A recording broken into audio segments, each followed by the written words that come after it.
Batman's Owl Godfather. Welcome back, brave explorers of impossible worlds. We are excited to have you here to continue this odyssey together. Before we continue, everything you'll hear is pure fiction, so please don't try to replicate combat techniques at home. This wonderful story in all its rights belong to its brilliant original author. We are only the messengers of entertainment. Want another dose of adventure? Subscribe to our YouTube channel so you don't miss a single chapter, and if you can't wait, our Patreon has exclusive surprises you'll love. Chapter 201, Merciless Iron Fist, You Have No Mother. Without Thor's hammer, Merciless Iron Fist scoffed. You're talking as if using it means victory. The man who had fled upon seeing him before now boasted before him. Where did this courage come from? Was it because of this realm? Merciless Iron Fist raised his head, gazing at the sky swirling with yellow sand. It was true that within this realm, he couldn't use the power of the god of war. But so what? You all always think I've only reached this point thanks to the power of the god of war. Countless golden ripples appeared behind Merciless Iron Fist once again. The artifacts, seized from the hands of the gods, were revealed before Bruce. I've never given up my human identity. Merciless Iron Fist looked at Bruce. This time, his patience with the little bat had reached its limit. My invincibility isn't because of the god of war, but because, in an instant, Merciless Iron Fist displayed speed beyond his size, leaping towards Bruce. The artifacts flew out from the golden ripples, following him in a mighty procession. Because I am Batman, Merciless Iron Hand flipped his hand, and Durandal, the eternal angel sword, was once again in his grasp. He swung the sword down, aiming for Bruce's neck. Bruce frowned and instinctively stepped back, but another artifact blocked his path. The sword of Hni, the demonic blade from the Nibelung. If Bruce took another step back, he would collide with it, condemning him to eternal damnation. And it wasn't just the sword of Hni. All around Bruce was barricaded by Merciless Iron Hand's artifacts. With nowhere to escape, he could only remain where he was, awaiting Merciless Iron Hand's judgment. This was the king's vault. Bruce's death was certain. Yet, at this moment, Bruce's eyes remained empty of fear. You are Batman, then who am I? He swung Thor's hammer, and the hammer shattered, shattering into countless fragments that exploded in all directions. The fragments collided with numerous artifacts, deflecting them from their original trajectory and opening a path for Bruce. After knocking the artifacts away, the fragments did not regroup. In this region where divine power was blocked, without the pull of lightning, they fell scattered and impaled themselves on the wasteland. In Bruce's hand, only the handle of Thor's hammer remained. Or rather, the supreme one that had always accompanied him. In response to Bruce's question, the Merciless Iron Hand replied calmly, if nothing unexpected happens, you could have become Batman in the future. Unfortunately, you don't have that future, that's not certain, Bruce replied casually, as the Merciless Iron Hand's countless artifacts once again poured down on him like a galaxy. He waved the supreme wand, and the fragments on the ground, as if summoned, soared from the ground again and crashed into the artifacts. Do you know what the biggest difference between you and me is? Bruce caught a flying fragment and held it in his hand. Dumbledore's teachings on transfiguration came to mind. The true power of transfiguration is to transform the false into the true. Transform quickly, Bruce whispered.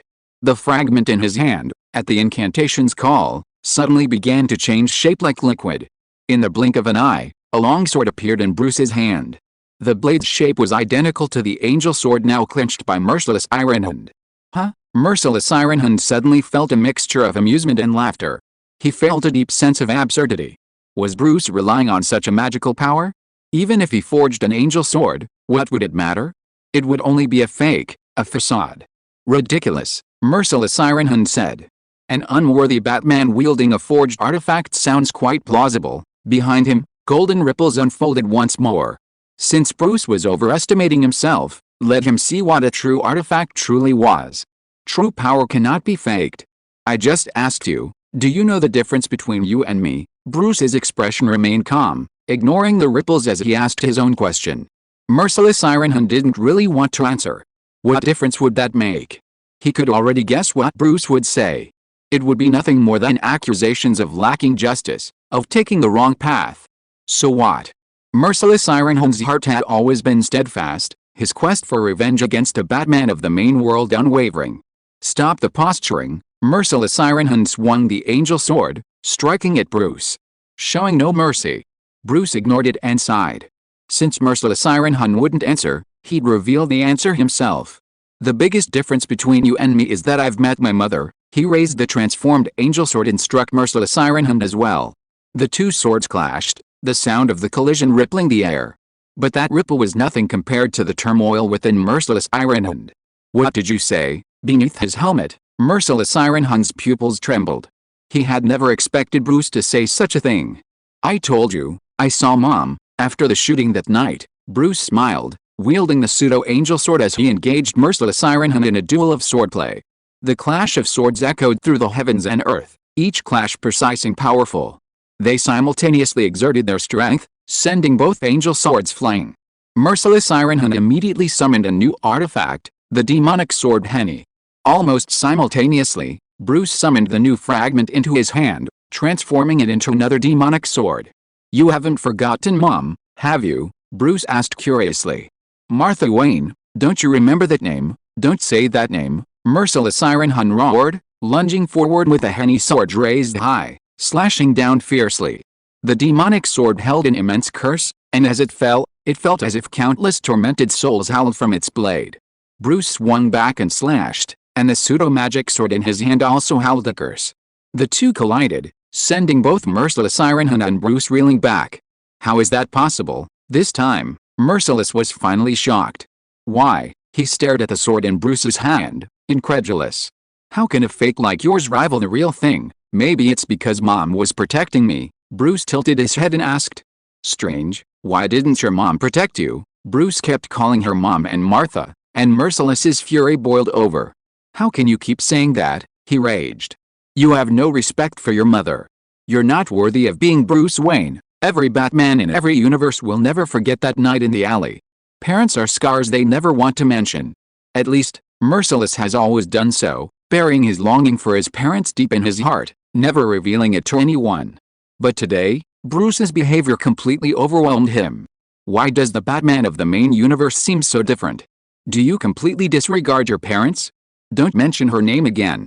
Merciless Iron Hun flung aside the Henny sword, and golden ripples emanated as a massive two-handed hammer materialized in his hand. Use this to crush Bruce's head. Let him know that some names cannot be spoken lightly. Bruce followed Merciless Iron Hun's lead, discarding his own sword and transforming another fragment into a hammer. It seemed he had resolved to defeat Merciless Iron Hun once and for all with the same weapon. Merciless Iron Hun could no longer tolerate this provocation. He summoned more artifacts, raining down upon Bruce like a torrential rain. It's useless, Bruce whispered softly. The fragments that had been scattered on the ground suddenly rose from thin air, transforming into different weapons, corresponding to the incoming artifacts. My power isn't to create artifacts. Bruce swung his hammer, confronting Merciless Iron Hun head-on. I have only one thing to do, transform my inner self into something tangible. Boom, hammers clashed, and Bruce and Merciless Iron Hun retreated once more. This time, Merciless Iron Hun's hands trembled as he felt the hammer he just swung strike him hard. Bruce reacted in the same way, but he was smiling. Clank, clang, clang. The artifacts and their corresponding counterfeits collided, landing one after another, leaving Bruce unharmed. Merciless Iron Hun finally felt the pressure, his composure fading. Nothing to be surprised about, Bruce whispered. These are counterfeits, but counterfeits aren't necessarily inferior to the originals. If you were the real thing, I would dominate you and crush you. You're Batman, so I'm Batman. Merciless Iron Hun panted, his rage uncontrollable. Rage, one of Batman's most fundamental powers, reappeared within him. Bruce confronted him. Between them, Wonder Woman, bound by her limbs in chains, watched as the Merciless Iron Hun began to lose momentum between the two Bruces. Get ready, Merciless Iron Hun. Bruce put the warhammer on his shoulder. Is the reserve of artifacts sufficient? In extreme anger, all the pores on Merciless Iron Fist's body opened up. A mere 13-year-old child dared to provoke him to this extent. How dare you? How dare you? Merciless Iron Fist leaped high, and a thunderbolt appeared in his hand. The spiral sword Karaboga was a divine sword with a blade like lightning. The moment the spiral sword appeared, a thunderbolt also appeared in Bruce's hand. Exactly the same. Perhaps, Bruce's transformation can only imitate the appearance of the artifact. But the transformation of Thor's hammer by the mother box has given it more possibilities. This is the power of miracles. Bruce is now like a mirror. No matter what weapon the opponent uses, he can instantly create an identical counterfeit. If he faces an enemy who has trained a certain weapon to the extreme, he will certainly not be able to defeat him. But the martial arts possessed by Merciless Iron Fist all come from Diana's teachings. In other words, his fighting level is not much better than Bruce, who has the power of Wonder Woman's protection. Clang! The lightning formed by the two spiral swords collided with each other and were knocked away at the same time. Not only that, beside Bruce, the pseudo-artifacts also flew out at the same time, entangled with their corresponding genuine ones in the air.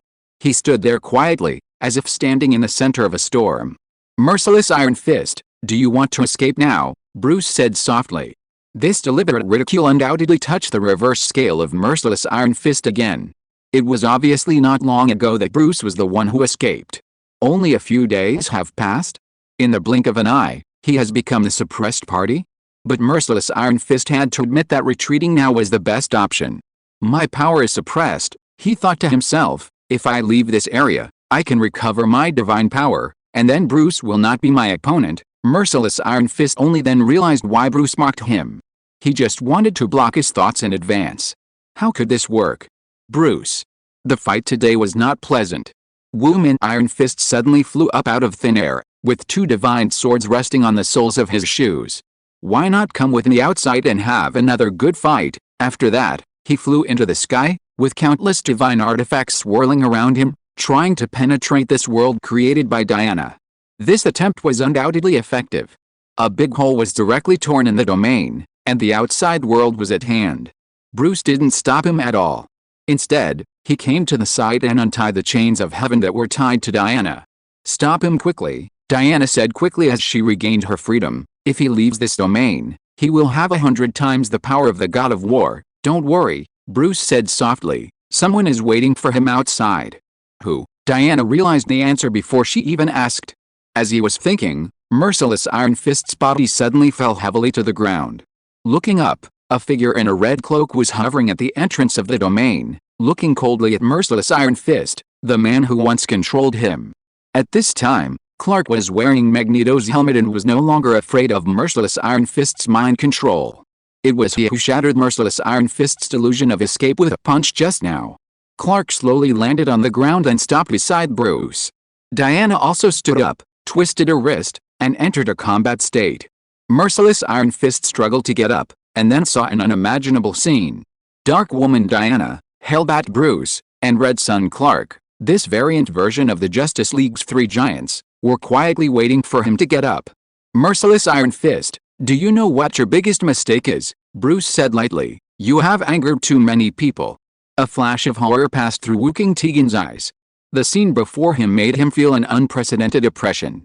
These three people had been killed, humiliated, and controlled by him respectively, but now, with a rage of revenge and overwhelming power, they stood before him like an insurmountable barrier. If the power of the God of War was still there, Wooking Tegan would still have some confidence. But now, his divine power was blocked and could not be exerted at all. And even if the divine power was still there, could he win? How could you possibly unite together? It was ridiculous. These three people were originally unrelated. Wooking Tegan roared, trying to regain the confidence and composure in his heart, but in the face of the absolute gap in strength, all of this seemed so pale and powerless. "Don't get me wrong, I actually can't talk to the two of them." Clark took over the topic, his voice calm and powerful. "But Wooking Tegan, you are the first person who can make me hate you so much. You are too early to be happy," Wooking Tegan said, gritting his teeth. "I still have the last trump card, then let's see," Bruce said calmly. As soon as the words fell, the three of them exchanged a tacit glance, and then each did their best. Bruce waved the supreme wand, and all the fragments returned to their places, and Thor's hammer reappeared. Clark mobilized all the strength of his body, and the supreme punch of the Man of Steel was ready to be swung. Diana waved the lasso of truth, ready to subdue Merciless Iron Fist in one fell swoop. At this moment, Merciless Iron Fist finally realized what real fear was. His so-called trump card seemed vulnerable under the joint offensive of the three superheroes, and he could only watch himself collapse step by step. In the end, his armored body fell to the ground with a bang, and Bruce took off his helmet, cutting off the possibility of Merciless Iron Fist recovering the power of the God of War. Merciless Iron Fist had messy white hair and his eyes were full of despair. Do you have a principle of not killing? Anyway, I don't, Dark Diana suddenly said. If you don't mind, you can give me the chance to kill him and let me show him my last love, then I'm afraid you will be disappointed. Bruce shook his head and said, you can't kill Merciless Iron Fist. In his current state, only Clark or I can kill him, only the Advent can kill the Advent. Then let me do it, Clark said lightly. There is no reason to let a child kill people. Batman may not be considered a human being, Bruce protested, but Clark's attitude was firm. Merciless Iron Fist's life would be taken by him. Clark came in front of Merciless Iron Fist, ready to take action. However, at this moment, Bruce suddenly realized that the despair shown by Merciless Iron Fist at this time seemed a little wrong. There were traces of acting. In an instant, it was like a lightning bolt that pierced Bruce's brain. He finally realized a terrible fact. The Advent will not kill another Advent, but send them back to their original world. If Clark really kills Merciless Iron Fist, he will come back again. Wait! Bruce suddenly shouted, trying to stop Clark's movements. But Merciless Iron Fist seemed to guess that Bruce would see through it. He suddenly stood up and took the initiative to rush towards Clark's fist. Just as he was about to escape, a golden lasso suddenly flew from the side, wrapped around Merciless Iron Fist, and dragged him aside. I regret it, Diana said expressionlessly. It suddenly occurred to me that there might be an ending that would suit him better than death. Chapter 202. What is the widow in the morning hall? Alice, merciless, entangled in the lasso of truth, sighed deeply. Diana, you've ruined my plans, he said helplessly. Why would you suddenly want to save me? I had my own plans, and you've ruined them all. It was always like this when we were together. Your sudden ideas always forced me to adjust my schedule and make concessions. These words were rather blunt, clearly uncharacteristic of Merciless. Bruce found them odd. But then, seeing the golden lasso wrapped around him, Batboy quickly understood. So, now Merciless could only speak the truth, right? Was he just voicing the unspoken grudges he'd harbored when they were together? Clark questioned Diana. Her behavior did seem strange. Are you deliberately making up an excuse to spare his life? How could that be possible? Diana shook her head. The Merciless slaughtered a world. A mere death is too easy for him. Diana, you're too indecisive. The Merciless Iron Fist, who was tied to the ground, shook his head and said, although you said that, I still heard a hint of pity in your tone. Didn't the battle with Ares alert you? Showing mercy to the enemy will only hurt yourself. Diana lowered her eyes and kicked Merciless Iron Fist over. Who is she being blamed for now? Merciless Iron Fist can actually talk nonsense like an outsider. Does he really want to die so much? Bruce didn't mean to blame Diana. He asked, what do you want to do next? Take him back to Earth 11, Diana said. The world he destroyed still has hope of rebuilding. Merciless Iron Fist will atone for his past and give everything he has for the world to evolve again. In fact, Wonder Woman has had this idea since she was resurrected by Bruce.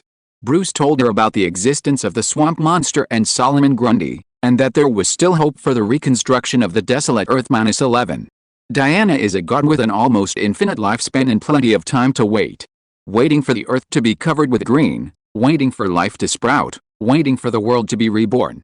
She is willing to guard a lonely planet and watch the vicissitudes of life until civilization returns to Earth-11. This may be an unrealistic wish, but Diana is willing to spend her whole life trying. However, this idea was first denied by Merciless Iron Fist. It's meaningless, Diana. Merciless Iron Fist's voice slowly lowered. As long as the universe still has light and dark, everything you want to do is meaningless. If it were before, I might have thought so too. Diana glanced at Bruce, but now I feel that this wrong dark universe will see its end in my lifetime. Batboy felt a little flustered by this look. What does it mean? Does this Diana have some unreasonable expectations of him? Bruce wanted to explain that his lifelong wish was just to protect Gotham and change the dark universe. It was too far away from him. He had never thought about it seriously. Hearing Diana's naive words, Merciless Iron Fist laughed. The laughter was full of mockery and helplessness. Impossible, he said loudly. If you want to end the dark universe, you must defeat Lord Barbatos. But Barbatos is invincible. No one can defeat him, no one. Merciless Iron Fist's words were verified by the lasso of truth, which showed that they were indeed from the heart. You can't change anything, he continued. The only thing we can do now is to take revenge on the material world and let those living in the bright universe feel our pain. There is no other way. Diana was extremely distressed to see her lover like this. Bruce, who never gave up, believed in fate after becoming merciless. He even became a part of supporting darkness. It's hopeless, Bruce shook his head and said. Diana, you heard it all, merciless can't turn back. Diana still wanted to argue, but now, it's useless to say anything. Merciless must pay the price for what he did, Bruce whispered, but he can't be killed in this world, but must return to Earth 11, and execute Merciless in his hometown. Ho ha ho ha, Merciless laughed, how dare you? Return to Earth 11? Do you believe that as soon as I go back, the Dark Knights will immediately get the news and come to save me? He was now speaking without restraint, speaking the truth without restraint.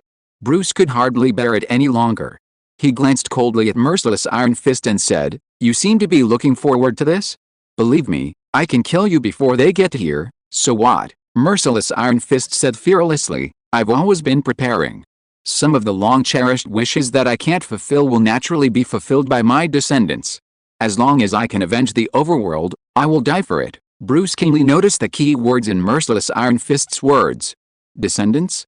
What descendants? Bruce asked. You have children? Diana also looked at Merciless Iron Fist, waiting for him to give an explanation.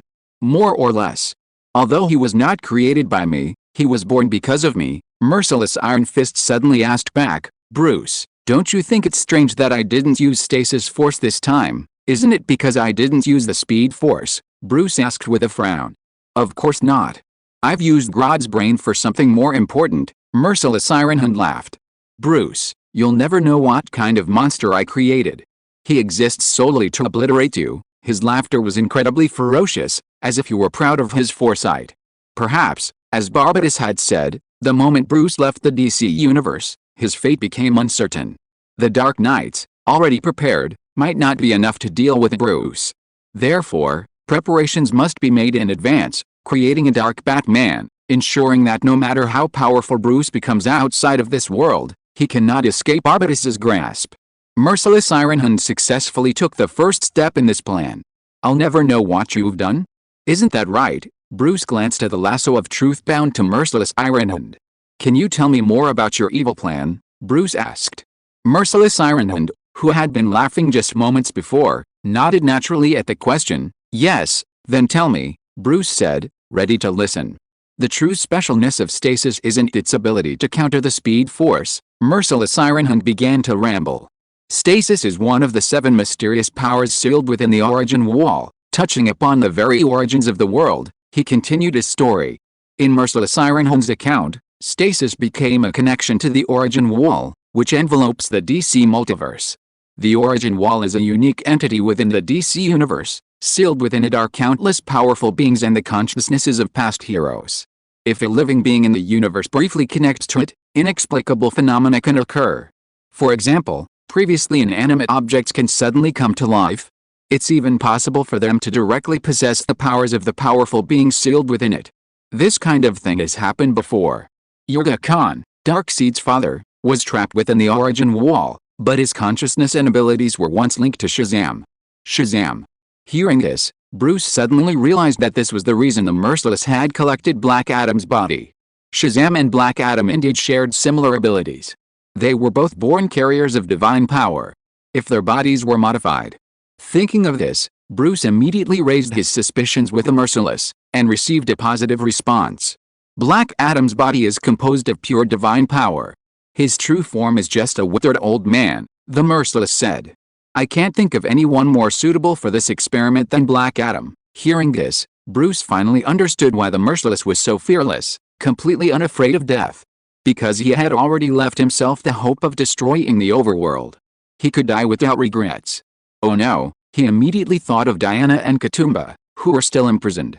Where's your Batcave? He asked the Merciless. Are Diana and Katoom there? I told you you could only save one. The Merciless hadn't finished his words when Bruce slapped him. Tell me.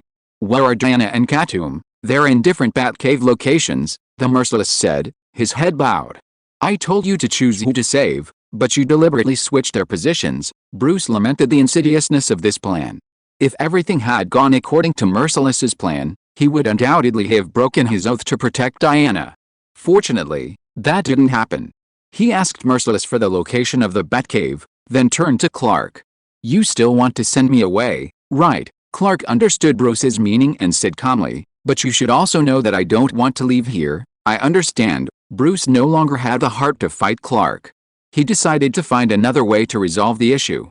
But you owe me a favor, don't you? It was Bruce who had used Magneto's helmet to free Superman from his mind control. The helmet was still on Clark's head, and he couldn't deny it. I do owe you, but it's not enough. You misunderstood, Bruce suddenly said. I don't want to use favors to blackmail you. I simply want to make a pact with you, a gentleman's agreement. Clark's words caught him off guard, leaving him curious about what Bruce would say next. I want you to guard Earth 11 for a while, Bruce said. That destroyed world has just begun to see new hope, and it's still fragile and in need of protection. This will be a rare experience for you, Clark. Observing the birth of a world will definitely give you more to think about. You won't need to guard it for long. Before my death, I will come to you and finish our unfinished battle. If you win by then, you can stay wherever you want. Clark paused after hearing Bruce's words. Bruce's words resonated deeply with him. Watching a world come into being from nothing was truly a rare experience. He wasn't originally from this universe. He had simply met his mentor and sought his guidance and instruction. It wouldn't be impossible for him to experience the birth of another world firsthand. Dark Universe Observer, how about that title? Bruce added, breaking the shackles of the Dark Universe and creating a new world. Isn't that what you want to do? Indeed, Clark nodded. But how long will I have to guard it? Don't pretend you don't know. Even if a world has plants and microorganisms, it takes at least hundreds of millions of years for animals and civilization to emerge. It's an astronomical figure. If Bruce never comes to find him, will he guard Earth 11 forever? Even if Superman has an extremely long lifespan, he can't afford to waste his time like that. Don't worry about that, Bruce said. The power of the Council of Life will maintain balance. Since the green and gray forces have appeared on Earth 11, the red of all living things, representing animals, will soon appear too. It won't take billions of years at all. With the intervention of supernatural powers, the process of life's evolution will be greatly shortened. As for how much, Bruce couldn't say. Really? Clark still had some doubts. Really? Bruce nodded affirmatively. I will definitely come to you. This is a gentleman's agreement. We exchange our sincerity for sincerity. Hearing this, Clark finally felt relieved. He felt Bruce's sincerity, and any further doubt would be rude. 100 years at most, Clark said. I'll wait for you for 100 years at most. If you don't come to me by then, I'll act on my own will. Remember, Bruce, from now on, we owe each other nothing. He removed Magneto's helmet and handed it back to Bruce. 100 years might sound like a long time, but for Superman's lifespan, it's nothing. Then it's a deal. Bruce gave the Merciless a final kick. And this guy, I'll take care of it, Clark said suddenly. I won't give him the chance to call on Barbatos. With this assurance, Bruce felt reassured. In an instant, he activated the Speed Force, enveloping Diana, Clark, and the Merciless, and carrying them away from the DCEU. A grotesque scene flashed before them, and when they stopped, they had returned to that desolate world. Clark kept his promise, and as Bruce and Diana watched, he and the Merciless departed. When he returned, he was alone, clutching the blood-stained lasso of truth. Do you want to check it out? Clark handed the lasso back to Diana. Come to think of it, that guy's got some kinks. Even at his last moments, he was still laughing, saying his mission was accomplished, because he's gone mad. Diana looked at the blood on the lasso, her mood slightly somber. But she quickly absorbed the loss. There was no turning back for the Merciless, and if she continued to dwell on it, she would only be torturing herself. It's actually a blessing for him to die in his hometown, Diana said. I want to put him in the coffin that once was mine. It's my last token of love for him, Clark nodded. Since Diana was calm, it wouldn't be a big deal to take her to see the Merciless's body. Bruce followed. After confirming that the Merciless was dead and beyond a risk of resurrection, Bruce said goodbye to Superman, Diana, and the others and returned alone to the DCEU. There, one last headache awaited him. Come to think of it, wasn't the ending of the Merciless Iron Fist a little too humorous? Bruce thought as they drove. His wife and Clark are alone on a desolate planet, next to the Merciless Iron Fist's grave. What kind of willow plot? Bruce collected his thoughts, no longer dwelling on them. Now he had to find his Diana. Oh, and that owl, The merciless Iron Fist's Batcave actually had not one, but three.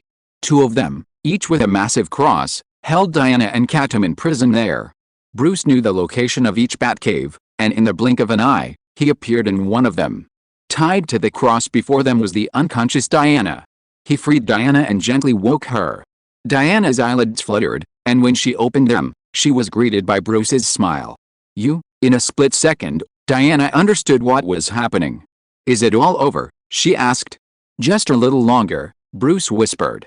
One more Professor Pigface, and the war will be over. Of the 7 advents, the last remaining was the weakest, Professor Pigface. It sounded absurd. Okay, Diana didn't know what to say. Bruce had truly kept his promise to him. He had defeated the toughest enemy, fought the most arduous battle. Even looking at the way he looked now, it seemed Bruce had chosen to save her first. Katoom would be heartbroken. Diana, I know you have a lot to say, but we don't have time right now. Bruce took Diana's hand, pressing the 2 rings together. Before he left, merciless Iron Hand dug a hole for me. We must eliminate this hidden danger. Okay. Diana didn't know why. She felt breathless when she was with Bruce. Especially now, lying in Bruce's arms, listening to the boy's heartbeat, his breath against her ears. Diana felt even more breathless. She suddenly wanted to get closer. Perhaps it was gratitude, she thought. She was grateful that Bruce had helped her undo those mistakes. Otherwise, she couldn't explain her current state, her strange state. Let's go, then, Bruce said, feeling somewhat reluctant. In this situation, they could have taken their relationship a step further, but unfortunately, they didn't have the time. But after he finished speaking, Diana didn't react. Bruce looked at Wonder Woman, seeing her staring at her lips, lost in thought. Diana, he called out repeatedly, finally snapping her out of her trance. We should go. Oh. Okay, Diana panicked, a little worried Bruce had seen through her thoughts. But Batboy truly had no time to think about anything else right now. He lifted Diana from her arms, suited up, and prepared to head to the Batcave where Professor Pigface was. Wait a minute, Diana suddenly said, aren't you going to save Katoom? Bruce hesitated for a moment, then said, no, let's just go. Owl didn't need saving. He had deliberately allowed himself to be captured to protect Diana. Now it's all over, he'll get out on his own.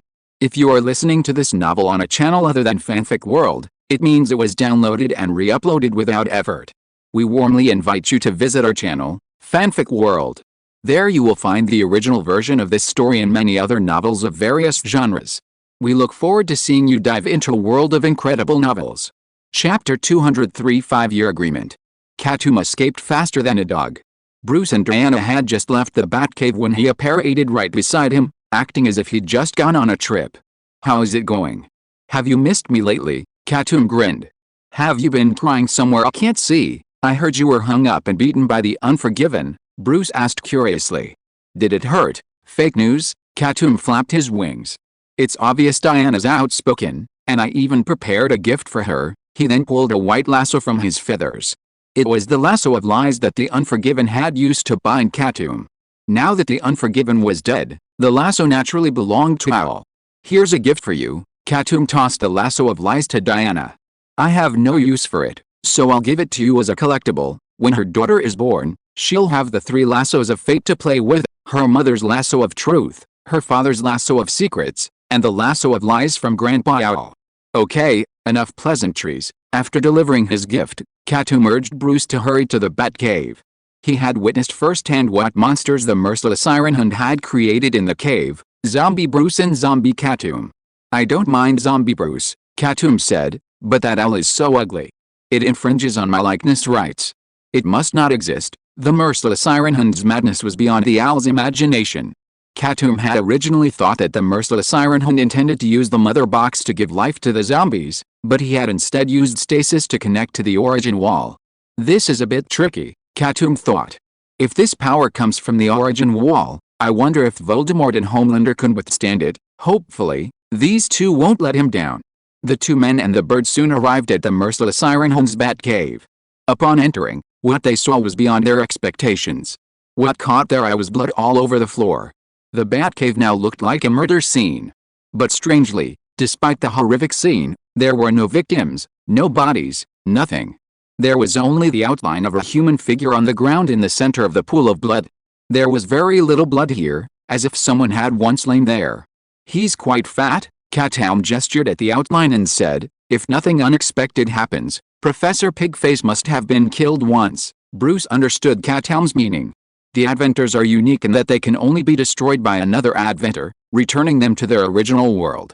If the attacker isn't an Adventor, they can never die. This was likely Professor Pigface's situation. He was killed once, or perhaps multiple times, but kept coming back to life. Who did it? Bruce looked around. The answer was obvious, the zombie Bruce and the zombie Owl who had been brought to life. In the center of the lab, the workbench used to create the body remained. Bruce approached and saw a line of words engraved on it.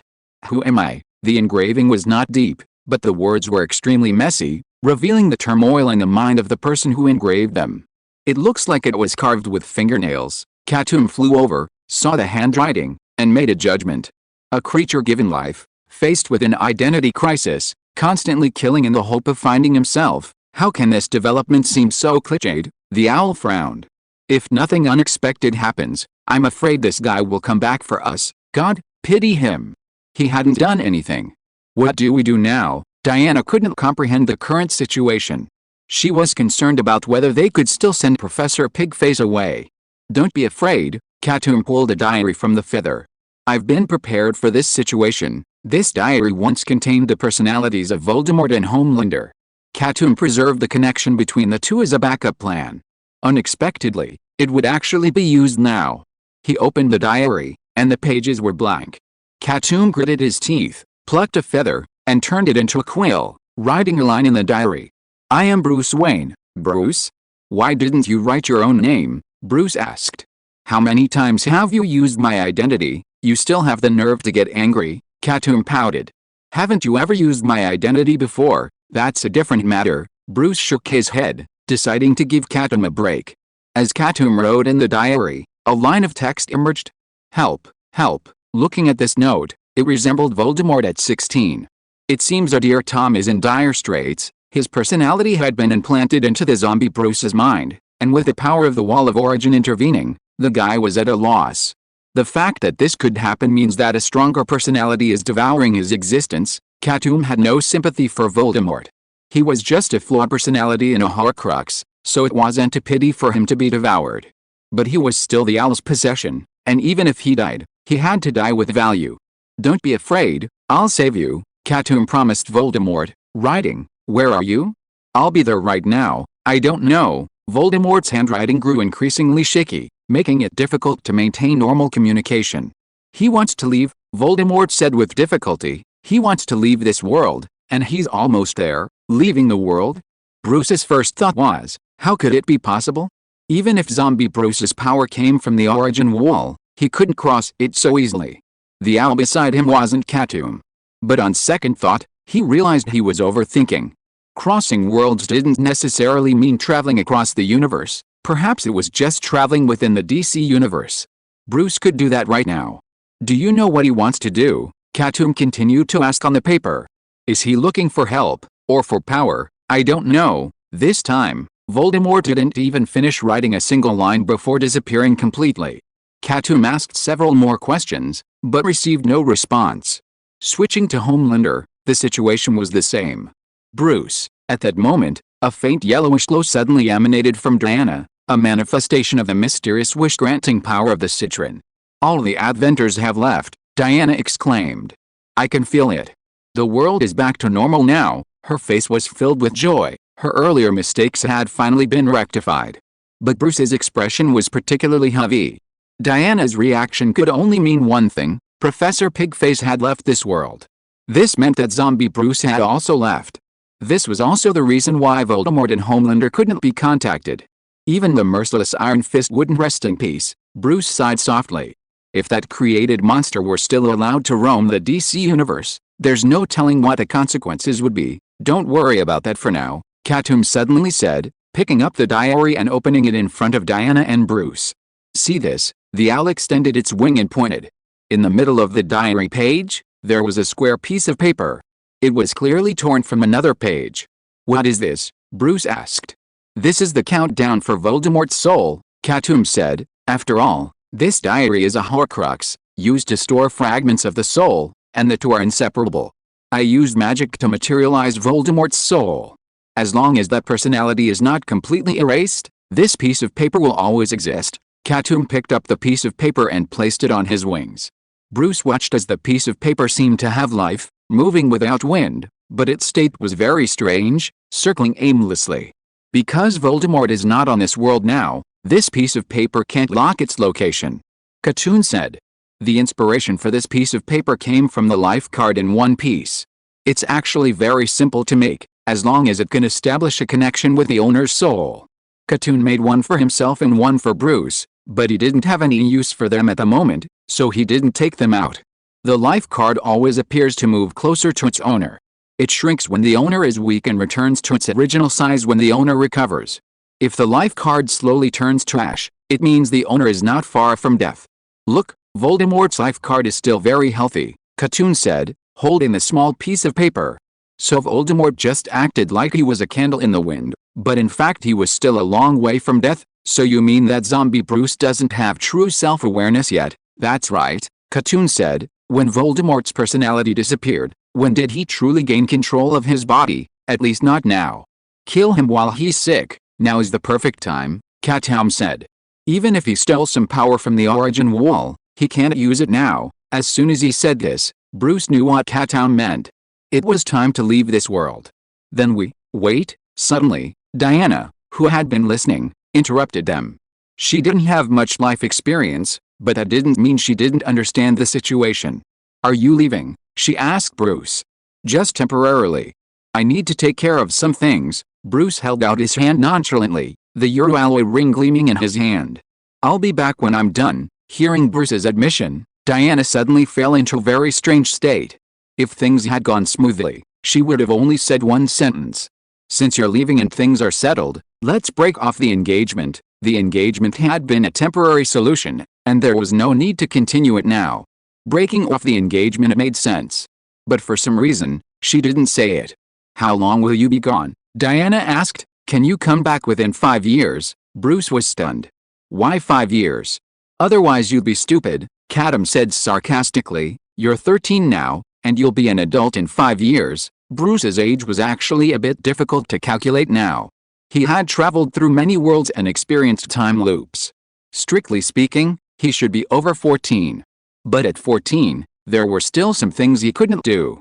5 years at most, Bruce nodded vigorously. I'll definitely be back within 5 years, okay? Diana also nodded, looking at Bruce with an especially firm gaze. After all, she was not an indecisive little girl. She knew what was important and what was urgent, and some things could not be delayed. It's a pity you have to leave now, Diana said. It would be great if you could stay for one night. That's true. Bruce's eyes lit up, and he immediately rolled up his sleeves, wanting to show that it was okay to stay for one night. Don't even think about it. Katoom suddenly opened the tunnel of the heavens and kicked Bruce in. Children's task is to study hard. As for adults, we can talk about it when you come of age. Then he turned to look at Diana. Don't worry, Diana. In the other world, I will help you keep an eye on the little bat. After all, they were good brothers who had been in prison together, so this little help was no problem. Alright, Katoom rummaged through the feathers and took out an owl doll. I'll leave Katoom I with you, so you won't be too lonely in this world. After all, he threw the owl doll to Diana without caring whether she agreed or not. With Katoom Katoom could actually communicate with Diana across the heavens. This was an ability he learned from the Witch Moon. But it was possible, but as for whether he could do it, Katoom hadn't thought about it yet. I'll make a Katoom IV and give it to Alfred. That way, Bruce won't have to write letters destined to go unanswered. With this, Katoom turned and entered the tunnel of the heavens. Diana was left alone, standing there. The mysterious citron still shone from her, the arrangement made by the god of war still affecting her. Goddess Diana, I make a wish for you, Diana whispered to herself, holding the owl doll. I hope Bruce will have a safe journey and successfully complete his journey. Her wish for herself would go unanswered. But her blessing for Bruce was sincere. She silently gazed at the tunnel of the heavens, waiting for a moment, when a sudden realization struck her. That's not right, Diana thought to herself. Why shouldn't I go with him? The tunnel of the heavens hadn't yet closed before her. The Amazon woman dared to love and hate. These words suddenly echoed in her mind. Should she do it? Gritting her teeth, Diana suddenly made up her mind and rushed towards the tunnel of the heavens. Chapter 204 Bruce visits the orphanage for the 4th time. Oh, I just realized I forgot something. Katoom poked his head out of the tunnel and saw a long leg kicking towards him. Just as Katoom was about to be kicked out like a ball, the owl twisted its body and dodged the kick. Murder, Katoom shouted. What are you doing? We were fine just now, weren't we? Diana's initial surge of energy suddenly faded at the owl's shout. She hesitated, refusing to explain what she intended. Just then, Bruce emerged from the tunnel. Aren't you leaving? Diana asked. No, I just suddenly remembered something. Bruce smiled at Diana. We're still missing a souvenir from this trip, whether it was the ring or the owl stuffed animal. They were missing something. Bruce had once seen a movie called Titanic. It was undoubtedly a tragic love story, but a line the heroine said decades later left a lasting impression on Bruce. He saved me, body, soul, every way, and I don't even have a single picture of him. Bruce thought of this in the tunnel of the universe, and then thought of Diana, who had been left alone, and suddenly a mixture of emotions washed over him. Let's take a picture together, Bruce said with a smile. After all, we've been on this journey, and after all this journey, we have to leave something behind. When Diana first left the island, she was determined to kill Ares and prevent the war. At the end of the journey, although Ares was still alive, a war that should never have happened was indeed prevented. Wonder Woman had never taken a picture before. She simply watched the owl fiddling with the camera it had pulled from its feathers, adjusting the positions. She and Bruce stood together, both clad in black cloaks, looking incredibly harmonious. All right, the owl set the timer, flapped its wings, and flew back to Bruce's shoulder, extending its wings in a yes sign. A flash of light flashed, freezing the image in that moment. I'll remember everything you said. Bruce used the copying spell to copy the film and handed the original to Diana. I will definitely come back within 5 years. I'll believe you this time, Diana said, putting the film away. If you don't come back, I won't keep this photo. It makes me upset. I will never lie to you. Bruce's eyes were full of sincerity. This time, they were really leaving. Katoom had already flown to the side of the tunnel. He looked back and saw that Bruce had not moved at all. He understood what he meant and didn't want to be a parent who spoiled the fun, so he flew straight into the tunnel. After waiting for a long time, Bruce entered the tunnel. Batboy looked a little dizzy and looked like he didn't want to leave. It's over, asked Owl. Why are you leaving so quickly? Do you want to see a doctor? What are you thinking about? Bruce scolded. I was just saying goodbye to her normally. Nothing happened. There must be something wrong if I believed you. Katoom sneered and took Bruce away into the distance. Bruce was caught in his claws and looked a little absent-minded. How does it feel? Katoom asked suddenly. Very beautiful, Bruce answered subconsciously, then suddenly realized that something was wrong and quickly explained. No need to explain. I just ask. I don't like to hear gossip. The owl suddenly changed the subject. Are you really going to come back in 5 years? Of course I'll come back, Bruce said inexplicably. I promised Diana. Why not come back, if that's the case? You have to think about one thing clearly, Katoom said. Your 5 years may not be equal to Diana's 5 years. What do you mean? Bruce frowned. Is the speed of time different in different worlds? I thought you had discovered it a long time ago, Katoom said. How long did you take the mother box to Earth 11 before? Less than half a day. Bruce realized the seriousness of the problem as soon as he finished speaking. He went to Earth 11 for only half a day, but after he came back, several days had passed in the DCEU world. No way, Bruce couldn't believe it. Could it be that the flow of time in the DCEU world is exceptionally fast? So you have to be mentally prepared, Katoom said softly. If you spend 5 years according to your own time, 50 or even 100 years may have passed for Diana, although for the 5,000-year-old Wonder Woman, these 100 years may be a blink of an eye. But there is no doubt that Bruce broke the agreement.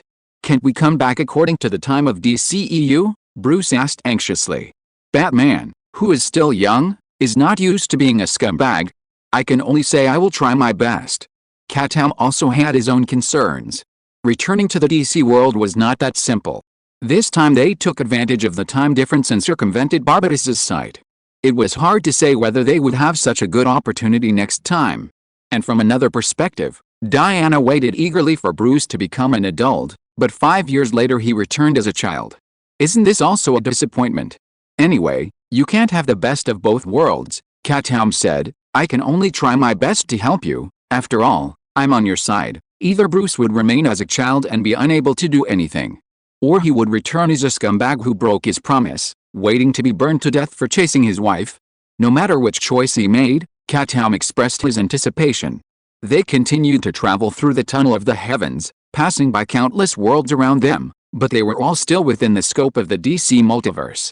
By the way, Katoom suddenly asked, was it you who took the initiative just now or was it her? Didn't you say you don't gossip? Bruce asked back. Haha. The owl chuckled dryly. I was just kidding. No more questions, no more questions. The journey through the universe continued. Bruce had seen the bizarre scenes in the tunnel many times. Finally, we can deal with the paradox bat, Bruce thought. With the experience of fighting the merciless Iron Fist, and with Diana's protective power, the paradox bat was no longer immortal. The frozen Harry Potter world could resume its operation. Hermione, wait for me, he whispered. Is this Hermione? Katoom asked. Diana has become a thing of the past so quickly, you brat. Hermione and I are not that kind of relationship, Bruce frowned. You damn owl, what are you thinking about? I only have Diana in my heart right now, no room for another woman. You better remember this, Katoom said, his voice suddenly lowered.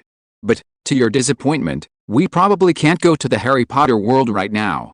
Why? Bruce was shocked. Are you lost? No, Katoom said unhappily, because someone is following us. No one knew more about time travel than Katoom, and he could quickly detect you if there was anything new in the tunnel of the heavens.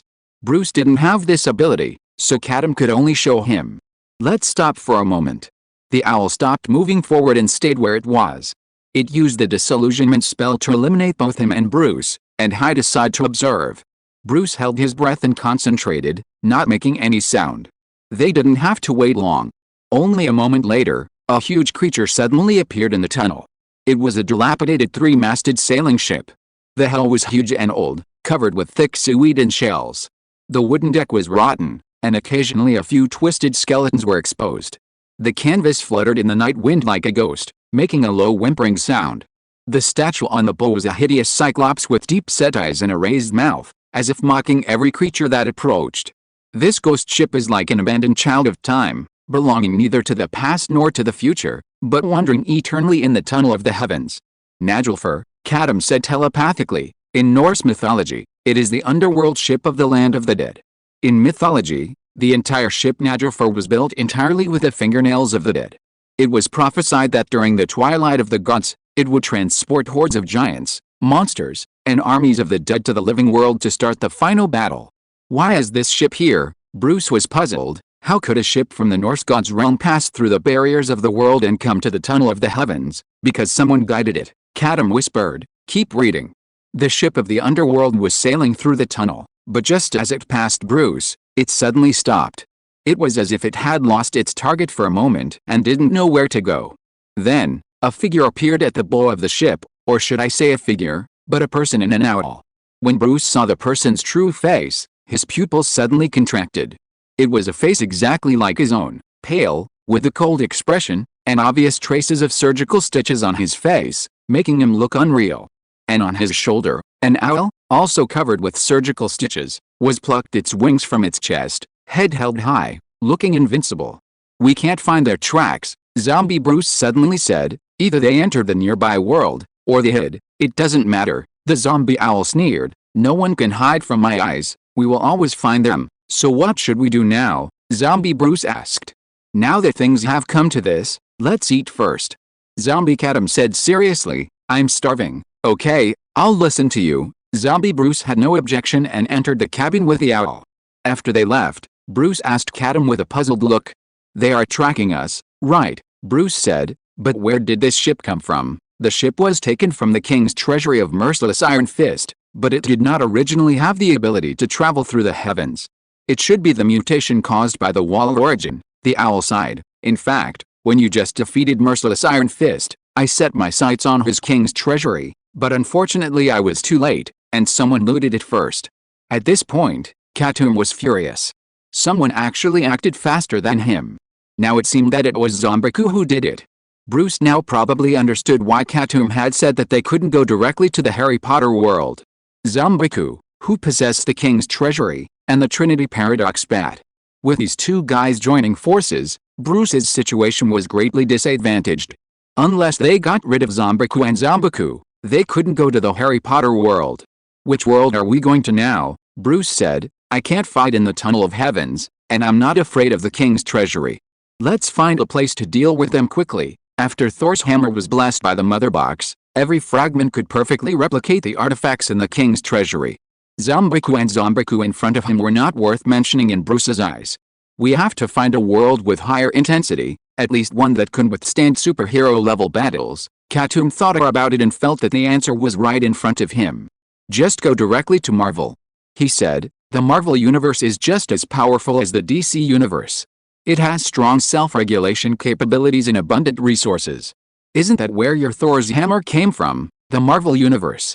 Bruce thought about it and felt that there was no problem. If he could see Logan and Hawkeye again, that would be even better. Let's go. Having determined his target, Owl moved quickly. With a flap of his wings, he traveled a great distance. In the blink of an eye, the familiar Marvel world arrived. Since we just came out of the DCEU universe, why don't we go to the MCU this time? Owl's mood was a little low.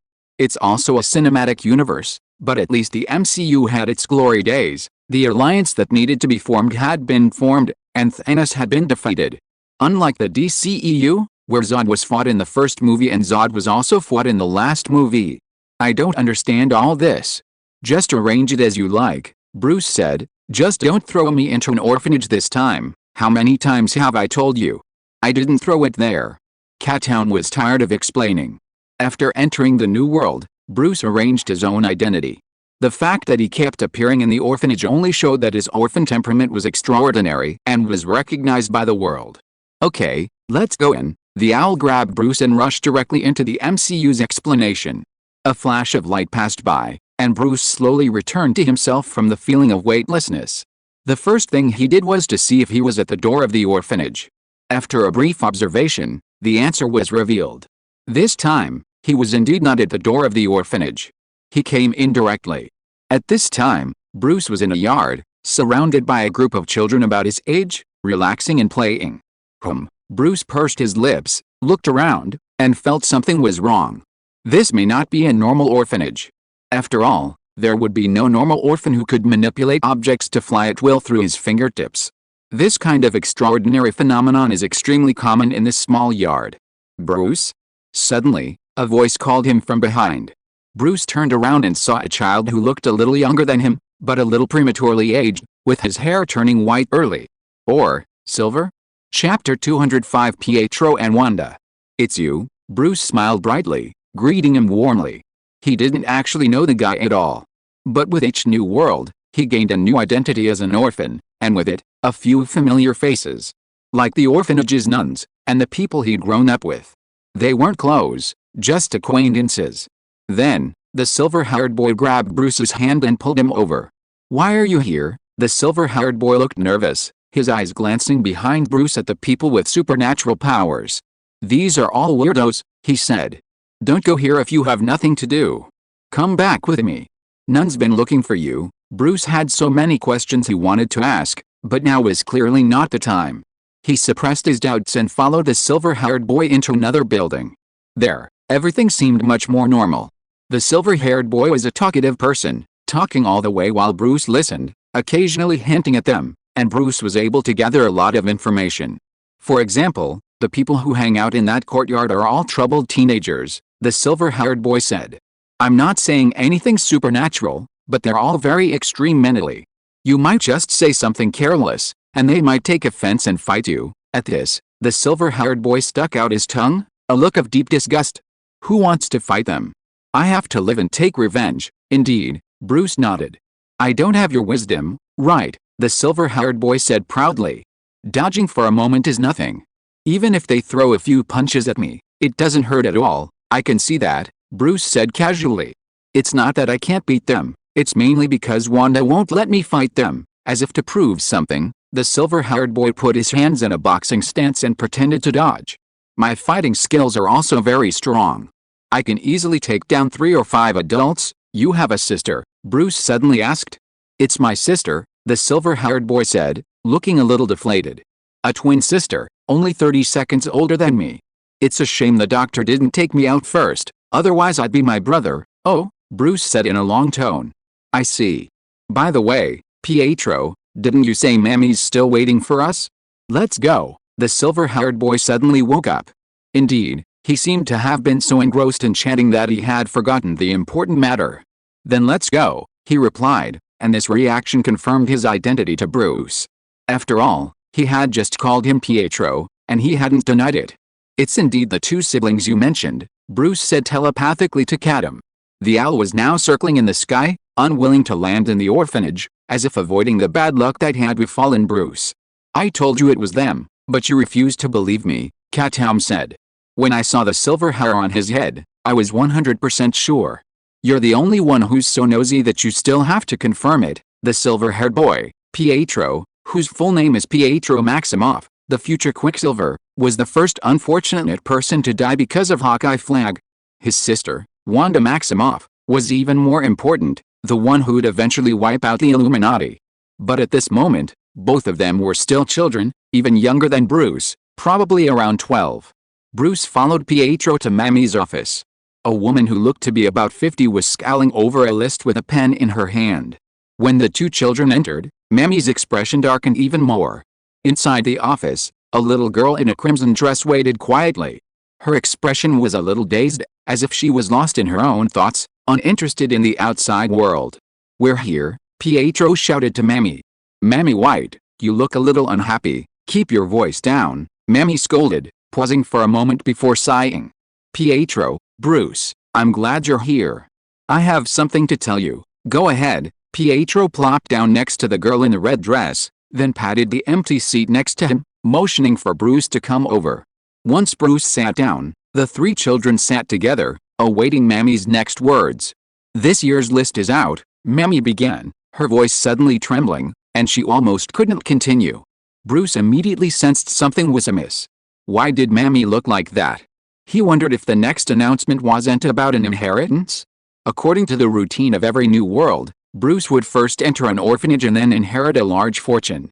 It was always like this, so when Pietro called him, Bruce naturally assumed this time would be no exception. But now it seemed that something was indeed amiss. This time, you 3 are the chosen ones. Mammy took a long moment to compose herself before continuing. When you go to Baron Strucker, remember. Before she could finish, Pietro suddenly cheered. Great, he exclaimed excitedly. This is the second good news I've heard today. Shut up, Pietro. Then, the girl in red, who had been daydreaming, spoke. With just a few words, Pietro hunched back down. This display of bloodline suppression confirmed Bruce's identity. She must be Wanda. Not bad, Bruce thought to himself. I've seen this sister before. What are you talking about? Katoom asked. When have you seen her? Yes, Bruce said. During the final battle in the Twilight Wolf universe, weren't there many figures in the thunderstorm? She was one of them. He had indeed seen Wanda, but as an adult. Much prettier than now. By the way, Bruce asked the owl, do you know who Baron Strucker is? Why does Mammy look so terrified when his name is mentioned? He's from Hydra, Katoom said without missing a beat. He's pretty much the same type as Professor Pigface, both doing human experiments, but he prefers studying superhumans. In Avengers, Age of Ultron, it was he who used Loki's Mind Scepter to unleash Wanda and Pietro's superpowers. So those children in that yard were all Baron Strucker's experiments? Bruce asked. Almost, but the experiment probably wasn't successful, Katoom sighed. Those children clearly can't control their powers, and their lifespans are almost exhausted. Bruce should be familiar with this. The Vought Corporation in the Black Robe world has an orphanage just like this, specifically for children with unqualified superpowers. Hearing this, Bruce realized the problem. Could they have been taken in by Baron Strucker this time as part of an experiment? Mammy hadn't finished her words, but after being interrupted by Pietro, she lost interest in continuing.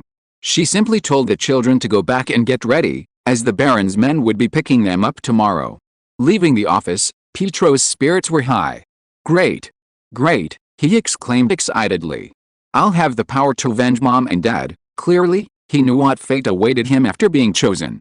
But far from being afraid, he was actually looking forward to it. Wanda, somewhat displeased with Pietro's expression, snorted and said, "What are you so happy about? Even if we gain superpowers, it will be a long time from now.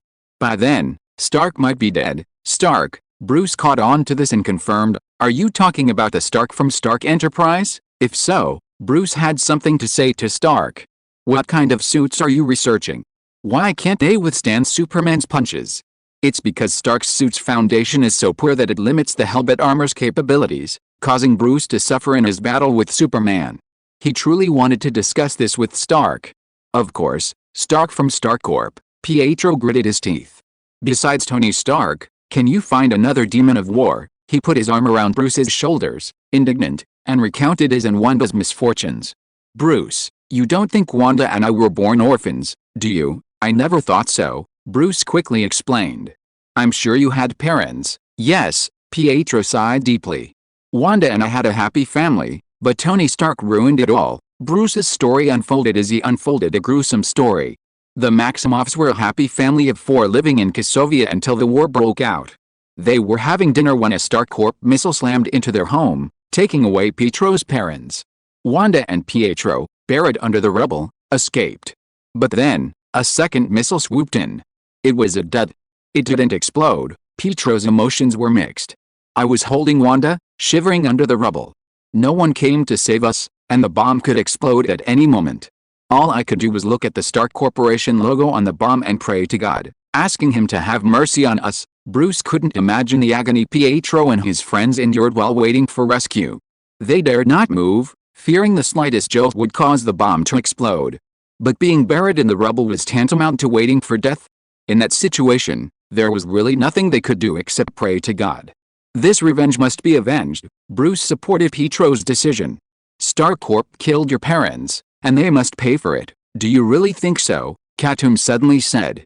"Just like your parents were shot to death, if you want revenge, you should go after the murderer, not the gun manufacturer." "Right, a knife in the heart breeds murder," Bruce said. "Besides, Stark Corp is an arms company. They profit from war, so they naturally support more wars. Those weapons should be confiscated and used in the helmet armor." "Whatever you want," Katoom asked. Since Bruce had made his judgment, he didn't bother to care. Bruce returned to his earlier conversation with Pietro. "Then why did Wanda say that by the time you gain your powers, you won't know if Stark will still be alive?" "Because Tony Stark has been kidnapped," Pietro said happily. "Wait, I've got something to show you." He suddenly left Bruce and Wanda and ran towards the orphanage lobby. Pietro ran so fast, no wonder he had just said he could easily handle 3 or 5 adults. Ordinary people wouldn't be able to catch up to him. Actually, catching up to Pietro was a bit of a stretch for Bruce now. He was no longer in Harry Potter or the DC universe, the Speed Force no longer existed, and Bruce had lost his speed. Bruce wasn't Barry Allen, so he couldn't generate the Speed Force himself. He'd have to wait until he returned to Harry Potter or the DC universe to become Red Lightning again. Pietro vanished in a flash, leaving Bruce and Wanda alone. Wanda always looked lost in thought, and she definitely wouldn't initiate a conversation with Bruce. Bruce didn't know how to initiate a conversation. For a moment, the atmosphere was awkward, until Pietro came running over, brandishing a newspaper. "Here's some good news," Pietro said with a grin. "Tony Stark had an accident in the Middle East and is missing. I'm guessing he's been kidnapped by terrorists. I hope he's okay. It would be best if there was a chance of being rescued." Pietro, in truth, harbored some regrets. He wanted to personally slay his enemy, to feel the thrill of revenge. But he also knew that the Stark family was so powerful that it would be difficult for him and Wanda alone to bring down this behemoth. Since someone was willing to help them eliminate the scourge of Tony Stark, Pietro could bear with it and accept it. Bruce's eyes wandered over the newspaper, reading the entire report. There wasn't much valuable information in it, except for Tony Stark's early whereabouts, and the rest was just speculation. "Stark can't die, right?" Bruce mentally confirmed with Katoom. "If he dies here, then who is the Iron Man I saw?" "He can't die," Katoom said. "In about 3 months, he'll escape from the desert on his own, and from then on, Iron Man will appear, so that's how it is." Bruce sighed and looked at the cheering Pietro. "Bad news, Stark can't die. Good news, you can get revenge yourself." Chapter 206, Hydra's favor is not over yet. By the way, didn't Sister White finish what she was saying just now? Pietro realized that Sister White hadn't continued since he interrupted her. Bruce thought for a moment and said, "She told us to remember something when we get to Baron Strucker, but what exactly?" Sister White didn't say anything more. Pietro was a generous man. He couldn't figure out what Sister White was going to say, and he didn't bother to go back and ask again. He simply waved the matter aside. "Never mind. We don't know what to remember, but we'll just remember it," he said, and left with Wanda. They were heading to Baron Strucker's experimental base tomorrow, and they needed to pack a lot tonight. At least that's what Pietro thought. Bruce didn't say anything more. He found his room by the nameplate on the door. When he opened it, Katoom was already inside. The room was sparsely furnished. A single iron bed was covered with crisp white sheets, and next to it was a small bookcase. There wasn't even a table. Bruce sat on the bed, thinking about what had just happened, feeling a little strange. Honestly, this was his first time spending the night in an orphanage. He'd always just experience it and leave. Why haven't the Adu brothers arrived yet? Bruce frowned. Did something happen? The Adu brothers were the private detectives who always came to inform Bruce of his inheritance. Whenever they arrived, Bruce would follow them out of the orphanage. Not that much of an accident. Katoom shook his head. Perhaps fate has other plans for you this time. Sometimes the universes will assign Bruce an identity, leading to unexpected coincidences. This time was no different. He was inexplicably chosen, along with Wanda and her brother, to participate in Baron Strucker's human experiments. "What should we do next?" Bruce asked. "Should we leave here, or let things take their course?" "Let's go with Pietro and the others," said the owl. A kid wandering the streets with no money and no clear explanation of where he came from might be arrested as an illegal immigrant. Some wealthy women in their 50s and 60s would be drawn to you. "Then I won't go out." Bruce listened. He had deliberately come to this world to lure Zombie Boo to come along. Since Zombie Boo hadn't shown up yet, he wasn't in a rush. Time flew by. The night passed quickly, and when Bruce left the room and arrived at the orphanage entrance, Pietro and Wanda were already waiting there. Pietro's eyes were red, as if he'd been crying. "What's wrong?" Bruce asked immediately, concerned. "Are you thinking about your dead parents?" Pietro's mouth pursed, looking even sadder. "He just said goodbye to his girlfriend," Wanda said lightly.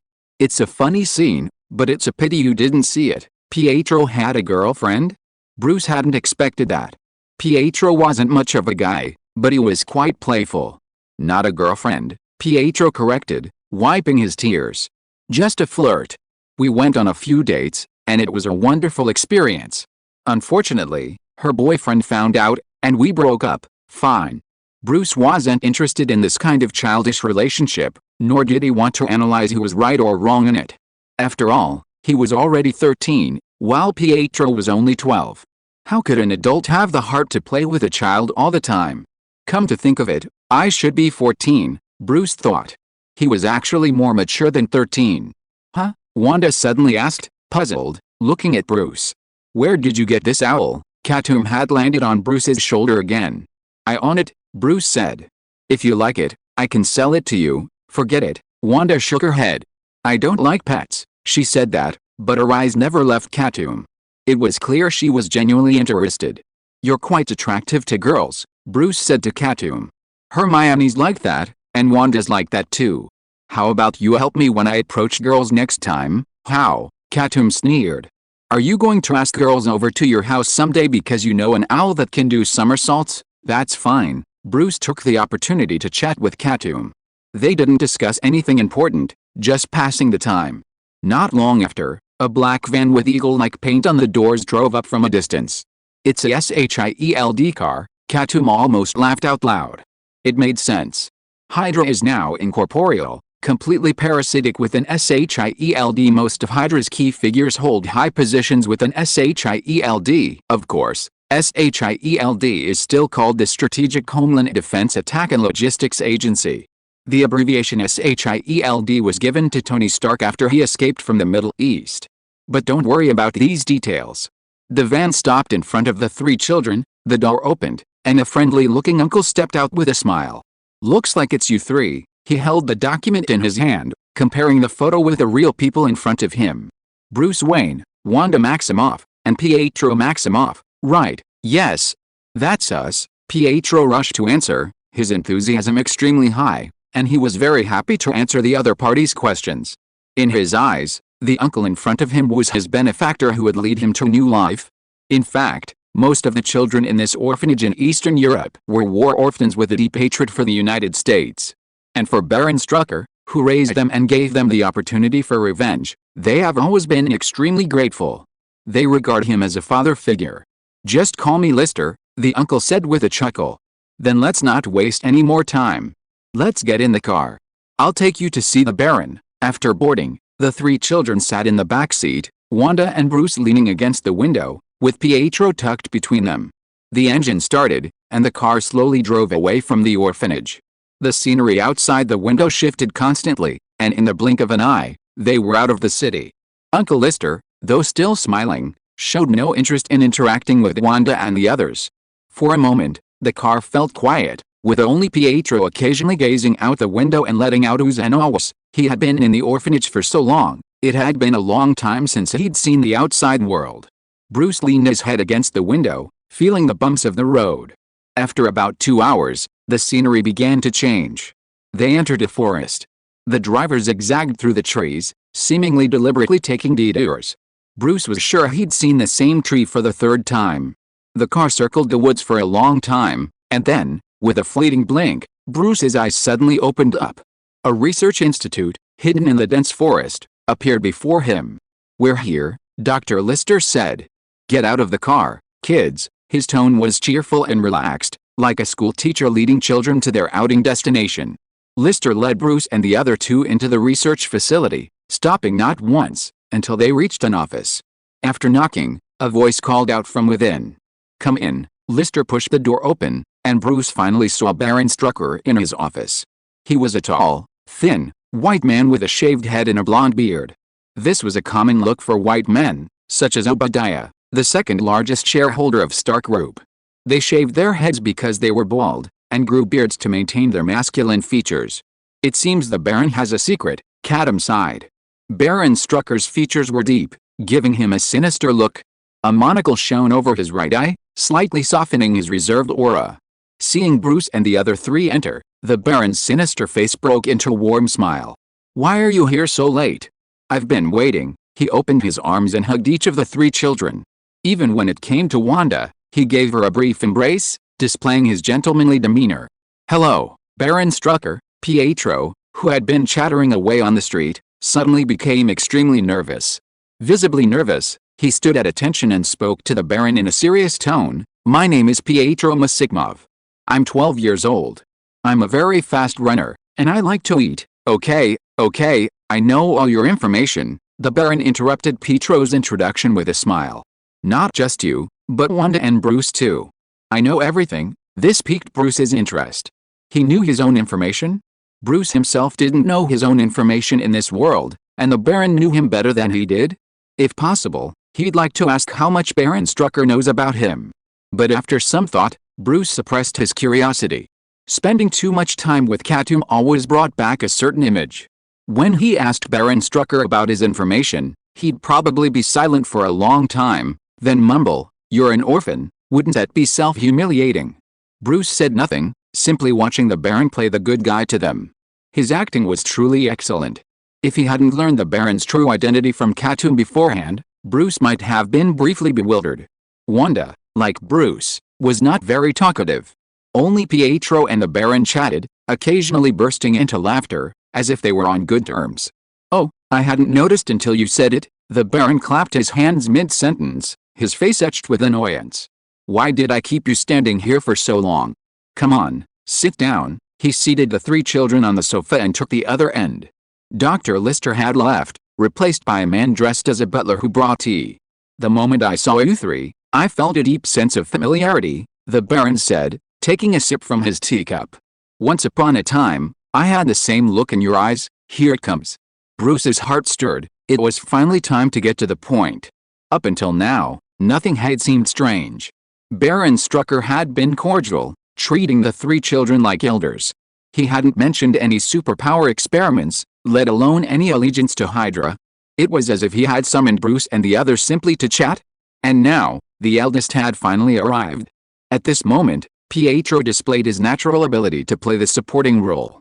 Upon hearing the Baron's sigh, he immediately spoke over. What look? The look of revenge. The Baron smiled faintly. You and Wanda, you've come here for revenge. I see the thirst for vengeance in your eyes. Then, he suddenly pointed at Bruce. And you, Bruce, possess a far more profound aura than either of them, he sighed. You weren't born for revenge, you are revenge itself. Hearing this, Katoom patted Bruce on the head. Beautiful.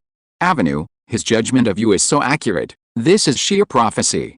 After hearing the Baron's assessment of Bruce, Pietro and Wanda exchanged glances, each seeing bewilderment in the other's eyes. Bruce's revenge itself? It's hard to tell. Normally, Bruce just seemed mean-spirited, constantly mentioning the orphan's parents in front of them, but no one could get angry at him because he was an orphan too. It was like a black person yelling that word at another black person. Now, after hearing the Baron's words, Bruce had incredibly painful memories, even deeper than theirs. Could it be that more than just his parents died? Meanwhile, Bruce remained expressionless, acquiescing to the Baron's assessment. You're absolutely right, Bruce said. Sometimes, I really feel like my situation is dire, but I don't know what's going on. Now, after hearing what you've said, it's like the clouds have cleared and the sun has opened up. Ha ha ha. Because you're still young and don't know how to hide it, I can see it, the Baron laughed. Bruce, I know your pain. It's hard, but it doesn't matter. Now that you're here, I'll find a way to redemption for you. He was like a spiritual mentor, imparting life lessons to the three children. What surprised Bruce was that the Baron didn't let them dwell on hatred. Instead, he encouraged them to open their hearts, move beyond hatred, and realize their own value in life. You are children raised by Hydra. If you can serve Hydra, you will certainly realize your own value in life, the Baron said. Hey, I have a mission I want to assign you. What mission? Pietro asked immediately. Go to America, the Baron said. Join SHIELD and become a young agent. Bruce frowned. Wait, this isn't going well? Why are they going to America all of a sudden? Isn't he here to do scientific research? Chapter 207 My revengeful temperament comes from the inside out. Bruce's doubts were first raised by Pietro. Baron, sir, Pietro asked, choosing his words carefully. But aren't we supposed to? Should we participate in the superpower experiment? Baron knew what Pietro was thinking, and a look of resignation crossed his face. I know you came to Hydra with such enthusiasm, and I shouldn't let you down, he sighed. But something has happened recently, and the experiment has stalled. And we need more manpower within SHIELD, so we've made this arrangement for you. Baron's words were tactful. The experiment wasn't just stalled, it was a complete failure. A complete and utter failure. This situation wouldn't improve until Baron Strucker obtained the Mind Scepter. But we only want revenge. Wanda, still with her ethereal demeanor, sat on the sofa, her legs folded, curled up in a ball. She buried her mouth between her legs, only her large eyes piercing the Baron's gaze.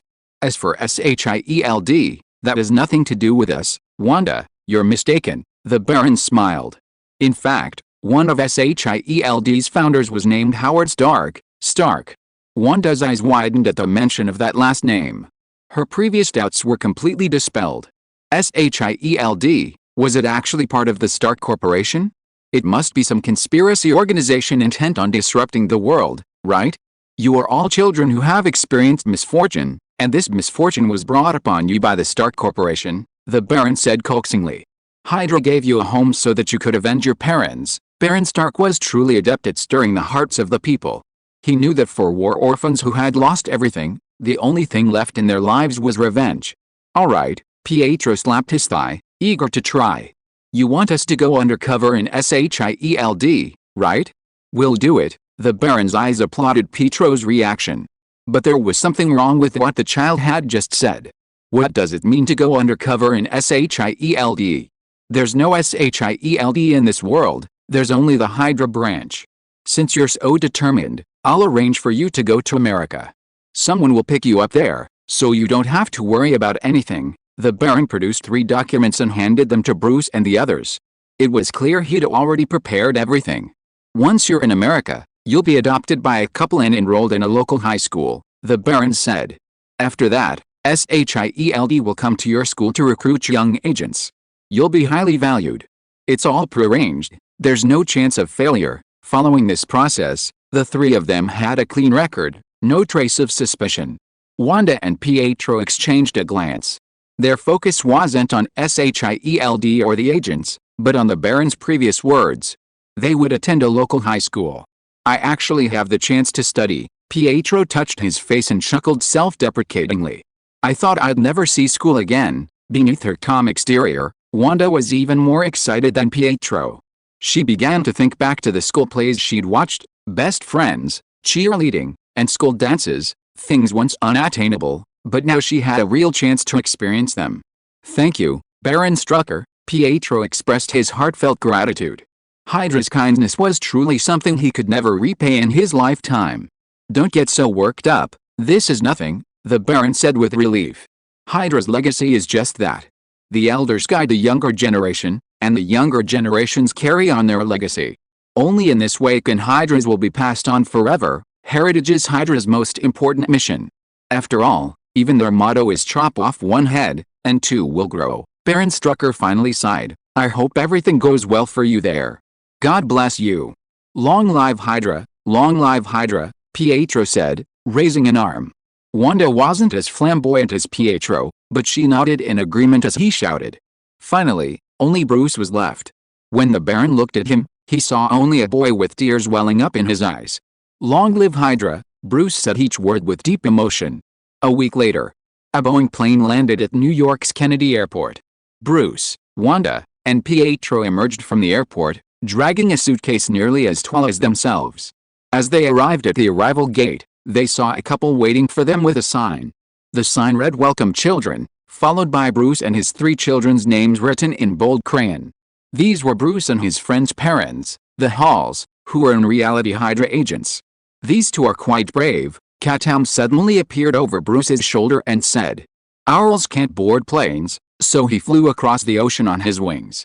Being Batman's parents is unlucky enough, and now there are the Masikmov siblings. It was unclear if these two were strong enough.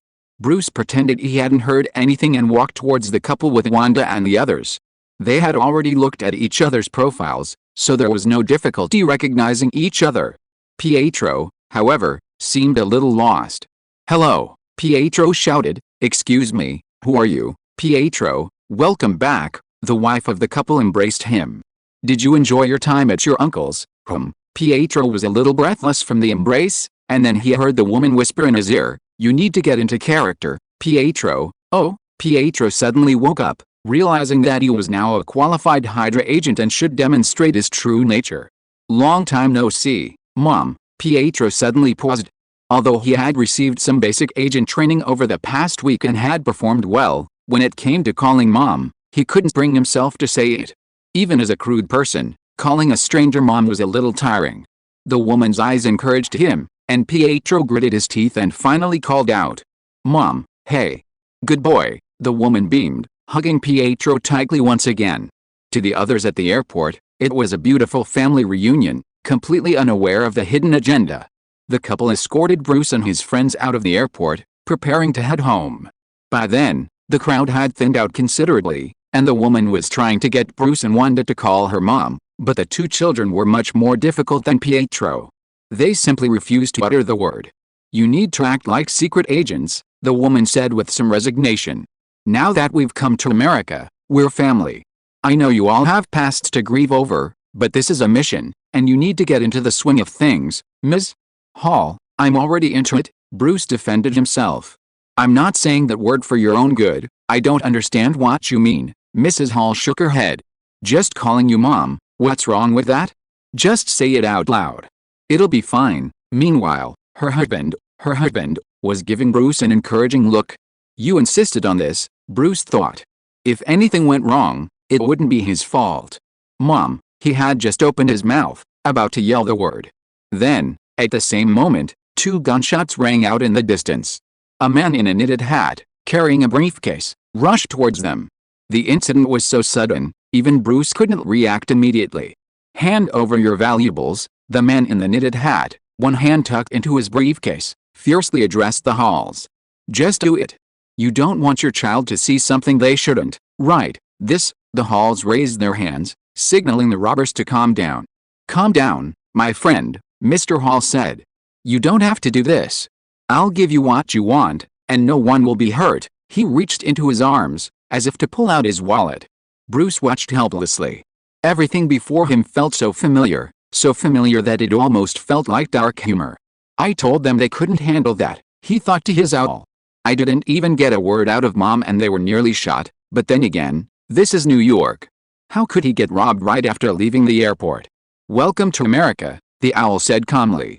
Perhaps because Bruce hadn't finished saying Mom, Mr. Hall obediently took his wallet from his pocket and handed it to the robber. The man in the knitted hat snatched it away, glared at Mr. Hall, and hurried away.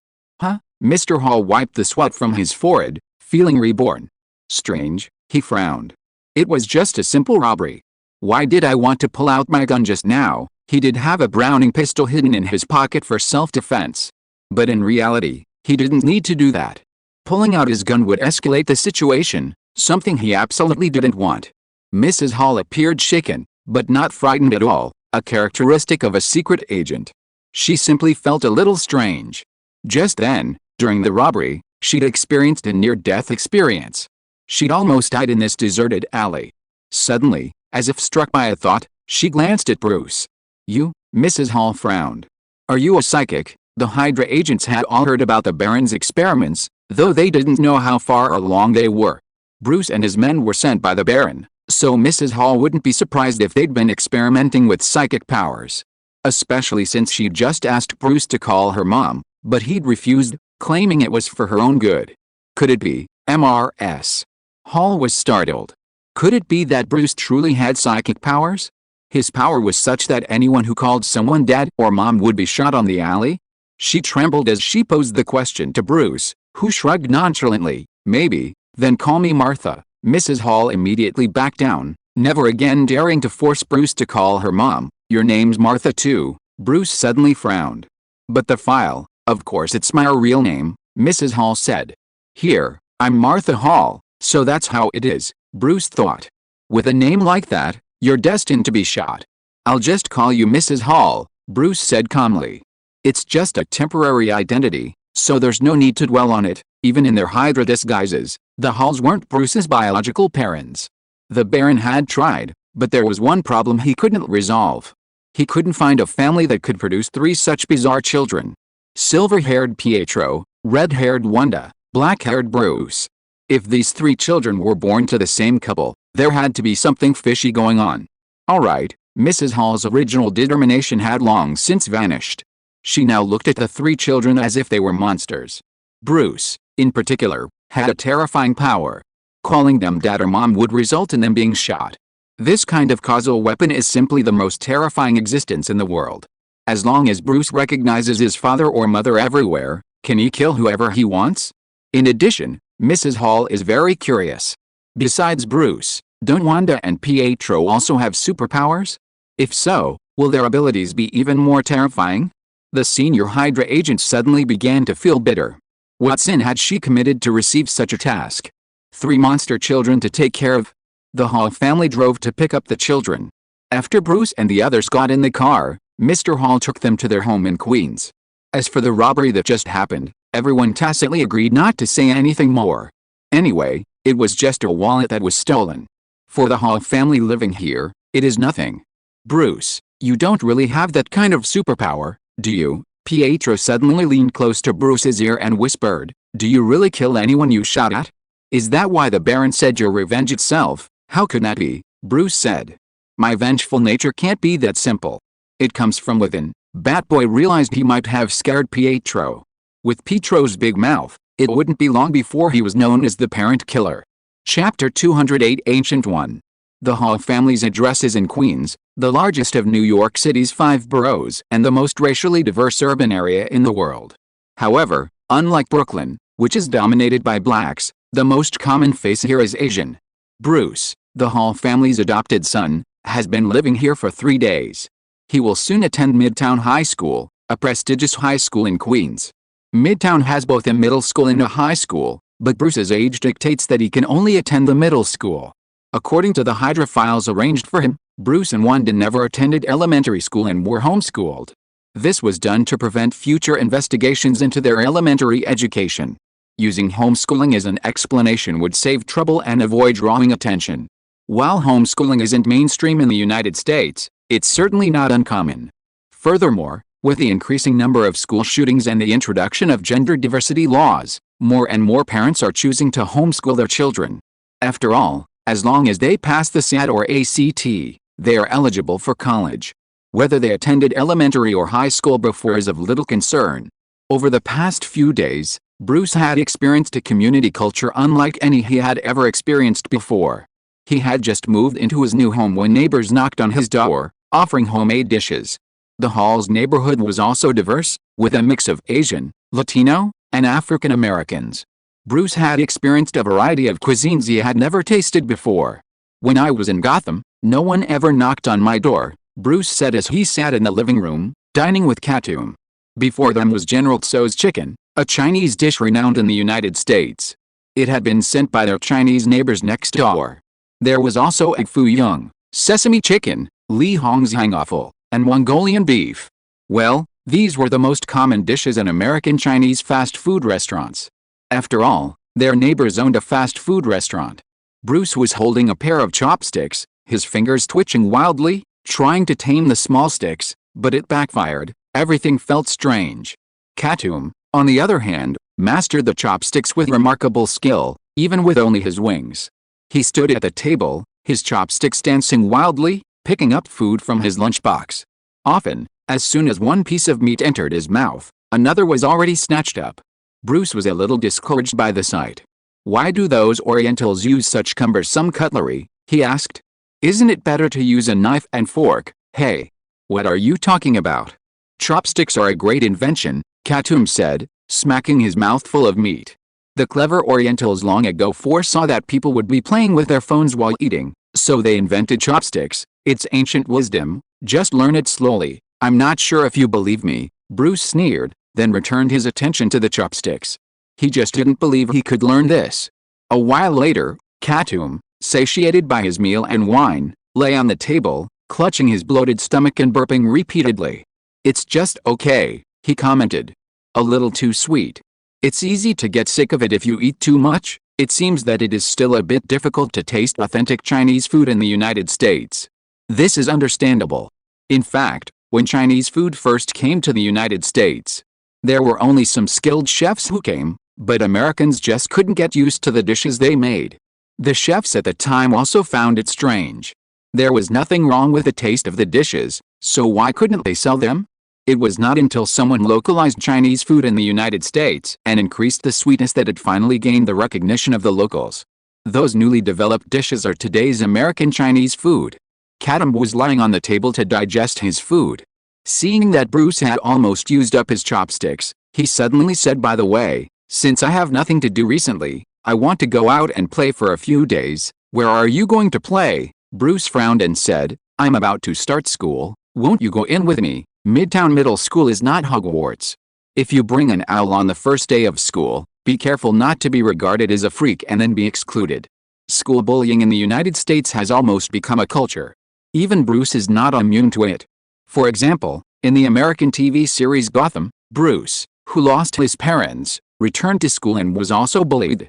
Of course, after he realized that he was the heir to the Wayne family, he quickly bullied back.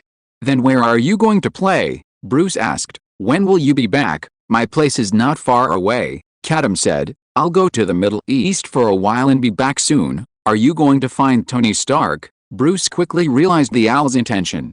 Katoom had no acquaintances in the Middle East, and the only person who could be related to him was Tony Stark. "Why are you looking for him?" Bruce asked puzzledly. "Didn't you say that his kidnapping was a disaster he was destined to have and a necessary condition for the appearance of Iron Man?" "Because I've been boring lately. There are no super criminals, let alone conspiracies," Katoom said. "And since you're going to school, I have to find some fun, right?" Could it be that even the great King Katoom had to go back to middle school? The truth was, the MCU universe was now eerily peaceful. Aside from the common robberies and gang fights on American streets, there was nothing else to draw attention to. "Tony Stark is the root of everything," Katoom said. "After he became Iron Man, the MCU's superheroes and supercriminals exploded. Before then, Most superpowered crimes were hidden. Okay, Bruce thought. Katoom, an owl, couldn't stay cooped up in the house all the time. Just let him get some fresh air. After all, if anything unexpected happened, he could just appret back. Then go early and come back early, Bruce said. At least come back for a visit when I join SHIELD. Okay, don't be so pretentious. The owl waved its wings and said nonchalantly, what you said just now is like a child begging his parents to let him attend the school sports meeting. Don't worry, I will definitely not let you spoil the fun. After that, he slowly climbed up from the table. Burp, the owl burped and flapped his wings to fly, but because he was too full, he couldn't control himself and fell down every time he flew a few centimeters. After trying several times, he finally gave up. Forget it, I'm a wizard, there's no need to be so entangled. Katoom shook his head. See you later, little bat. As the voice fell, a strange noise was heard, and Katoom used apparition to leave here. What's that sound? Wanda rubbed her eyes and walked out of her room. Nothing. Bruce shook his head, pretending nothing had happened. He wondered in his heart how long the owl would be out playing this time. Without him watching by the side, he would probably go crazy, right? Boom. After a noise, Katoom fell out of thin air. Before he landed on the ground, he twisted his body in the air and landed smoothly. What's going on? He frowned and looked at the surrounding scenery. He was now on an island reef, with the sea rolling in all directions. Even a fool would know that this is not the Middle East. Katoom had clearly located the Middle East just now, and now he fell out halfway. There was no need to think too much, there must have been an accident. I'm not a half-baked person like Bruce, how could I make such a mistake? Just as Katoom was thinking this, a golden circle suddenly appeared in midair. The circle continued to expand, and from within, one could see a scene from another dimension. Clearly, this circle was also a means of traveling through space. Then, a bald woman in yellow training robes stepped out of the circle. She looked at Katoom and smiled. Hello, little owl, she said. If I heard correctly, your name is Katoom, right, the Ancient One. Katoom recognized the person before him. The Supreme Sorcerer of Kamartaj, the Protector of Earth. To put it bluntly, she was the most powerful being on Earth. He hadn't expected someone like her to target him so quickly. Furthermore, Katoom could clearly hear the Ancient One speaking a voice more like birdsong than human language. I don't understand what you're saying, Katoom shook his head, feigning a harmless air. I'm just an owl, okay, stop pretending, Master Ancient One said with a smile. I have noticed you since you and that boy came to this world. In fact, I have observed you for several days and confirmed that you have no ill intentions towards this world, so I appeared in front of you. This may sound insignificant, but if you think about it carefully, it will make people feel creepy. He noticed Katoom and Bruce from the beginning, but never made a sound. He only appeared in front of them after confirming that they were not a threat. Katoom couldn't help but ask, what if they were a threat? Did Ancient One intend to kill them with a single palm? I want to talk to you, Katoom, Ancient One said. Where are you from? What is your purpose? How long will you stay in this world? It is most appropriate to ask you these questions. You don't want me to ask that boy, do you? She kept smiling and looked very friendly. But Katoom didn't mean to underestimate her. After all, when this old woman took action, even Katoom had to avoid her. We are just traveling around the worlds. We don't have any bad intentions. Katoom said, if you want to keep monitoring us, then I can only say that you are wasting your time. This statement was ambiguous, but the owl thought about it and then spoke the truth. If you must worry, then I can tell you in advance that there may not be only Bruce and I who have come to this world, Katoom said. 2 zombies who look like us may have entered this world, Zombie Boo and Zombie Owl, 2 guys who should not have existed in this world. They only have the appearance of Bruce and Katoom, but in fact there is no relationship between the 2 sides. But with that face, even if there is no relationship, it becomes related. Is that so? Master Ancient One thought for a moment, but apart from you, I haven't observed anyone else coming to this world, but they will come eventually, Katoom said deliberately. It's a pity that you don't know any prophecy, otherwise you can predict the future and naturally see their existence. Prophecy? Ancient One didn't know if Katoom was hinting at something. She could indeed observe the future. No matter how many timelines there were or how many possibilities there were, she could see them all. I hope you will keep your promise, Ancient One said softly. Don't do anything strange in this world. If you are just traveling and staying for a while, I won't do anything to you." With that, she turned and began to leave. The Ancient One had come this time merely to give a warning, to prevent Katoom and Bruce from impulsively disrupting the future of the MCU. In reality, the Ancient One hadn't acted this way before. She could generally determine whether an outsider posed a threat after a few days of observation. In a pinch, she could even directly observe the outsider's future. But this time, the situation was different. The Ancient One had indeed observed Bruce and Katoom, but she could never reach a conclusion. The more she observed, the more confused she became. Katoom and Bruce's behavior was practically indistinguishable from the locals. They simply lived ordinary lives. Joining Hydra was also an ordinary life. It wasn't until Owl left Bruce's sight at this point, allowing them to have a conversation, that the Ancient One appeared before Katoom. Now, having given Katoom the necessary warning, she displayed the power of the Sorcerer Supreme before him, interrupting his apparition and declaring her position. As for the rest, there's no need to elaborate. The mystery of the unknown is a kind of intimidation, inspiring even greater awe. The Ancient One turned, preparing to use the teleportation circle to return to her home, Camartage. However, just as she crossed the circle, a figure suddenly whizzed past her, accompanying the Ancient One to her dojo in Nepal. "I've changed my mind," Katoom said, flapping his wings. "I was going to hang out with Tony Stark, but now you've scared me." He stiffened his neck, as if he wasn't going to leave. "You must take responsibility for this," the owl said aggrievedly. "For the rest of my life, I'll be with you, just in case you blame me for anything that happens." With that, Katoom flew off into the distance, as if returning home, completely ignoring the Ancient One. "Huh?" The Ancient One looked at him with a mixture of laughter and tears, completely surprised by this development. Wasn't this owl a little too familiar? Chapter 209 Spider-Man is the earliest welfare girl. Ouch! Katoom hadn't gotten very far from Camartage when he suddenly screamed and fell. He clutched his stomach, his face contorted with pain. "What's wrong with you?" Ancient One, hands behind her back, sauntered over. A single glance told her what was wrong with Katoom. "You've eaten too much," she said. "You couldn't digest what was in your stomach, and now you're getting a stomachache." Then, Ancient One reached out and felt Katoom's stomach. With just this simple gesture, the owl's bloated belly quickly shrunk. "This is all your fault." Katoom's abdominal pain subsided, and he said angrily, "I didn't need such strenuous exercise. You forced me to stop." This Ancient One was momentarily at a loss for words. She had indeed stopped Katoom, but wasn't the owl's stomach ache caused by him forcing her to return to Camartage? "I don't care," Katoom said. "I need to recuperate in Camartage. I won't leave until I'm well." This complacent look left the Ancient One helpless. "Well, this is fine," she thought. If an alien from another world could stay peacefully under her watch, it would save a lot of trouble. "All right," the Ancient One said with a helpless smile. "Whether you want to stay in Camartage is fine. We always welcome guests." "That's more than enough," Katoom snorted, finally satisfied. Then he glared at the Ancient One. "What are you still standing there for?" Katoom lay on the ground, wings outstretched. "Pick me up. Do you think I can still fly?" The Ancient One's brows twitched. The owl's audacity was beyond her imagination. Could such a creature really be allowed to stay in Camartage? She couldn't come to a conclusion yet. She could only sigh softly, pick up the owl, and take him to the ashram. "I'm thirsty," Katoom said, nestled in the Ancient One's arms. "When we get there, get me a glass of water." "Don't be so harsh," the Ancient One said calmly. "You're being mean to me." Katoom's face lit up with disbelief.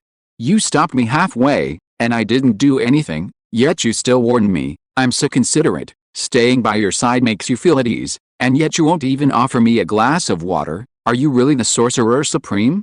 How can you treat others so comfortably?" The owl grew increasingly aggrieved, almost on the verge of tears. The Ancient One recited mantras in her mind, finally taming her surging emotions. "Okay," she forced a smile. "What would you like to drink?" "Tea is fine," the owl said casually. "And some honey, by the way." "Where's your owl?" A new morning in Queens. The Hall family was carrying out their secret operations, and now came a crucial moment, the family enjoying breakfast together in a seemingly happy atmosphere. Pietro, buttering his bread, posed this question to Bruce. He hadn't seen the owl in 2 days. Did Bruce release it? "He went out to play," Bruce said, taking a bite of his sandwich. "He's always like that. He flies away for a few days for no apparent reason, then suddenly comes back. Oh, Pietro nodded, casually remarking, "That's a shame. Wanda loves your owl and was thinking about making friends and playing with it together." "Really?" Bruce glanced at Wanda. The girl usually acted disinterested, but he hadn't expected such a thought. Wanda was slowly tearing her bread when she suddenly felt Bruce's gaze.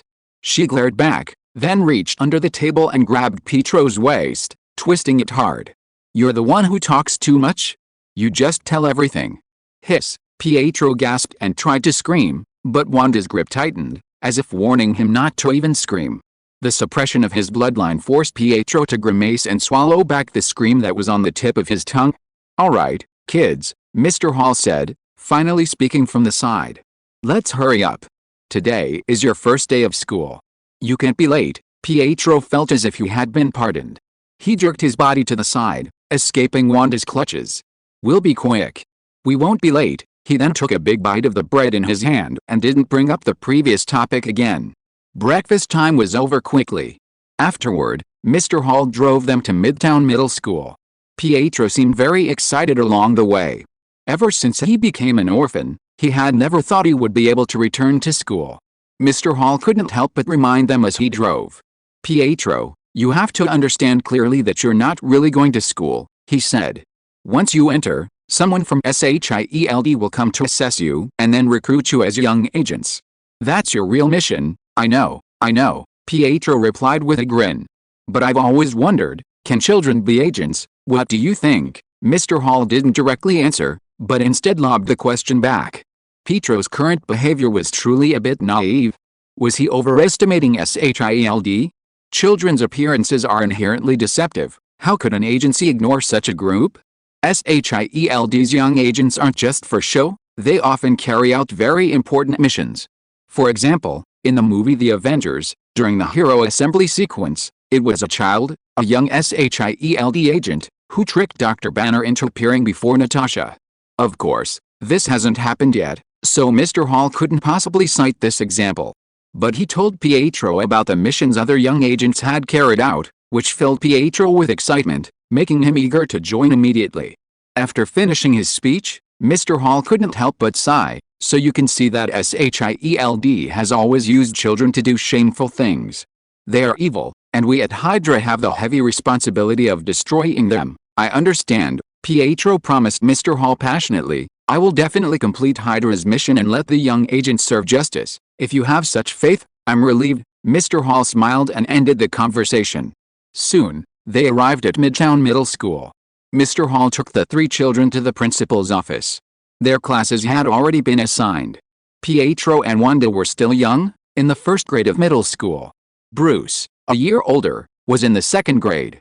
"I'll pick you up after school." After completing all the formalities, Mr. Hall said goodbye to the children. "I hope you have a great first day." Then he left. Only 3 children remained, each led by their respective teachers to their respective classes. Bruce's homeroom teacher was a short, plump, middle-aged woman in her early 40s, wearing gold-rimmed glasses. She exuded a friendly air of authority. "Your name is Bruce Wayne, right?" she said with a smile. "I'll be your future homeroom teacher. You can call me Ms. Winnie. I'll take you to the classroom now." Bruce nodded and followed Ms. Winnie. Soon, they arrived at the classroom. From the hallway, they could hear the clamor of the class.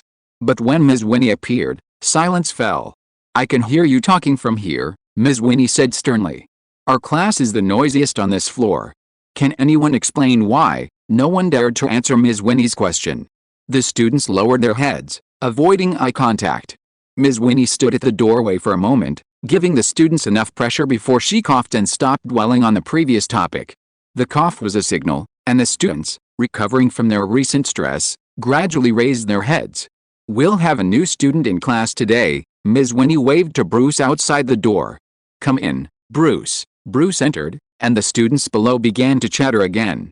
He wrote his name on the blackboard and briefly introduced himself to the students. "You can sit there," Ms. Winnie pointed to the second-to-last row by the window. Bruce walked over under the gaze of his classmates and sat down quietly, making no eye contact. He looked like a normal, shy boy. "Okay, let's start class," Ms. Winnie said, moving the conversation away from Bruce. Bruce opened his book and tried his best to act like a good student, even though he had already mastered this level of knowledge through reading. Sitting next to Bruce was a boy who looked a bit frail. He lowered his head and greeted Bruce. "Your name is Bruce, right?" "I'm Peter Parker." "Hello, Peter Parker," Bruce casually responded to Peter's greeting, his eyes fixed on the blackboard. "Which school did you transfer from? I mean, why did you choose ours?" "It's not good at all, it's my family's arrangement," Bruce said. "After all, they're paying for my tuition, so I just have to do it." "I see," Peter nodded, looking as if he understood. But if he thought about it more carefully, he'd realize Bruce hadn't actually said anything. He was just playing him off. Peter seemed a little emotionally insensitive. He didn't feel Bruce's prevarication at all. On the contrary, he seemed to be extremely enthusiastic about being Bruce's friend. Even when Bruce's responses were intermittent, Peter could still talk non-stop. He even quickly started talking about dreams. "I want to be a photographer," Peter said. "I'm saving up to buy a camera. If possible, I'd like to capture more beautiful images." As he spoke, his gaze wandered, unable to resist glancing at a blonde girl in front of him. Bruce had also seen the girl as he entered the classroom. She was indeed beautiful. No wonder Peter found her so beautiful. "Her name is Gwen Stacy," Peter introduced to Bruce. "She's the best girl in our class, and the most beautiful. She's my best friend, and we grew up together." As he spoke, Bruce suddenly asked, "So you like her?" "Like? No, I don't," Peter immediately denied it, eagerly saying, "How could I possibly like her? We're just friends, not that kind of thing." "Cowardly," Bruce thought to himself. "But when you were talking about beautiful scenes just now, you were looking at her," Bruce retorted.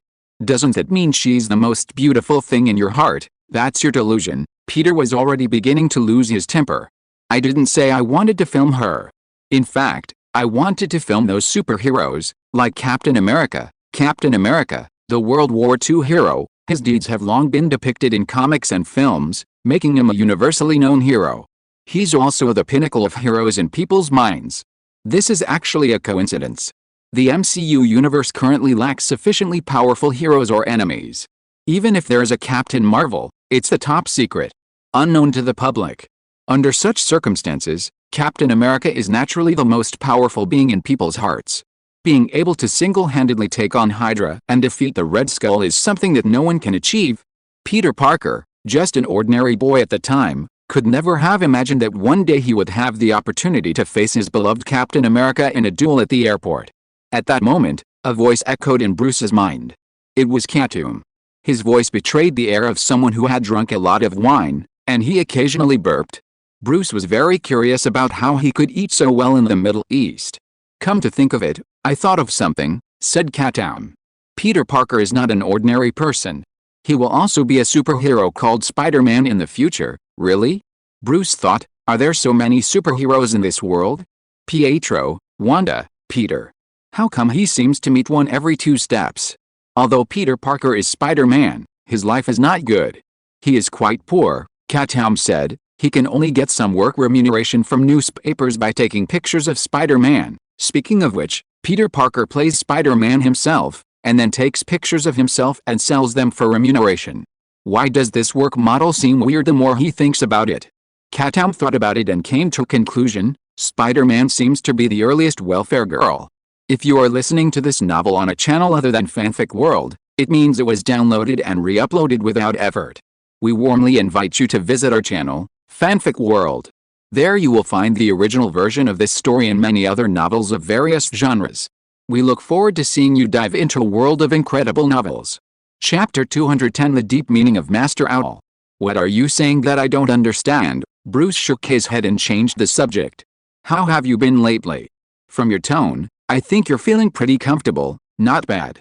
People here respect me." Katoom was lying on a soft bed, looking idle. He now had 9 meals a day served by a dedicated person from Camartage. It seemed that the Ancient One really wanted to keep Katoom in a safe place and not let him run around. But how could a free owl be willing to be someone else's plaything? "Bruce, I've been researching something very interesting lately," Katoom said. "Marvel magic is very different from Hogwarts magic. Are you interested in learning it?" "Marvel magic?" "Wait," Bruce asked, puzzled. "Didn't you go see Tony Stark? Why are you talking about magic again?" "Well, Everything is constantly changing, and plans can change at any moment, right? Katoom said casually. Well, first, tell me if you're interested. If so, I can help you find study materials. I guarantee they'll be authentic ancient texts inaccessible to the outside world. Interested in learning? Of course he did. Bruce might resist any force, but he would never resist learning. It was an investment that never lost money. After Bruce's affirmative response, Katoom said, "Okay, then you go to class first. I'll come see you after school." "You want to come back?" Bruce asked. "No need to bother," Katoom said with a smile. "I'll open your eyes." Inside Camartage, the Ancient One was conferring with some mystic mages. The debate was peaceful, but it was clear that each had their own unique insights.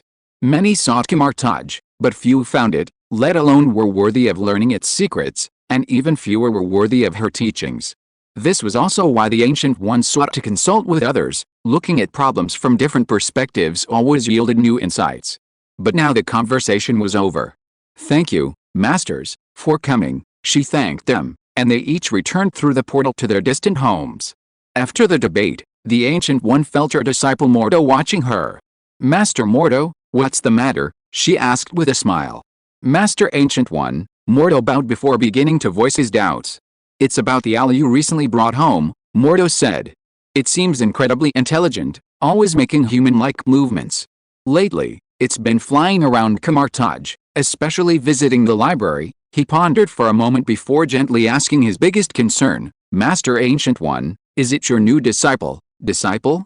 No, no, no." The Ancient One suddenly felt a pang of stomach ache at the thought of the owl's face. If it truly was his disciple, then the Ancient One's limited lifespan would be shattered. "In fact, that's no ordinary owl," the Ancient One said. "He's also a magician, who came to Camartage to exchange magic with me." "Oh," hearing this, Mordo felt relieved. Since he was the wizard's guest, the Ancient One must have known about the owl's actions and had a solution. In fact, Mordo's mention of Katoom had a more subtle meaning. During the few days the owl had been at Camartage, it had been known to commit atrocities. Not only had it bullied students, but it had also been known to play pranks. The librarian king had his head shaved and indelibly painted with the graffiti. Hamel's beard had been tied into a bow. Even Mordo himself had endured some unspeakable things. A black man, he had once woken up in a cotton field. It was all the owl's doing. It seemed that the Ancient One not only knew about these things, but had even condoned them. But why? Mordo looked at the Ancient One, hoping to see a hint of what was happening on his teacher's face. But he saw nothing. Perhaps asking the Ancient One directly would be a good option, but cultivation requires understanding. Asking the Ancient One everything, while the mage would be happy to answer, would also be akin to telling her she lacked understanding. "Think, Mordo, think carefully. You, so clever, will surely understand the mage's deeper meaning." Finally, after much contemplation, an idea struck Mordo. He remembered what the Ancient One had just said, that she had invited Katoom to learn magic. So that's why. Mordo finally understood why. A relieved smile spread across his face, and he clasped his hands together, bowing deeply to the Ancient One. "I understand, Master," he said sincerely. "We won't let you down." Later, Mordo gathered his fellow apprentices. Brother Mordo, a younger mage, his face painted with comical designs, eagerly demanded, "What are we going to do today?" He clutched a rope, his expression eager to try. The young mage had been severely bullied by the owl, the grease paint on his face indelible. He'd been wanting revenge on the owl for a while now. Today, at the mere word of Senior Brother Mordo, he stormed into Katoom's room, tied him up with ropes, plucked his feathers, and then painted the same graffiti on him again, letting Katoom feel his own pain. However, upon hearing his junior brother's words, Mordo suddenly retorted with a stern look. "What are you doing?" he demanded. "How can you achieve enlightenment with such impetuousness, huh?" The young mage was taken aback. Was Senior Brother Mordo's change of heart a bit too quick? Hadn't he been the one who first proposed the plan of revenge against the owl? He'd even gone to the mage specifically to ask for his approval. Could it be that the Ancient One opposed the plan? Not only the young mage, but the other mage brothers were also puzzled. If Mordo didn't offer a convincing explanation today, they wouldn't give up. Mordo knew this, so he didn't hide it from the other mage brothers. "Today I inquired with the Ancient One about the origins of the owl," Mordo said calmly. The master told me that the owl was a wizard she had invited to exchange magic, and that she knew everything he did. Huh? The surrounding practitioners all murmured in confusion. Why? Someone asked. We practice diligently, so why would the master invite someone to torture us? So, your cultivation is still too shallow to discern the master's deeper meaning. Mordo shook his head. You've read all kinds of spiritual stories. Don't you know about Buddhist koan stories? Kamartaj is located in Nepal, the birthplace of the Buddha. With a common origin, the disciples of Kamartaj are naturally familiar with Buddhism. They've also heard of koan stories. Koan stories are actually quite easy to understand. They're stories in which the elders, through some puzzling behavior, enlighten their disciples. They often test a disciple's understanding. This story has spawned numerous modern memes, such as the classic young man asks his Zen master, the young man asks the master, I'm often bullied, and I can't stand up straight. The old master smiles and holds out a snake. The young man suddenly realizes, you want me to be as flexible as a snake, right? The old master laughs and replies, whoever bullies you, put this thing in his bed. This meme deconstructs and mocks the ancient koan case. Meanwhile, after Mordo's guidance, the other students seem to understand, as if they've grasped something. Brother, I understand, another master exclaims. You mean that owl's pranks actually have a deeper meaning? Is the owl guiding their spiritual practice through these abstract actions? It's good that you understand this. It shows you have the ability to understand. Mordo smiles. Think about it. Master Ancient One loves all his disciples equally. How could he allow us to be bullied? Indeed. As expected of Brother Mordo, he had grasped the Ancient One's good intentions in such a short time. Shame fell on the disciples' faces, feeling a profound chasm between them and their brother's level. Someone then asked, but how can we understand Master Owl's behavior? It's simple, constantly comprehend, Mordo said. When you can't grasp it for now, imitate it. Imitate Master Owl's behavior and grasp his deeper meaning. Furthermore, doesn't Master Owl make sounds when he teaches us? Mordo said. We thought it was a joke, a mockery, but now it seems we were wrong. It must be his own language, guiding us, that we simply can't understand. Understanding the language of owls is not difficult. In Kamartaj, there's magic that allows communication with animals. Now, I have a suggestion for you all, Mordo concluded. Everyone must learn the magic of communicating with animals. Don't miss any of the master's instructions. If you do, it will be your loss. I will follow your instructions, senior brother. The disciples clasped their hands together and thanked Mordo. Their hearts burned with enthusiasm. A master of magic in animal form must be the legendary druid. The teachings he imparted to his students must be the essence of his years of practice. Some secretly resolved to grasp the deeper meaning behind the owl's behavior. If they couldn't grasp it, they would imitate it. Some radical disciples were even prepared. If the owl could use the king's bald head to paint, then they could too. Not only that, but with a better bald head, huh? Come to think of it, the Ancient One also had a bald head. Bruce's first day on campus was over. For him, nothing special. Aside from Peter Parker constantly chattering in his ear, everything was normal. No sudden conflicts, no unexpected encounters. Real campus life, that's what it was like. But when Mr. Hall drove them home, Pietro and Wanda were in high spirits. For them, regaining their lost campus life was a gift. Even a simple life was a kind of happiness. Wanda got confessed to. Pietro, as soon as he got into the back seat, couldn't wait to share his day's events.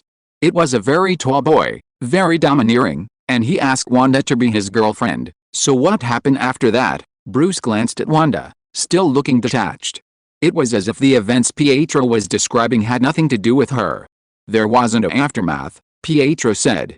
That guy was a tough guy on the outside, and he couldn't even defeat Wanda. He got a beating, and he cried and called for his mother. This was perfectly normal. How could a child with a happy family, who had never experienced the pressures of life, possibly stand up to Wanda? Even if she couldn't match her in size, her methods were far more ruthless.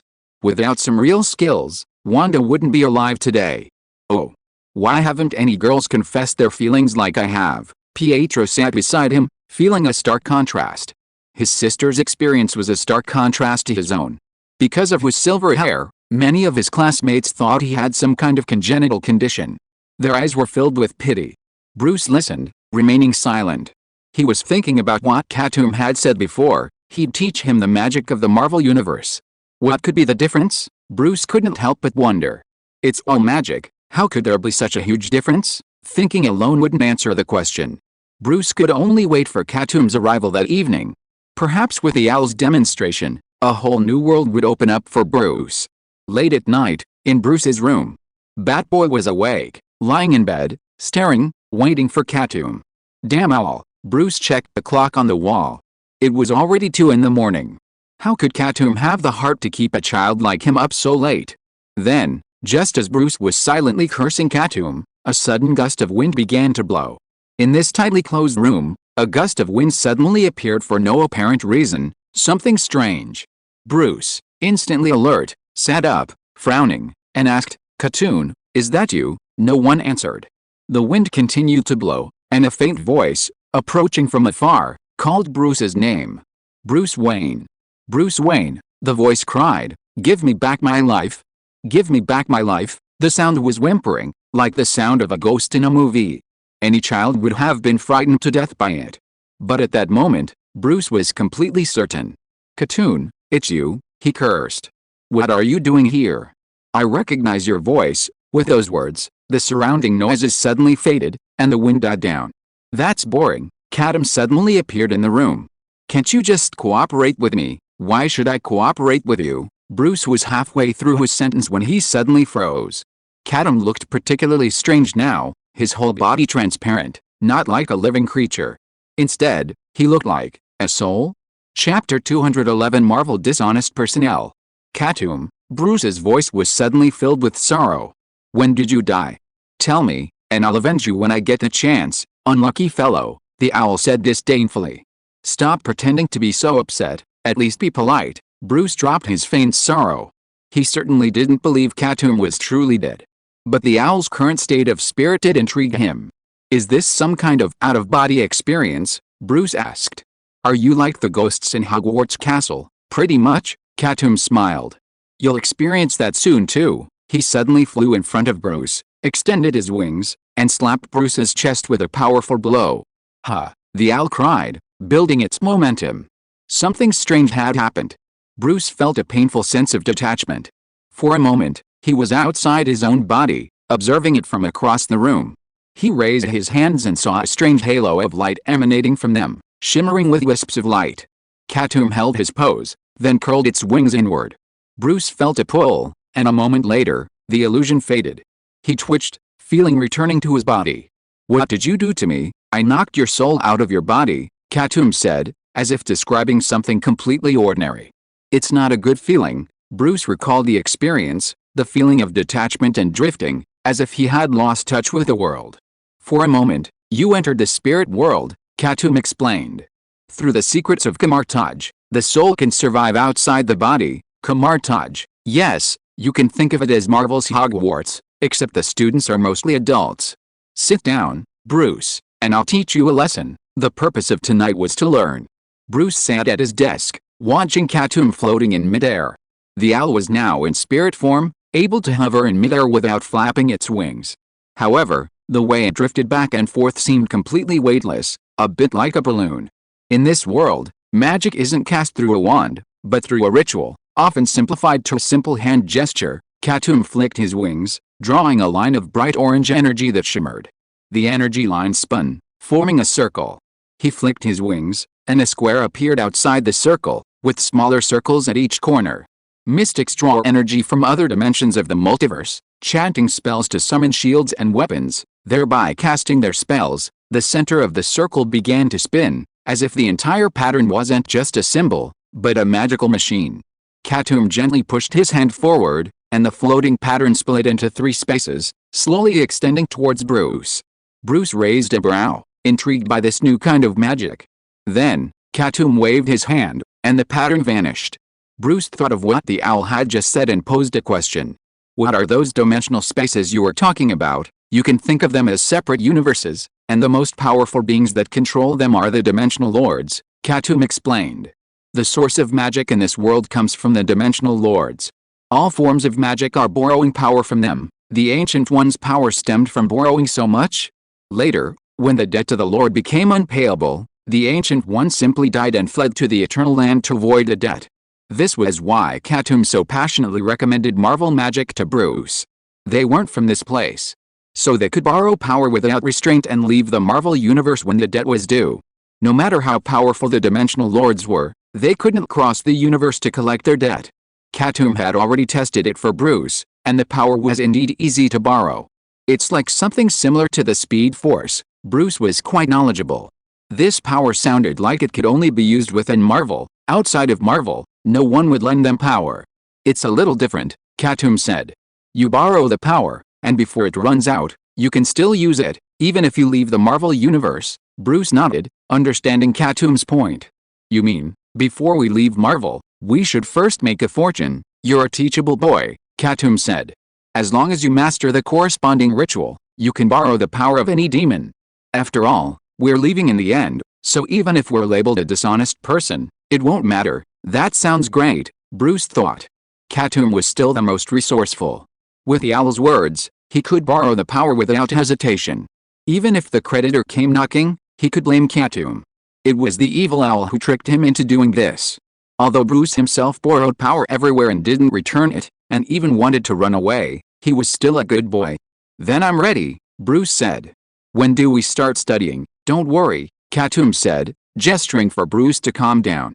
Today, I mainly want to broaden your horizons. As for truly drawing power from the dimensional demons, you'll need to lay a solid theoretical foundation. With a wave of his hand, 4 thick books piled together and appeared before Bruce. Each book was adorned with sigils, gleaming with energy. Bruce flipped through them: the Invisible Sun, New Astronomy, the Authoritative Code, and the Key of Solomon, all filled with cryptic terms. In comparison, the Hogwarts textbooks, like elementary spells and intermediate spells, seemed less mysterious. These are the originals I borrowed from Camartage, Katoom said. From now on, I'll bring you 4 books every day. You must read them all within a day and memorize everything.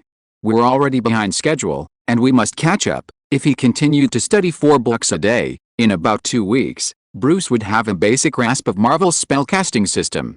No problem, Bruce held the thick tome in his hands, feeling no pressure. He had always had a photographic memory. As long as he memorized and then understood, no knowledge could be denied to him. Even magic books written in ancient languages were no problem for Bruce. He could summon an illusion of Diana to read with him. Wonder Woman, knowing every language and script on Earth, was a universal translator. Okay, then, put these books away, Katoom commanded. Next, I'll show you something interesting. Bruce tucked the magic books under the bed and turned to Katoom. Now, I'm going to take your soul into a special dimension. Katoom extended his wings and gently flapped them. The air in the middle of the room seemed to shatter into 1,000 fragments, tingling and hanging in the air. Each fragment reflected a portion of reality from a different angle. Katoom slapped Bruce's soul out with another palm strike and led him into the mirrored wall. This is a mirror dimension, he said. It's real, but undetectable. Outside the dimension, Katoom and Bruce floated in midair. They passed through the wall of the room and emerged above the city. It was 2 o'clock in the morning, but New York wasn't silent. The world's largest city that never sleeps was still blazing with neon lights. Bruce looked down. He could see cars passing by on the street, gang members gathered in groups on the roadside, and the swarms of people still working overtime in some buildings. They can't see us. Katoom led Bruce into a lighted building where a team of programmers was working late. They sipped coffee to stay awake, and the team leader was watching them to ensure their efficiency. Katoom flew close to the leader and slapped him. The slap missed, and the owl's wing passed through the man's head. The real world won't change because of what happens here, he said. The mystics of Camartage use the mirror world for training and surveillance, and sometimes contain threats within it. We can freely enter and exit this world through the suspension ring. Katoom thrust his wings downward, and the entire sky folded up, forming a transparent concentric pattern with a black opening in the center. At that moment, Bruce seemed to sense the presence of other dimensions, as if Katoom had folded reality up, making room for something else. It seems you sensed it, Katoom said. Contacting dimensional demons here won't affect the real world. I'll take you around them first, so you can recognize them. This will make it easier for you to ask them for power later. With that, the owl restored the folded world to its original state and led Bruce out of the mirror world and back to reality. Of course, they were still in spirit form. Back in reality, Bruce suddenly saw something. White, indistinct objects floated in the sky. They didn't dare approach Bruce, and as soon as they noticed his presence, they quickly drifted away. "This is ghosts," Katoom said. "These are the ghosts of the recently deceased. They're in a formless state and will soon journey to the world of the dead." "The world of the dead?" Bruce asked. "Is it a place like hell?" "Perhaps, but I think it's more likely Helheim," said the owl. Helheim, the realm of the dead in Norse mythology, was once ruled by Odin's eldest daughter, Hela. Since Asgard existed and Earth was one of the 9 realms, it made sense that the souls of the deceased would journey to Helheim.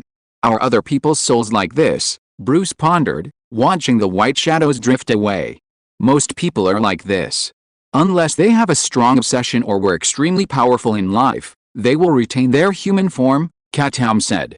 "Our souls, like ours, don't follow this rule when we leave our bodies. They weren't dead yet." "I see." Bruce nodded, his horizons broadened a little. He knew that souls would appear after death. There were many at Hogwarts, but it required extremely difficult conditions to create one, and not everyone could leave behind a lingering memory. Bruce didn't delve into the possibility of more forms of the soul. At least, he hadn't seen any. And now, these white, drifting spirits in the air, displayed the most common form of the soul, yet also the least easily observed by humans. They would soon depart for their own world. "I wonder if Mom and Dad have souls," a thought suddenly struck Bruce.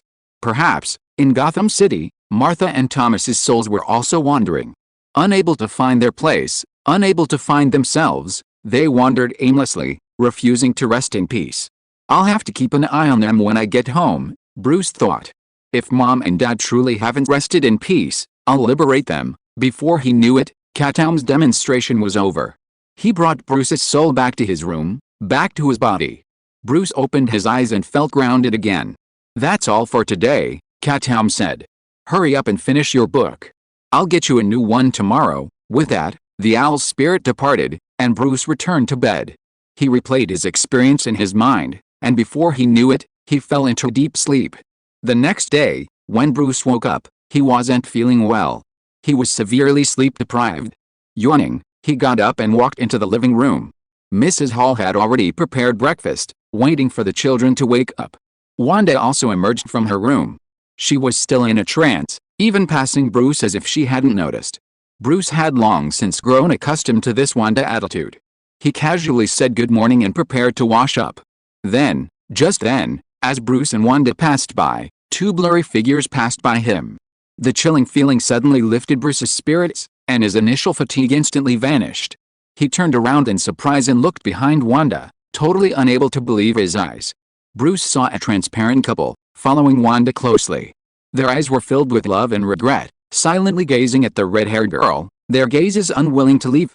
Bruce suddenly thought of a very classic novel called A Space Odyssey. In its preface, it was written at the beginning, "Behind every living person today, there are 30 ghosts standing, 30 to 1, which is the exact ratio of the dead to the living." Since the beginning of the world, there have been about 100 billion people who have lived on Earth. 30 people may be an exaggeration. But at this moment, Bruce did see 2 ghosts standing behind Wanda. As expected, they were her parents. Chapter 212. Welcome to SHIELD. Wanda usually seemed to be in a state of disorientation. Bruce had assumed she simply preferred to be lost in her own world, uninterested in others. But now it seemed otherwise. Can Wanda see her parents' spirits? Bruce wondered, or is it just that her intuition is stronger than others, and she can vaguely sense the presence around her? When Batboy first encountered magic, his intuition was dramatically heightened, allowing him to occasionally foresee danger. If Wanda possessed the gift of a witch, then it wasn't impossible for her to sense ghosts. Considering Pietro seemed perfectly normal, and Wanda didn't seem to have told him anything about spirits, Bruce preferred the latter. Wanda couldn't see her parents, but only vaguely sensed their presence. If that's the case, I can't say anything. Bruce and Wanda were, after all, just acquaintances living under the same roof. If he rashly mentioned her parents, it would only irritate Wanda. Furthermore, topics like spirits would make Bruce seem like a charlatan. "I'll wait until Wanda truly needs help, then I'll speak." Living in America means accepting this lifestyle. You have to be careful with your words, or else anything you say could offend others. Bruce feigned indifference, washed up, sat at the table, ate breakfast, and prepared for school. Life at Midtown High School was a rare tranquility for Bruce. Nothing out of the ordinary happened. He was surrounded by people his own age, and his worries were merely childish. Most of the students knew each other, they'd lived in the same neighborhood since childhood, had been classmates in elementary school, and, apparently, still in high school. Peter Parker was a warm and welcoming man. In just a few days, he and Bruce had become close friends, or so he thought. He revealed much about himself to Bruce, like how he, too, was an orphan, his parents having died in an accident and his uncle and aunt having adopted him. Peter's somewhat soft personality had also led to him being bullied. When Bruce arrived at school today, he glanced behind Peter and noticed no one was following him. It seems not every orphan has the spirit of their parents behind them, Bruce confirmed this. He had no doubt about Peter's parents' love for him, but he could only say that the formation of a spirit behind him might not be that simple. "Bruce, you're here," Peter greeted Bruce from his seat, grinning broadly, as if something good had happened. "Uncle Ben got a big job a while ago and bought me a present." After Bruce took his seat, Peter whispered to him, "It's the Death Star from Lego Star Wars. Would you like to come over to my house and build it with me?" "How many bricks are there?" Bruce asked. 3,803, Peter said excitedly. "We can build together for ages." No problem." Bruce thought to himself that he would accompany Peter for a day at most and then find an excuse to leave. As he spoke, the bell rang, and the chaos in the classroom gradually quieted. Then, a teacher he hadn't seen before walked in, carrying a pair of books. Honestly, she was a red-haired woman with a very sexy figure and a striking appearance. When she walked into the classroom, lesson plans in hand, the boys' mouths went dry. The allure of a mature woman was a deadly charm for the young boys. But Bruce, at a glance, felt a chill run down his spine.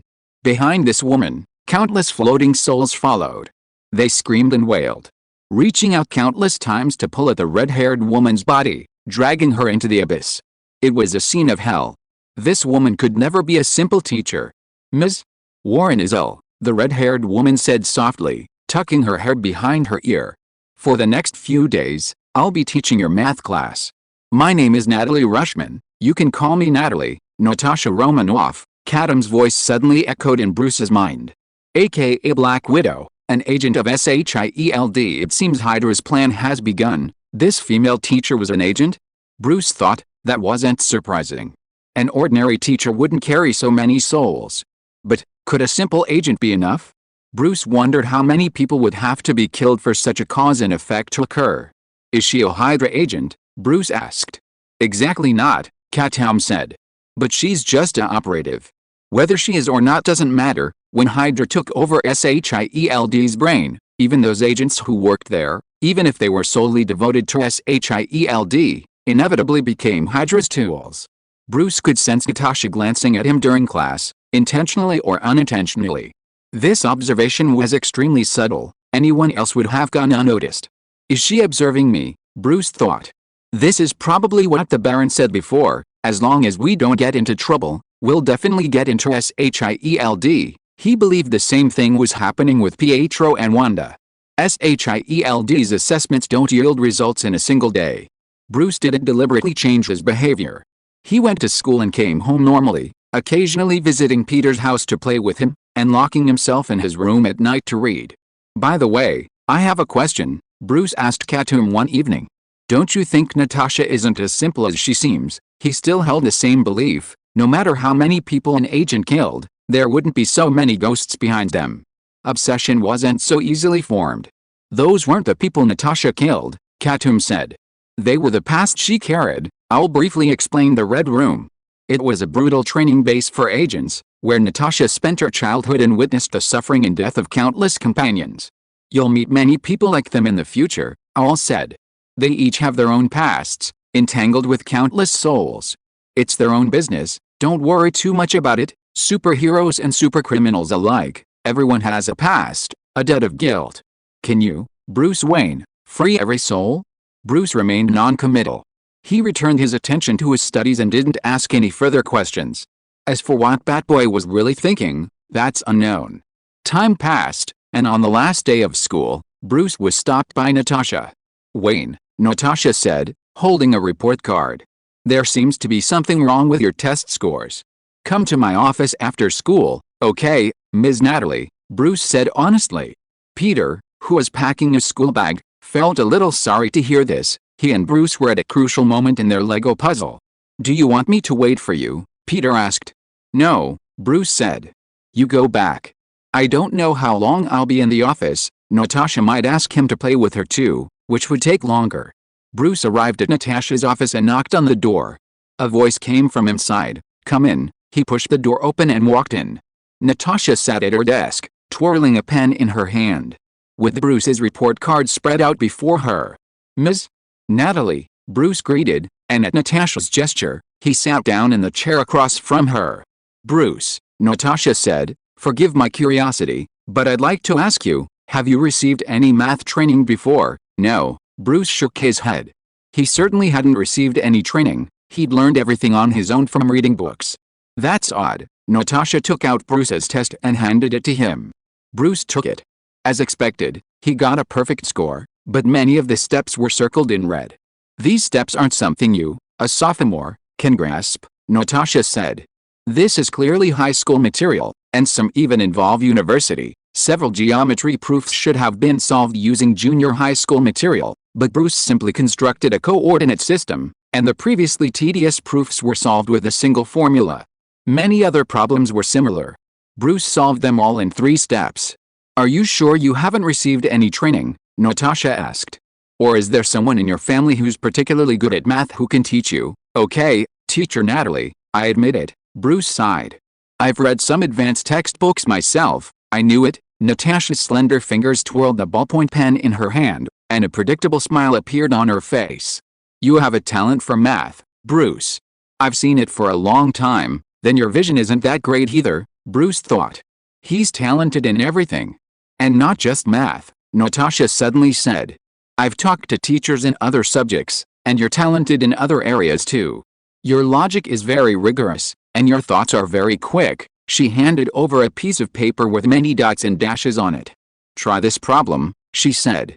It's difficult. I won't blame you if you can't solve it. You can take it home and work on it.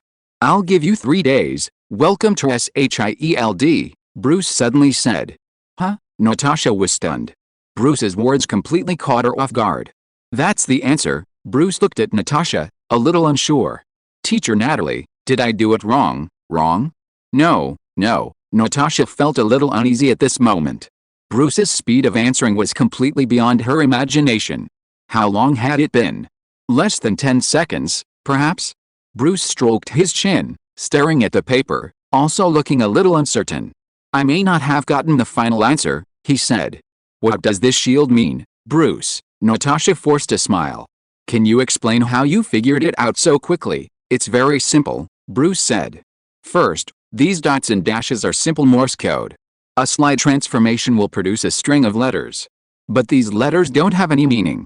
No matter how you arrange them, you can't get the corresponding content. That means this string of letters has another layer of encryption. After trying a few, I found that if you match the order of these letters with the 26 letters on a keyboard, for example, A corresponds to Q, B corresponds to W, that way, we can get new content. After that, I paused every 3 letters, moving the 4th to the front, and finally formed this sentence. Welcome to SHIELD. Bruce spoke it all in one breath, but it took him half a minute to finish it. Yet, the actual decryption took him only seconds. This deduction should be correct, right? Bruce asked. It's an encrypted code, using very simple encryption techniques. But I'm stuck at the last step. I don't know what SHIELD. He spoke with a look of deep regret, as if doubting his own intelligence. Natasha was completely stunned.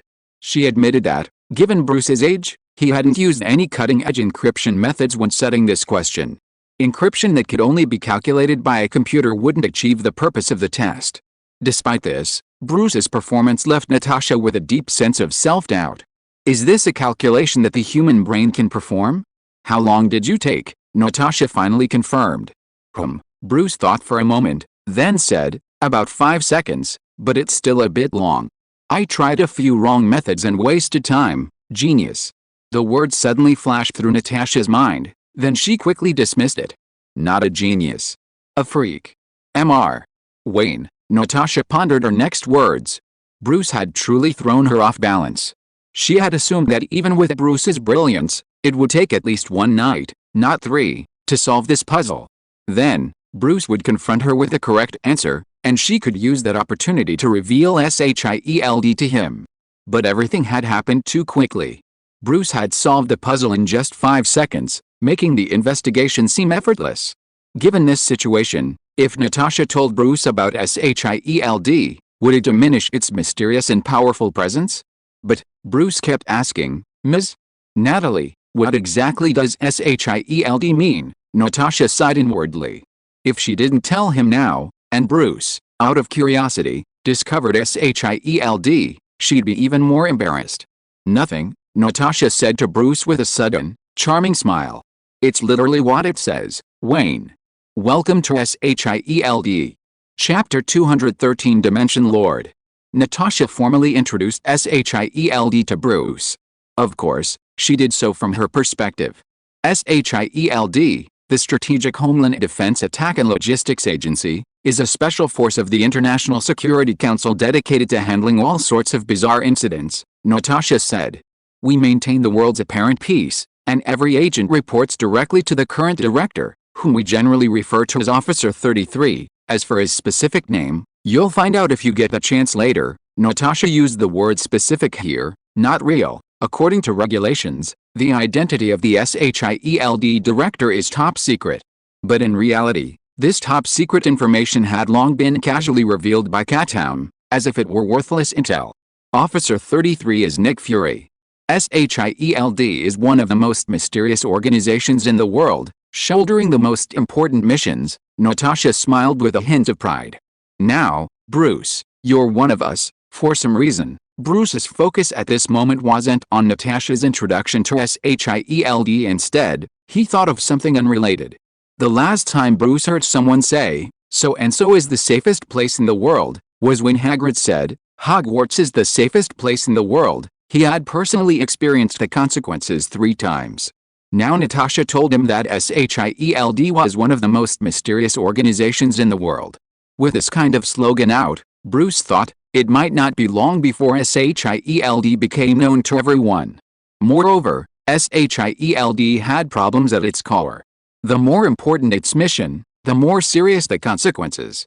Logically, I should be on SHIELD's side and help them defeat Hydra, Bruce thought. It's a pity that I'm not sure yet whether SHIELD represents justice and light. Thinking of this, he remained calm and continued to play the role of a sophomore boy who had just learned about the other side of the world. A middle school student, passionate, yet with a hint of childish caution. "Ms. Natalie." Bruce chose his words carefully. "From what you said, SHIELD should be an extremely secretive agency, right?" "You can certainly think so," Natasha said with a smile. "Then I have a question." Bruce thought for a moment and said, "For an agency like this, shouldn't you do some kind of test when selecting new recruits to see if I'm capable or not? You just told me straight away I could join. It really makes me worried about you." Hearing this, Natasha smiled outwardly, but inwardly she couldn't help but curse. "You little brat, you're just pretending to be so in front of me, aren't you?" "The question I just gave you was a test," Natasha said calmly. "You solved the code, which proves your ability, at least in terms of logical reasoning." Bruce had already proven himself beyond measure. He already had the potential to be a secret agent. "Huh? So simple," Bruce said, then realized something was wrong and quickly changed his words. "I see. I think I understand SHIELD's good intentions." "What do you understand?" Natasha herself had no idea what S.H.I.E.L.D's ulterior motives were, and certainly had no idea what Bruce had gotten himself into. But she didn't expose them, instead continuing along. "It's good that you know," she said. "From now on, instructors will train you to master various secret agent skills. This will all be done in secret. And publicly, you'll still be a student at Midtown High." "Wait?" Bruce interrupted with a frown. "Is that really okay? You don't need to do any background checks or character tests on me." "No," Natasha smiled. "Someone has already done that for us. You can ask your adoptive parents for details." She winked at Bruce, as if she had just revealed some incredible information. "The Halls are also S.H.I.E.L.D. agents." Bruce muttered a few words in agreement. "It seems they adopted me for ulterior motives. Don't blame them," Natasha said, speaking for the Halls. They're just following orders from their superiors. I know. Bruce was very lost. He said dejectedly, but I just feel that I finally got a family, but lost it so soon. Poor child. Natasha looked at Bruce with pity. Do you want a hug? Bruce glanced at Natasha's chest and sighed. Forget it. Just hug me. I'll take a little loss. So, Natasha hugged him in her arms and patted his back gently. Be strong, kid. SHIELD will be your home from now on. When Bruce walked out of the campus, Mr. Hall had already parked the car and was waiting outside the campus. The two looked at each other and completed the exchange of information without saying much. Everything went well. After Bruce got in the car, Wanda and Pietro were already sitting in the back seat, looking very excited. I overtook that agent by a whole lap, Pietro said. The SHIELD agents are not that good. They can't even outrun a kid like me. He and Wanda both underwent the corresponding tests. Unlike Bruce, Pietro's was a physical test. He raced against an agent on a track, and Pietro came out far ahead. They said that with my talent, if I took the athlete's route, I could easily break the world record. Bruce smiled at Pietro's chatter and said, That's great. Congratulations. He thought to himself that Pietro still hadn't seen much of the world. Once he activated his superpowers and achieved supersonic speeds, he wouldn't care about world records anymore. Those were things only engines cared about. Later, Bruce also learned what kind of test Wanda had taken. It was even more mysterious than Bruce and Pietro's. They put a box in front of me, Wanda said, and asked me to tell you what was inside. It seems you're right, Bruce said. I didn't see anything. Wanda stared straight ahead, her mind wandering. I just said something casually, and it hit me right. Maybe, compared to your logic and physical ability, I was chosen because of luck. Super high school level luck, Wanda Maximoff. Bruce thought to himself, perhaps it wasn't luck, but Wanda's inspiration for magic. The most common form of inspiration is the occasional whim. This is all within the acceptable range. It can't be changing reality, Bruce thought. Then Wanda's ability would be too incredible. She hasn't even activated her superpowers yet. Wanda is just Wanda now, not Scarlet Witch. At this time, Mr. Hall, who was driving, finally spoke up to remind them, Alright, don't talk about SHIELD outside. You're a team from now on. Remember your mission? Of course I remember, Pietro said, maintaining the surface peace of the world. Then Bruce added, and repaying Hydra's favor, just remember it. Mr. Hall was very satisfied with the children's answers. He said no more, but continued driving and returned to the apartment in Queens, the place that could no longer be called home.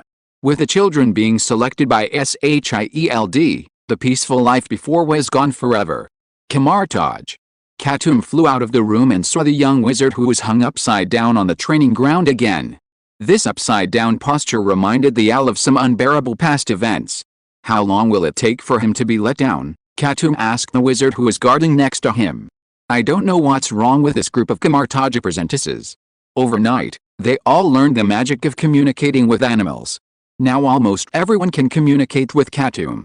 For a moment, the owl even felt a little shy. It has been a long time since I talked to so many people. Master Ancient One said he would hang him for a month. The guarding wizard said, This kid is asking for death. He broke into Master Ancient One's training room and wanted to graffiti on her head while the wizard was in meditation. That's truly courting death, the owl nodded, kindly reminding him. Just hang him upside down.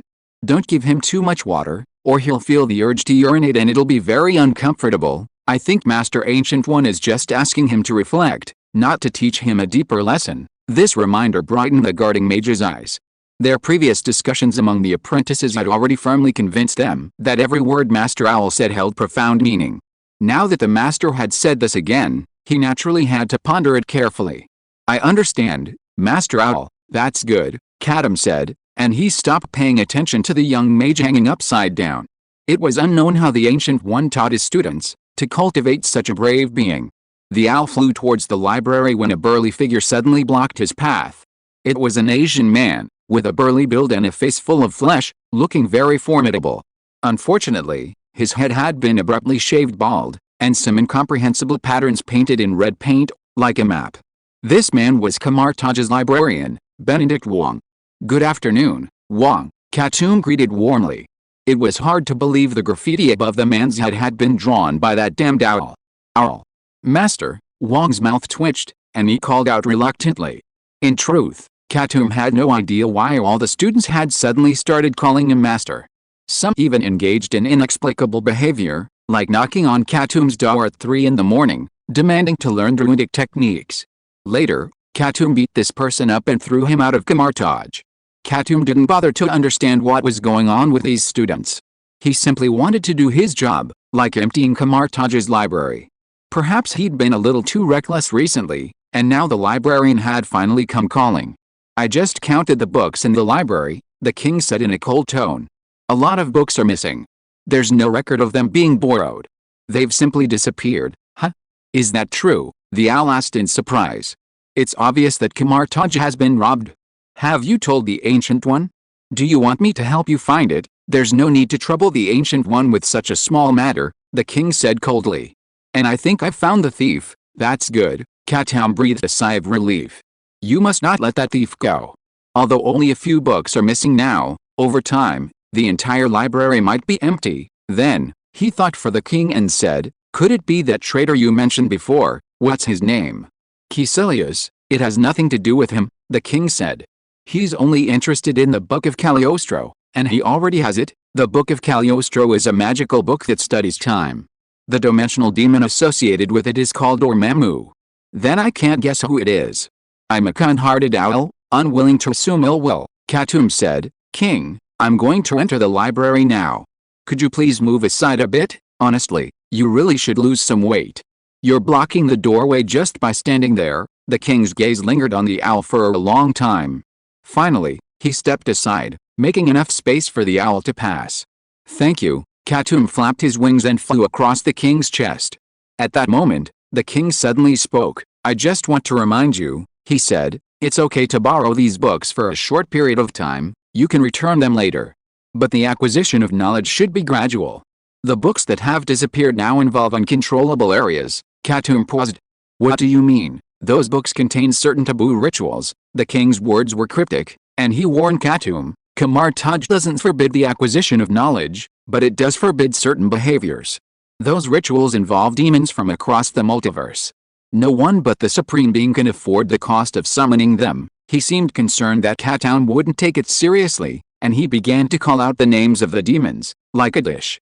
Demons involved in those rituals, such as Mephisto, Lord of Hell, Incubus, Lord of Dreams, Shumagris, Beholder of Chaos, and Satorak, Lord of Crimson. Any one of these, descending upon Earth, would cause irreversible disaster. I hope whoever stole those books will understand what they are doing when attempting the rituals within them, and avoid a tragic outcome. The king's words were heartfelt. From his recent observations, Katoom truly was the type to enjoy the excitement and the excitement. It wasn't impossible for someone like him to summon a dimensional lord to Earth. Thank you for the reminder, Katoom said with a smile.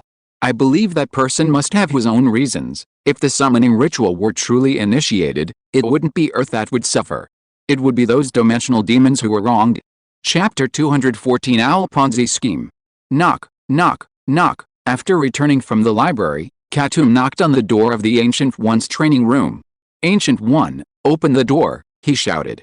Don't be silent, I know you're in there. As soon as he finished speaking, the door swung open automatically, and Katoom flew in, only to be met with the Ancient One's helpless expression. What are you going to do? The Ancient One said. You've been causing trouble all this time, and I haven't said a word to you. Of course I know that, Katoom said with a playful smile. And I know you're just waiting for me to go even further. The fact that the owl was borrowing power from the dimensional devil couldn't be hidden from the Ancient One. But she had no intention of stopping it. On the contrary, she watched with fascination. For someone as deeply in debt as you, what they want most is more companions. Katoom revealed the Ancient One's intentions, then said, now we're getting another companion. Do you want to come and see what's happening? Bruce was about to confront the dimensional devil, and Katoom had eaten at the Ancient One's table so many times, so of course he had to give him a heads up before making any big move. You're worried about that boy and want me to help you check things out, right? The Ancient One shook her head and smiled. That's unnecessary. As long as we're within the mirror dimension, it won't affect the real world. Aren't you afraid we'll mess around and cause trouble? Katoom asked. What kind of trouble could we cause? The Ancient One tried hard to control her facial muscles, but the corners of her mouth twitched. betraying a hint of a smile. "If you can really trick those dimensional demons, that's a feat," she said. "Anyway, I'd love to see them get humiliated." "Okay, that's what you said." Katoom understood the Ancient One's reluctance to appear at the scene. After all, her relationship with the dimensional demons wasn't exactly good. When using the dimensional demons, the Ancient One didn't mind calling them lords, but unless it was necessary, it was best for both parties to avoid meeting. "Don't let me catch you spying on us from a corner." The owl flapped its wings, preparing to depart. "I'm afraid an old woman like you might take a fancy to our Bruce." With that, he vanished completely. Only the Ancient One remained, a puzzled look on her face. When Katoom met Bruce, though Batboy hid it well, Owl could still see he was feeling a bit down. "Relax, you should have seen this coming," Katoom soothed. Today, Bruce met his SHIELD trainer. He was a veteran agent, not usually responsible for training new recruits. But perhaps because Bruce's previous performance had been so impressive, Natasha wanted to test Bruce's limits and invited him. It was none other than Clint Barton, also known as Hawkeye. The moment Bruce laid eyes on Clint, memories of the Twilight universe flooded back, and he longed to greet Clint, but it was impossible. This Hawkeye was the Hawkeye of the MCU, with no memories of Bruce. "That's what happens when you travel through the multiverse so often," Katoom said. "You see the same people, the same faces, but they're not the same people you remember." The old Hawkeye must be doing well now. "Don't overthink it," Bruce sighed and said. "I understand all that. I just need a little time to adjust." The Hawkeye in his memory was a very humorous old man who liked to tell jokes about his blindness. But the Hawkeye in this world, although he looked very similar, had an extremely deep personality and was serious. During Bruce's training, he could sit motionless with his chin propped up with both hands for 3 whole hours. "But the training effect is still obvious," Bruce said. "He corrected several wrong habits I had in fighting and told me how to improve my physical fitness more correctly." Hawkeye was indeed a good instructor. "That's good," Katoom said. "Since you have fully exercised your body today, let's give it a good rest now." After saying that, he slapped out with a palm, and Bruce's soul flew out of his body, and his body collapsed to the ground. Katoom waved his hand, and Bruce's body automatically flew to the bed and lay down, covered with a quilt, looking like a peaceful corpse. "Is this kind of rest effective?" Bruce asked. "It has a psychological comfort effect." Katoom said. "Okay, don't worry about this. We have more important things to do now." The air in the room shattered into thousands of pieces like before, and they entered the mirror space again. "Are you ready?" They passed through the wall and left the room, floating together in the sky. Katoom warned Bruce, "The next experience will not be very good. After all, we are going to meet demons from various dimensions." "I'm ready," Bruce said, and suddenly asked another question. "How are the demons from those dimensions compared to Barbatos? How can this be compared directly?" "The strength of the demons from different dimensions varies greatly," Katoom said. "The strength of some demons from remote dimensions may be similar to that of Zeus. As for those powerful demons?" Katoom couldn't say for sure. According to the setting, the Lord of the Dark Multiverse must be stronger than the Master of a single dimension. But the problem is that Barbatos was clearly defeated in the original comics, and most of the dimensional demons have never shown their full strength. So it is impossible to judge. Chatting about irrelevant topics, Bruce was already prepared. Katoom put his wings together, and then quickly pulled them apart. The sky folded and a black gap appeared. "The portal is open," Bruce heard Katoom say this. But he couldn't do anything to respond. The next second, the surrounding scene changed completely. In an instant, Bruce felt like he was thrown out of the atmosphere. Against the backdrop of the infinite darkness of space, he could see the arc of the Earth's outline and a circle of bright blue light in the atmosphere. The colors and vortices brought by the energy swirled around him, and the world shattered in his mind. "This method of transmission is even more brutal than I imagined." Katoom's voice seemed to come from far away. "Traveling through the tunnels of the heavens is not this uncomfortable." Bruce agreed with the owl's words. He felt like vomiting. The surrounding landscape was ever-changing and bizarre. Bruce felt his body constantly shattering, then reassembling, once, twice, 1,000 times. Bruce passed through a huge, staring eye and fell into vast space filled with crystalline structures. In this world, he saw many bizarre versions of himself. "Sorry, I think I've strayed," Katoom said. "There's something wrong with this dimension. It's abandoned. Don't worry about those creatures, they will take on the observer's appearance." These creatures were recorded in the books collected in Kamartaj, and if Bruce read them carefully, he wouldn't be surprised. They soon fell into another world. Here, the world was no longer a world, but a face, its eyes gleaming with power and hatred. Staring at it, Bruce felt the malice within him begin to spread. Anger, hatred, and violence grew unchecked. Earthling, the face said. You shouldn't be here. With that, a blast of energy like gravel slammed into Bruce. Batboy didn't even have time to do anything before he was pierced through by the energy. And then, nothing happened. Bruce was still alive. Hey, the huge evil face laughed strangely.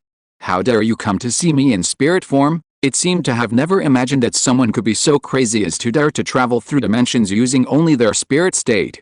Wasn't they afraid that if they were not careful, they would be reduced to ashes? No matter what the giant face said, Bruce knew that his spirit state had at least saved his life just now. Dormammu, Katoom suddenly shouted beside him, we are here to negotiate terms, you are here to die? The giant face was Dormammu, the Lord of the Dark Dimension and a classic villain in Doctor Strange. The owl's attitude seemed to infuriate him at this moment. He had no intention of talking at all and blasted out another energy beam, passing through the bodies of the man and the bird. But in the end, nothing happened. It's useless, Dormammu. Katoom said, we don't exist in reality, you can't strangle our souls. These words failed to convince Dormammu, who continued his attempts to kill Bruce and Katoom. But no matter how many times he tried, it was in vain. Katoom didn't bother to speak, simply dropping from midair and sitting down on the ground. Let Dormammu rage on. Once he grew bored, he was willing to listen to their conversation. Bruce had the same thought. While Dormammu attacked, he found the leisure to observe the surrounding scenery. Countless planets floated in this dark space. Some resembled giant bacteria, others ignited by mysterious flames. They varied in shape and size, ranging from small enough for Bruce to touch with his hand to spheres as large as Jupiter's or even larger than the sun. Strange energies crackled between the spheres, and Bruce could see no living creature. He was now on an asteroid, its surface dotted with vents emitting a shimmering blue light, releasing bursts of heat and a foul odor. This scenery, unseen on Earth, combined with Dormammu's relentless attacks, was quite captivating. Ha! Dormammu was now trembling with rage. He was clearly attacking, but the man and bird before him were completely oblivious, allowing the debris and energy to pass through their bodies. I presume we're fighting, right? Dormammu finally spoke. Can you at least display a fighting stance? It seems you've finally gotten a point. Katoom leaped up from the ground, Dormammu having already stopped attacking. I told you, our real bodies are in the real world, and our souls are communicating with you through the mirror dimension. Your attacks on us are futile. Unless Dormammu descended upon Earth now, he would be unable to kill them.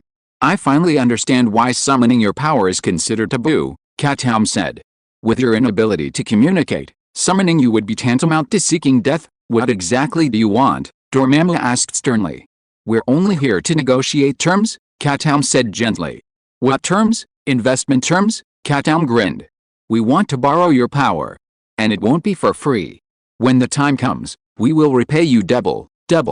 The owl's words were shocking, and its confidence startled Dormammu. Do you know the consequences of deceiving the dimensional demon? Dormammu said unhappily.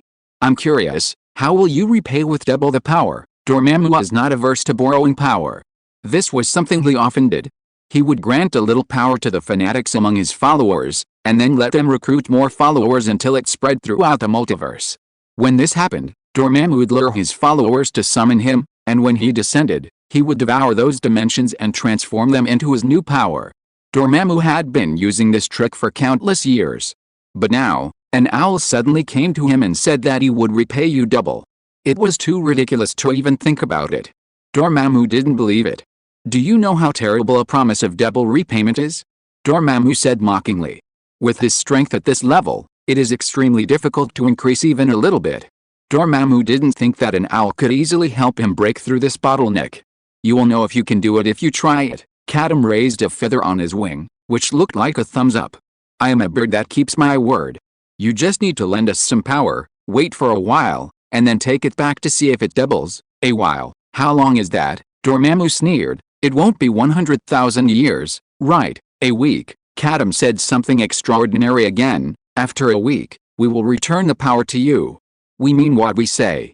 This, for a moment, Dormammu hesitated. Katoom's confident look had indeed intimidated him, and they had just demonstrated their strength, being able to remain unscathed under Dormammu's countless attacks. Although they had used tricks, wisdom is also a part of strength. Could it be that this ordinary owl had really discovered some incredible loophole in the universe? How about giving it a try? After all, it was just a loan of power. Even if he was deceived in the end, he would not suffer any loss. Dormammu, the Lord of the Dark Dimension, began to consider the feasibility of this matter. Bruce stood by and remained silent. He was about to take the bait, he thought. The owl had already told him what strategy it was going to play, and Bruce knew the key to it clearly. Anyway, we're going to run away in the end, so we might as well go for the big one. Katoom said this at the time, his eyes shining, and he saw an infinitely bright future. He wanted to do it in one go. Play a Ponzi scheme with a dimensional demon. Chapter 215 Your power will be returned. The more Dormammu showed interest, the more Bruce felt strange. He recalled an earlier experience. Why are there a few pages missing from this book? Bruce asked Katoom, holding up a magic book called the Book of Cagliostro. Oh, those pages were torn out by a dark magic enthusiast, Katoom replied casually. It contains a ritual to summon the Dark Lord Dormammu. Some believe that by gaining the power of darkness, they can overturn the world. How could this be possible? Bruce thought, if the dark power was truly so powerful, the world would have fallen long ago. Why wait until now? But, Dark Lord Dormammu? He sounded like a being on the same level as Barbatos. Bruce had taken notice of this demon, thinking it would be a good idea to practice with Dormammu before facing Barbatos. Now, as Bruce watched Dormammu approach Katoom's trap, his initial illusions about the Dark Lord's style vanished in an instant. That's it? He thought, if Dormammu couldn't see through such a simple trick, his power would sooner or later be drained by the owl. How about a try? Katoom said enthusiastically to Dormammu. Have some faith, it won't hurt you anyway. Dormammu remained silent. After a long pause, he spoke softly. You may try, the Dark Lord said. I can sign a contract with you, granting you the power of the Dark Dimension. It won't be much, but it will be enough for you, he agreed. After the contract was concluded, a purple fluorescent ball descended from the sky and landed before Bruce. This was Dormammu's power. It attempted to enter Bruce's body directly, but failed. Bruce was still in spirit form, and the light could only pass through him, not merge with him. Respect the Dark Lord, I commend your generosity, Katoom said pretentiously. I will keep my promise. In a week, you will receive double the reward. The deal was done. After Katoom and Bruce left the Dark Dimension, Dormammu was left alone in the silent, endless darkness. Thinking of the owl's smug look, Dormammu remained irritated, even though the owl had promised him double the rewards. He sensed no respect from the owl. No one can negotiate with me anymore, Dormammu thought. If anyone dared to mention negotiating in his presence again, he would destroy them at all costs. Bruce and Katoom's journey wasn't over yet. They soon traveled to more dimensions and met many demons. Of course, none were as powerful as Dormammu, only lesser demons. They were skeptical of Katoom's pitch, but in the end, they all made the same decision, lend a little power and wait a week for the return. When they returned to Earth, countless balls of light, each a different color, floated in the mirror dimension, representing the power of each demon. Let's continue tomorrow, Katoom said. As long as we spread the word, the demons will come to us, and we won't have to work so hard. Will it really be that easy? Bruce asked, stroking his chin in confusion. Even if some demons aren't very intelligent, there are definitely some smart ones, right? What if they figure it out? A Ponzi scheme is all about robbing Peter to pay Paul. For example, the double rewards promised to Dormammu were actually made up of the power of other demons. As long as there was a constant infusion of new demon power, the scam would continue. When it finally faltered, Owl and Batboy would flee. If they figured it out, they figured it out, Katoom said nonchalantly. The most terrifying thing about a Ponzi scheme isn't the deception, but the greed. Even if the demons knew what Katoom was doing, the double rewards were real. They'd be fooled into thinking they'd make a killing and then get out early. They'd never choose to stop. These demons have always exploited human greed to achieve their own ends, Katoom said. Now it's time to let them experience firsthand the feeling of being exploited. That was true. Bruce didn't say any more. After all, these dimensional demons weren't human, so they were being tricked. Weakening them would also reduce the potential threat to Earth. In the days that followed, Bruce and Katoom traveled through many dimensions together, broadening their horizons. They visited a dimension that resembled a sea of fire, its flames blazing as if never extinguished. Deep within the sea of fire lay a lava giant taller than a mountain. They also visited a frozen world, where a mammoth spoke to them within the vast ice. There was also the pitch-black depths of the ocean, gardens blooming with exotic flowers and plants, and barren deserts. Bruce saw so much. During this sales trip, Katoom's sales pitch became increasingly professional. He even managed to acquire a small suit, which, when worn by Owl, made him look quite respectable. "Do you know Dormammu?" "Yes, the Lord of the Dark Dimension," Katoom said to a giant tentacle monster, a ball of purple light held between his wings.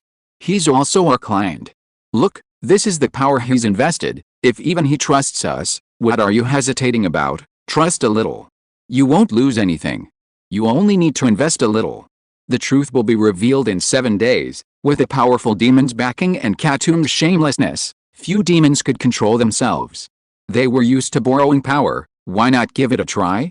Unknowingly, after traversing countless dimensions, Katoom and Bruce had come to know nearly every demon.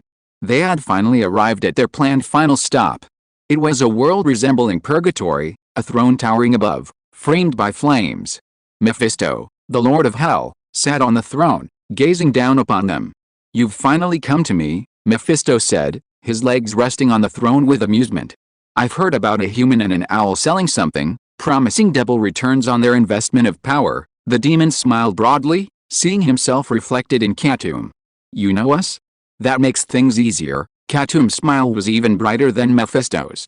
"Then you must be well aware of our purpose." "Well," Mephisto sneered, and the sea of fire around him began to stir. Even with the protection of the mirror world, Bruce felt his soul tremble. After all, the Lord of Hell before him delighted in harvesting souls. "Do you think I'm as foolish as the others?" Mephisto said. "I saw through your little tricks at a glance. Of course, I never expected to be able to hide them from you." The Lord of Contracts, the term demon's contract, originated from Mephisto. He delighted in using various contracts to harvest human souls. No one understood the rules better than him. "Then you dare come to me," Mephisto said with a smile. "You don't really think that this little mirror method can truly protect you, do you?" "Of course we don't think so, but I also believe that you will be willing to give me a chance to speak." Owl adjusted the small tie on his chest, coughed, and said seriously, "Mr. Mephisto, here is an opportunity to harvest the power of other demons. Aren't you interested?" Mephisto's expression changed, becoming interested. He knew what Katoom meant and what Owl was thinking, but it must be said that Mephisto was indeed attracted. "Go on," Mephisto said lightly.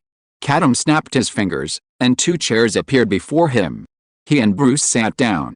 "I'm sure, with your wisdom, you can see what we're up to," Katoom said. "Then you must have seen it too. This behavior is nothing short of courting death." "Indeed," Mephisto tapped his finger. "If you had dared to mention any deal in front of me just now, I would have wiped you out." "You're worrying too much?"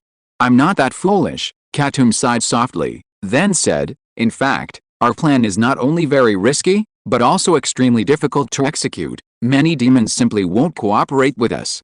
"They think I'm a fraud?" Mephisto asked playfully. "Isn't that true? At least not in front of you." Katoom shook his head. "I know the risks of this business. No demon is easy to mess with, so I have to find a backer." "So you came to me," Mephisto said. "It seems nothing can be hidden from you, the Lord of Hell," Katoom said. "With your endorsement, the effect will be much better than Dormammu. That guy has power but no wisdom, and many people don't buy into his ideas." Mephisto knew that the owl was complimenting him, but he had to admit that the words did sound pleasant. Dormammu, this guy, was not as smart as him. Not only not as smart, but far behind. "But why should I endorse you?" Mephisto smiled slightly. "I never do business that loses money." "Of course there is a reward," Katoom said. "As long as you can come forward and invest your power in us, the other demons will definitely think that even a wise man like you believes in us. Then there is nothing to hesitate about. They will enthusiastically invest their power in me, and no one can stop them. When that time comes, we will return your power in full, and we will split the power of the other demons 30% and 70%. How about it? I only take 70%. Mephisto thought, this is not enough. If you want to take it, take 90%. He held up a finger and was about to make a 9 sign, but at this moment, Bruce couldn't stand it anymore. Why only give the Lord of Hell 30%, he said indignantly, At least give 50%. 30% is not a small amount, right? Katoom seemed very aggrieved. We are risking our lives in this play. If we are not careful, we will be wiped out by the devil. That won't do. Bruce was full of justice. Just split it 50-50. He looked at Mephisto. Mr. Lord of Hell, don't worry, we will never treat you unfairly. Even if there are two of us and you are only one, we must be fair. You take 50%. Having said this, Mephisto's half-extended finger suddenly stopped. These two guys have given the final bottom line. Mephisto thought, if the share given to them is less than 50%, these two will probably quit. This won't do. Dare to lobby between different demons, and be able to act extremely sincere? This kind of ability is not something that ordinary people can do. Mephisto will never find a better opportunity than this. He can stay out of it completely, and he doesn't have to bear the hatred and anger of other demons after the incident, and you can also reap half of the power. That's half of the power of demons in countless dimensions. Mephisto felt trembling all over just thinking about it. He has been stagnant at his current strength for too long, and it is extremely difficult to go further. This opportunity must not be missed. As long as he can get half of the power of other demons, he may be able to directly break through the multiverse and become the supreme existence. Thinking of this, he didn't want to pretend anymore. Okay, stop arguing. Mephisto smiled.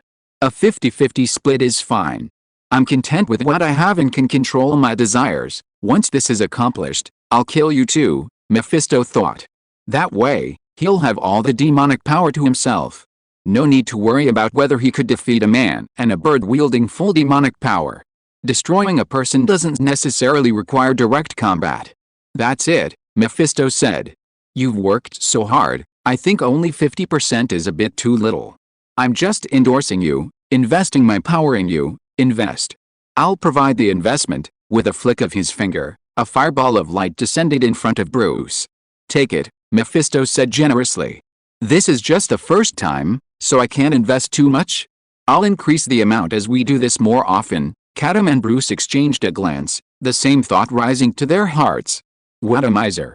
Even for a mere performance, Mephisto was extremely cautious. His first investment was even less power than that of an ordinary demon. Ultimately, he was afraid Katoom would run away. Even so, Owl couldn't force him to invest more right now. They could only move forward with a plan. You made the right choice. Katoom stood up and saluted the Lord of Hell. We won't let you down. We'll definitely give you a big surprise. It'll be something you'll never forget, Katoom thought. He'd mentioned to Bruce repeatedly before that there were always demons who, overconfident in their cleverness, would suffer even greater losses. Now Mephisto was the first. He thought he was superior to the others? Great. Katoom liked people like that. Chapter 216 Iron Man escapes. Katoom and Bruce returned to Earth. In their mirror world, countless balls of light hovered, seemingly converging into an ocean. The most difficult step is over, the owl whispered, observing the demonic power. From now on, we just need to keep it running on its own, repaying double the power, and then borrowing new power from those demons. There was no need to worry about them refusing to lend, as no demon would willingly give up. Katoom would then tell the demons that the greater the power lent, the longer it would take to receive a double return. This would significantly delay the collapse of the scam. Given the sheer number of dimensional demons, no one would notice the problem for at least 10 years.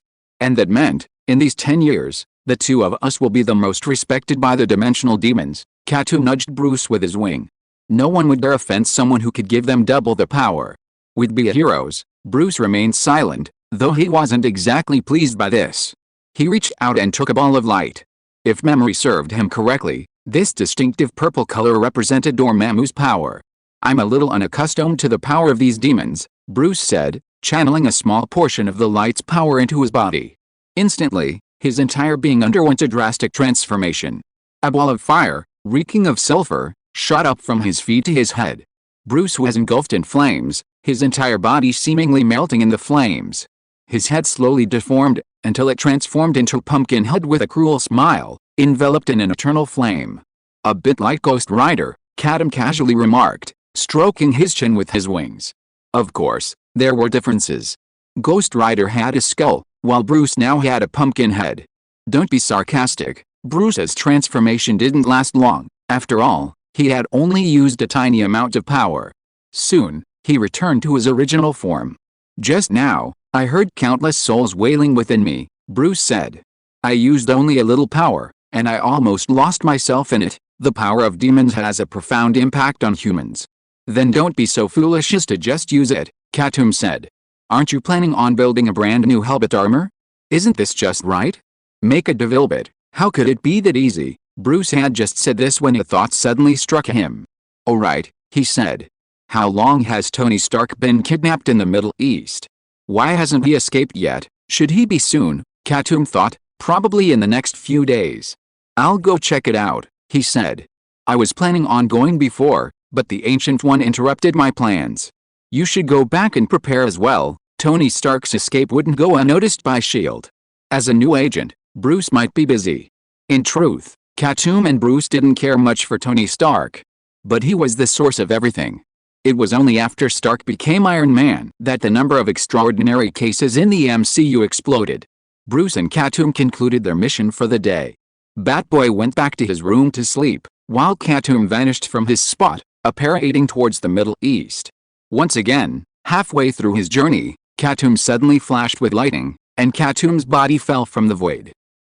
This familiar scene made the owl feel something was amiss. His feathers had exploded, and Thor's hammer flew out from it, hovering in midair, absorbing the lightning falling from the sky. Katoom looked up, and the sky over the area was already covered with dark clouds. Then, a rainbow beam of light descended from the sky. When the light faded, a figure stepped out from it. He was a burly man with white hair, and a metal eye patch covered one of his eyes. The identity of this person was obvious: Odin, the king of the gods. Again, Katoom didn't care much about Odin's appearance. A strange thought was brewing in his mind. Why was it that every time he tried to approach Tony Stark, something unexpected happened, interrupting his progress? Was it just a coincidence, or was there some hidden force at work? The owl couldn't come up with an answer for the time being, so he could only focus on Odin. Ever since Odin appeared, his gaze had been drawn to the suspended Mjolnir. The cracks on its shaft intrigued him most. Very interesting, Odin said with a smile. I sense a close connection between this hammer and you. If I'm not mistaken, you must have saved its world. It just happened, Katoom said. You know, owls like me have always considered saving the world our mission. Odin smiled, but said nothing. He slowly approached Mjolnir, reached out his hand, and grasped the handle through the raging lightning surrounding it. Odin exerted a sudden force.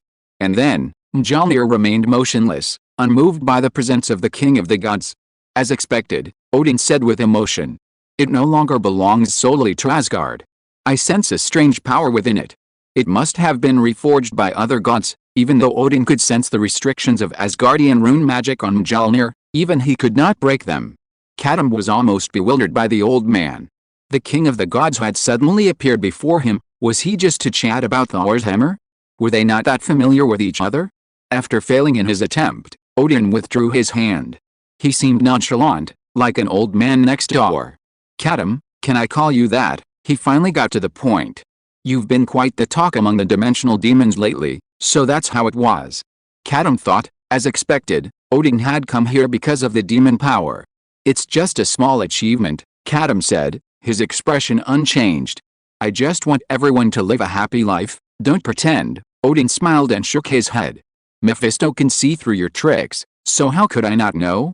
Your actions will become the nightmare of all the demons. In 10 years at most, after Al escapes, he will surely become the most hated target of all the dimensional demons.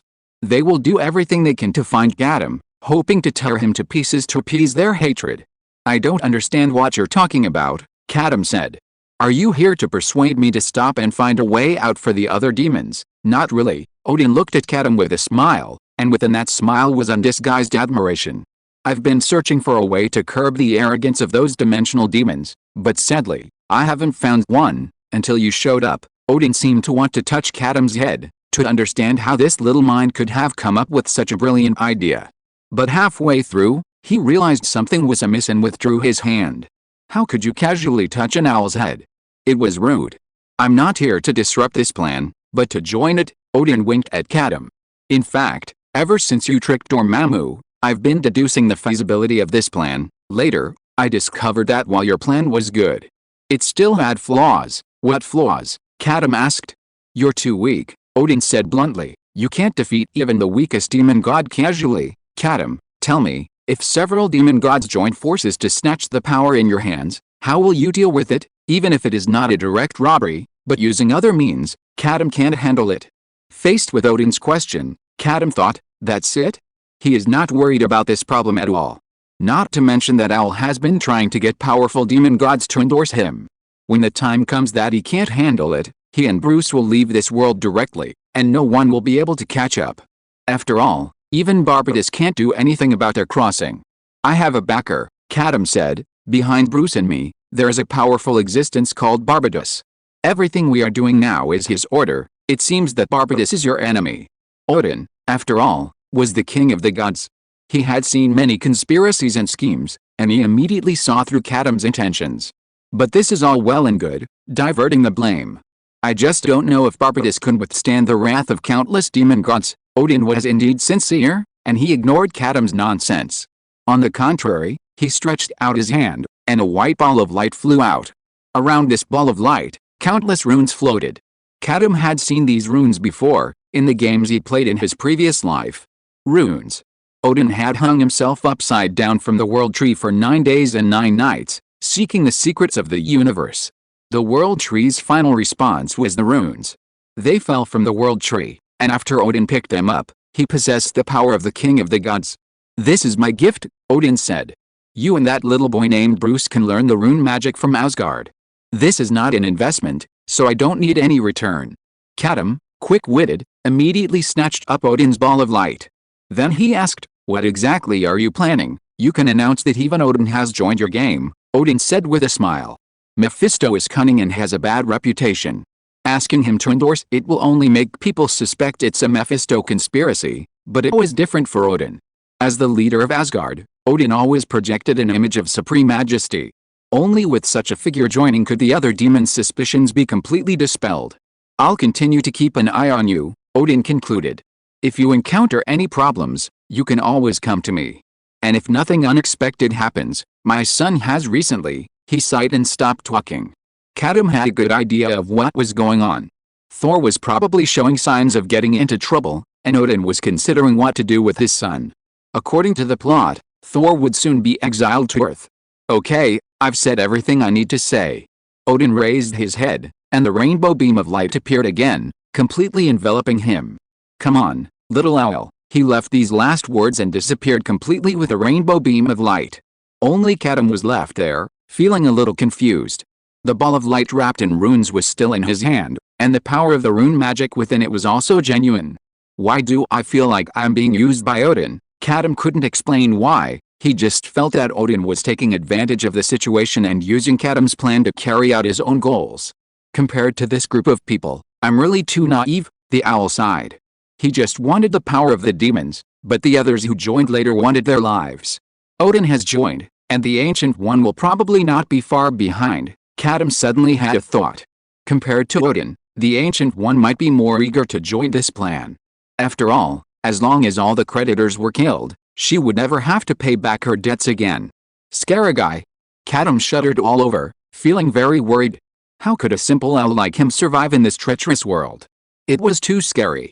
In a cave in the desert of the Middle East, there was a sudden explosion, and a metal man with a silver glow all over his body walked out of it. Outside the cave, countless terrorists of the 10 Commandments looked at the big metal guy with fear on their faces. It's my turn, Tony Stark said from within the metal armor. His voice was filled with anger and sorrow, not only because of his hatred for these terrorists, but also because during the riot just now, his friend Dr. Ethan had risked his life to buy him time. Tony Stark raised his hands, and from the nozzles of the metal armor, 2 streams of blazing flame swept towards the terrorists. Then, a series of explosions almost razed the hideout to the ground. Tony Stark leaped to his feet, the armor spewing flames to provide power. He arced and left this nightmare-filled place. Bang! Tony fell heavily to the ground, his armor disintegrating. After all, the Marka had been developed in extremely harsh conditions, and its performance was far from excellent. Ha ha ha, Tony gasped, peeling off the metal pieces that still attached to his body piece by piece. He struggled to stand and looked around. All around him was an endless desert, the same scenery everywhere he looked. He had no idea where to leave. But Tony felt no despair. He struggled to his feet, suddenly putting his hands to his mouth and shouting into the empty sky, "I did it! It's time for you to show up." The person who had been helping him from the shadows finally showed up, right? The next second, just as Tony Stark finished his words, two figures appeared in the desert. A little boy, and an owl. If you are listening to this novel on a channel other than Fanfic World, it means it was downloaded and re-uploaded without effort. We warmly invite you to visit our channel, Fanfic World. There you will find the original version of this story and many other novels of various genres. We look forward to seeing you dive into a world of incredible novels. Chapter 217 Demon Owl. The two figures were backlit in the desert, so Tony couldn't see their faces clearly. But the unique combination of the boy and the owl was something he believed he'd never forget after seeing it once. "So, the voices I've been hearing were yours." Tony forced a smile, but it looked incredibly awkward. In truth, his emotions were incredibly complex. The grief of Ethan's death, mixed with the joy of escaping death, made it difficult for him to maintain the demeanor he needed for the interview. "Can I know your names?" Tony asked. "I think you're definitely not ordinary people. Maybe we could be friends." But the other party didn't answer. And in the next moment, the boy and the owl vanished into thin air, like a mirage in the desert. It was as if they had appeared only to make Tony remember them. "Really? This is what you're trying to do?" Tony suddenly raised his hands, a look of resignation. "I just asked for your name. Is there any need to be so defensive?" Tony knew the boy might possess some extraordinary power, but he wasn't afraid. After all, there had been a time when television had reported daily about a scientist who had transformed into a green monster and even escaped the military. Tony had realized then and there that the world might be more complex than he'd imagined. Unfortunately, the boy was no longer willing to help him, leaving him on his own. Tony stumbled to his feet from the desert and stripped off the remnants of his Mark I armor. In the desert, such a lump of metal would only be a burden. "I just wanted you to do me one more favor," Tony muttered under his breath. "It's such a vast desert. How do you expect me to get out alone?" He limped across, away from the Ten Commandments territory. His shoulder was aching. Perhaps it had been hit by a bullet, Tony thought. He clutched the wound, trying to staunch the bleeding. Tony walked a long way, but soon he could go no further. He hadn't eaten, slept, or drunk water since escaping the cave. "I miscalculated." The escape plan overlooked the importance of supplies, Tony muttered to himself as the sun beat down on him. All around him was the same desert landscape. Tony could only stay awake by talking to himself. The sun grew hotter. Tony raised a hand to shield his eyes, trying to block out the glare. Suddenly, a sound drummed in his ears. A helicopter appeared directly above his head, the propellers roaring loudly. Were they pursuers? Tony tried to run, but his legs wouldn't move. He exhausted his strength and collapsed blindly to the sand. A pair of strong arms grabbed him. "Hey," a familiar voice said, "how was your vacation?" Tony's eyes flickered open, and he looked up to see a familiar dark face. It was his good friend, Rode. "I'll remember to bring you next time," Tony mumbled through dry lips, relieved. "Now, take me back to New York." After dealing with Odin, Katoom finally reached the cave where Tony Stark was imprisoned. He had wanted to visit this place for a long time, but was always distracted by various things. But when he finally arrived, all he saw was a burned ruin. "It's too late," Katoom sighed. "Stark has already escaped." He looked at the mess on the ground, some charred areas still emitting black smoke. "He must have escaped not long ago," Owl made a judgment. The place looked like a recent battle, and Tony Stark had just left. If he chased him now, he would definitely be able to catch up. But was it necessary? It was indeed not. Stark would be rescued soon, return to New York, and announce the closure of the Weapons Research and Development Department. After all this was done, Iron Man was officially born. There was no need for Katoom to interfere. Stark, let's just say that we are not destined to be together for the time being," Katoom thought to himself, and without hesitation, he apparated on the spot and returned to Bruce's side. Due to the time difference, it was still night in America. Bruce lay in bed, breathing evenly, already in a deep sleep. As the future master of time management with a reverse day and night cycle, Bruce had long ago mastered the art of deep sleep. Just 6 hours of this state of rest would give him a full day's worth of energy. "You're so completely clueless," Katoom said, wondering if he should teach Bruce a lesson. "Sleeping so soundly, what if an enemy approaches?" Owl felt it necessary to teach Batboy the importance of vigilance. However, before Owl could act, a strange shift suddenly occurred on Bruce's body. Purple, human-shaped patterns of light oscillated outward in unison with Bruce's breathing. Faintly, they seemed to resonate with something in the void. "What's this?" Katoom frowned. The vibrations emanating from Bruce felt very familiar. Unmistakably, this was Dormammu's demonic aura. Bruce had indeed used a little demonic power before, simply to experience the changes it would bring. At that moment, Batboy's head transformed into a flaming pumpkin, and he could hear countless souls screaming in his ears. This was a deeply ominous power, and Bruce disliked it. So, after the power was exhausted and he transformed back into a normal human, he never interacted with it again. Unexpectedly, the power hadn't truly dissipated, and some lingered within Bruce. And then, at that moment, it materialized. Could it be? Katoom guessed something, and immediately opened the mirror dimension and entered it. Before the owl's eyes appeared countless radiant balls of demonic light, each emitting ripples. They resonated with each other, their power emanating and resonating. This was beyond Katoom's expectations. He hadn't imagined that the powers of different demons could resonate. Wait, this is... The scene that followed made the owl's eyes widen. Within the resonance of countless balls of light, energy gradually formed into thin lines, interweaving together.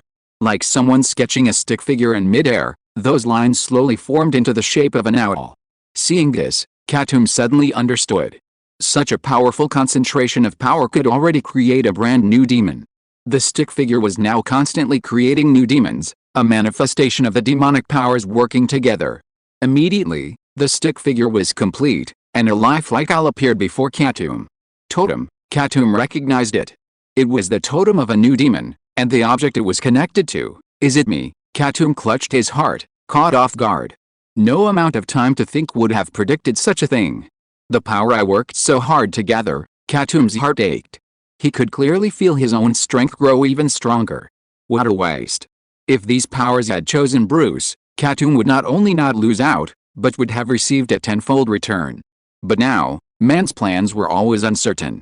So much demonic power stored in close proximity had unexpectedly resonated and was now acting upon Katoom. Katoom's heart bled. Why would these powers choose him? This practice of eliminating the middleman's profit margin directly cost Katoom 90% of his power. Now, Katoom thought helplessly, I've become a demon. A few days later, the Air Force C-17 transport plane carrying Tony back to the United States landed on the runway at Edwards Air Force Base. Tony sat in a wheelchair, waiting beside Rhoda for the plane's rear ramp to descend. As Rhoda pushed him off the plane, Tony spotted his secretary, Pepper, standing near the terminal. He struggled to his feet, and Rhoda steadied him. "I'll take you there, man," Rhoda said. Roddy pushed Tony's wheelchair to where Pepper was waiting. Pepper stood next to Tony's limousine. "Thank you," she said to Rhoda. "Thank you for rescuing him." "Technically, I didn't rescue him," Ron said frankly. "He escaped from that horrible place on his own." Tony took a deep breath and found Pepper watching him. He didn't need to see the sympathy on her face to know how terrible he looked. "Your eyes are red," Tony said to her. "Are you crying for your boss, who's been missing you for months?" "Just tears of joy," she replied. "I hate looking for a new job." Pepper helped Tony into the limo and climbed in herself. "Where are you going, Mr. Stark?" asked the driver, happy. "Help me contact the reporters. I need to do a press conference," Tony said. "And get me 2 cheeseburgers. I'm dying for them." A large group of employees, including Obadiah Stane, gathered outside the main office building at Stark Industries headquarters. When Tony's limo pulled up, they burst into applause. Pepper looked at her boss worriedly and helped him out. Obadiah walked over and embraced Tony in a bear hug. He was the second in command at Stark Enterprises and the man Tony trusted most. "Welcome home, boss," Obadiah said. "Uncle Obi, there's no need to call me that. It's too formal." Tony gave a weak smile. It's okay," Obadiah laughed heartily, his expression casual and cheerful. "By the way, I heard you were in a hurry to hold the press conference. Is there something big to announce?" "Yes," Tony patted Obadiah on the shoulder. "Look forward to it, Uncle Obi, then I'm all ears." Obadiah smiled as he watched Tony walk up to the podium, sit casually on the floor, and chat with reporters while eating a burger. "We can offer the world more than just explosions," Tony concluded. "So, starting today, I've decided to shut down Stark Enterprises' Weapons Research and Development Department. Boom, like a thunderclap, it exploded in Obadiah's head. His smile froze in that instant. Tony, he seemed to think he was just hallucinating and wanted to confirm with Tony. But Tony didn't give him a chance. After delivering this explosive news, he turned and left the press conference. Now, I can finally start my own business. Tony's heart was filled with excitement. He had so much to do since returning from the Middle East. The first thing to do is truly develop a suit of Iron Man armor. In the mirror dimension, Katoom looked at the fully formed owl totem, feeling completely afflicted. I really don't want to be a demon god, Katoom thought. Being a demon god must be exhausting, borrowing and withdrawing power, trying every possible means just to increase my strength a little bit. It's too much trouble. He didn't want to do it. But Katoom knew that he no longer had the final say. The totem had taken shape and was constantly trying to connect with Katoom. If the owl didn't respond, it would keep trying. Isn't this annoying? Katoom sighed, accepting the totem's request to connect with him. Just this once, never again. The moment Katoom connected with the totem, the scenery before him instantly changed. The original mirror world vanished, replaced by a world shrouded in gray fog. Beyond the fog lay endless darkness, making it impossible to discern the edge of this world. Katoom looked up and saw balls of light hovering above the gray fog. Through them, he could see figures moving. They were blurry and indistinct. What's going on? Katoom reached out and casually touched a ball of light. Within it, Katoom could see a man striding into a mansion. He couldn't make out the man's face, but the mansion looked familiar. This looks like Tony Stark's house from Iron Man 1, Katoom thought. So this man is Tony Stark? His build certainly looks like him. Confirming this, Katoom touched the ball of light. Then, a flash of light appeared, and another figure appeared in this world. It was the man in the ball of light. And it was at that moment that Katoom was absolutely certain this person was Tony Stark. Truly fate brought us together. Katoom had never imagined that he would meet this central figure in the MCU universe in such a way. Why am I here? Tony Stark glanced around several times after appearing in this world. The expression on his face could almost be described as despair. I've been kidnapped again, Tony's teeth clattered. Who is it this time? He turned sharply, looking at the owl flying in the air. Huh? Stark suddenly felt a sense of familiarity with Katoom's size. Could it be? Katoom ignored Tony Stark. He searched the light balls diligently, and after a moment, he finally saw a sleeping boy in one of them. How can I enjoy such fun things all by myself? Katoom reached out and clicked on the light ball. Sleep up, Bruce. Get up for the meeting. This chapter has been significantly revised. I was extremely dissatisfied with the original version. It was like rewriting the movie. This version is much better. Chapter 218, Owl Eternal Chosen, Bruce Wayne. Katoom called several times, but Bruce showed no sign of waking. This guy, the owl, felt a little helpless. Bruce had been truly exhausted lately. School during the day, SHIELD training in the afternoon, and traveling to different dimensions with Katoom at night. There was no chance to catch his breath. Should I let him get some sleep? Katoom could forcefully summon the sleeping Bruce, but there was no need. Even though he had been treating Bruce like a slave, he was still a growing child. Never mind, I won't wake you this time. Katoom left the ball of light and flew above the gray fog.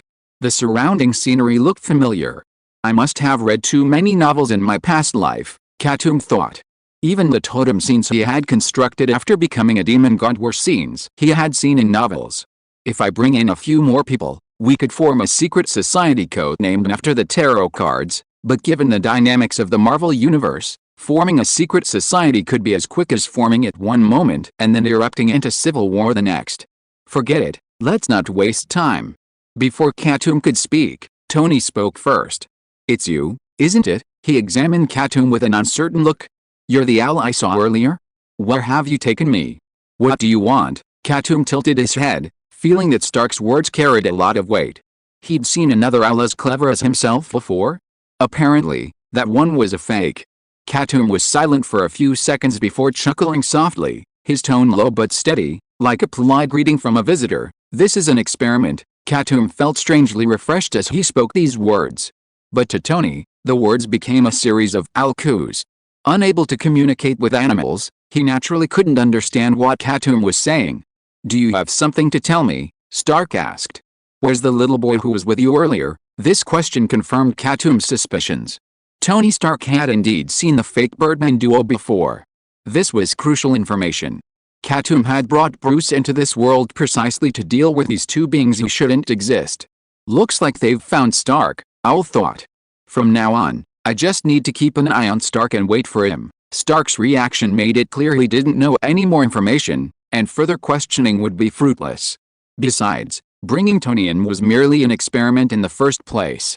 Now that communication was impossible, it was better to send him back. Katoom flapped his wings, ready to send Stark out. But just then, as if sensing a premonition that he was about to be sent away, Tony quickly said, "Wait." Then, he deftly pulled a gold-stamped business card from his breast pocket. "I know you've been helping me all along," he said. "I wanted to thank you, but I can't find you. This is my special business card.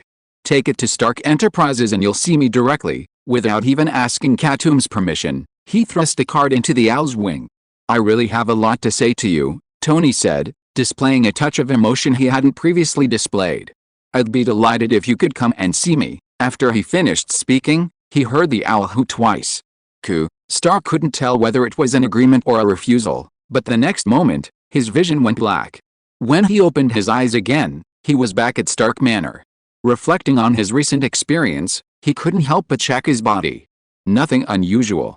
Incomprehensible abilities, Tony thought with a sigh. My understanding of this world is truly too shallow. At this moment, innate curiosity overwhelmed Tony Stark's mind. He had to do something to learn more about this world. Katoom remained within the gray fog, having presumably figured out the totem's purpose. My current state is equivalent to a newly born demon totem, capable of connecting with all kinds of individuals with special talents, Katoom analyzed. If someone prays to me for power, I can respond. Superhumans in the Marvel Universe generally derive their powers from two sources, the poor through mutations, the rich through technology. The so-called poor through mutations is actually the product of countless demonic choices. For example, Spider-Man Peter Parker seemingly gained his powers through a genetic mutation caused by a spider bite, but in reality, he was chosen by the spider totem.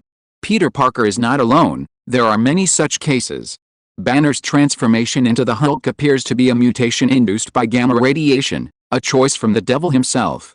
Wanda's transformation into Scarlet Witch appears to be the result of the Mind Stone's influence, but in reality, it's the choice of the ancient god Yama, Sithorn. Behind each of these superpowers stands a demon, or a demon-like being. Looks like we're adapting to the local customs. Bruce's extraordinary abilities were acquired through learning, making them incompatible with the original Marvel world. Now, however, the Marvel world has fixed this flaw, making Katoom the demon god and Bruce the owl's chosen. At least on the surface, this conforms to the laws of the universe. Katoom couldn't help but think that, now, he and Bruce were practically the same as native Marvel characters. This was bound to bring about some unexpected changes, though he hadn't noticed them yet. Let's wait until Bruce wakes up and see what changes he's made. When Bruce opened his eyes from his sleep, he felt a profoundly conflicting feeling. On the one hand, his previous fatigue had vanished, and he was now filled with energy. On the other hand, a deep, oppressive pressure suffocated him, like sleep paralysis. "Are you awake?" The owl's face suddenly leaned in front of him, and Bruce realized that the strange pressure in his chest was entirely caused by Katoom standing over him. "Get up, I have something important to tell you," Katoom chattered on, but Bruce didn't respond. Furthermore, Batboy's face grew redder and redder, almost turning purple. "What's wrong with you?" Katoom asked with concern. "Is there something wrong with your body? I knew it must have affected you." Bruce barely managed to catch his breath. He grabbed Katoom and tossed him around before finally sitting up, gasping for air. Had Katoom gotten heavier? A thought suddenly occurred to him. Owl had perched on his shoulders many times before, but never as heavy as today.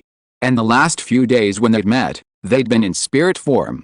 Souls have no mass, so Bruce hadn't noticed anything unusual. Thinking of this, Bruce's curiosity intensified.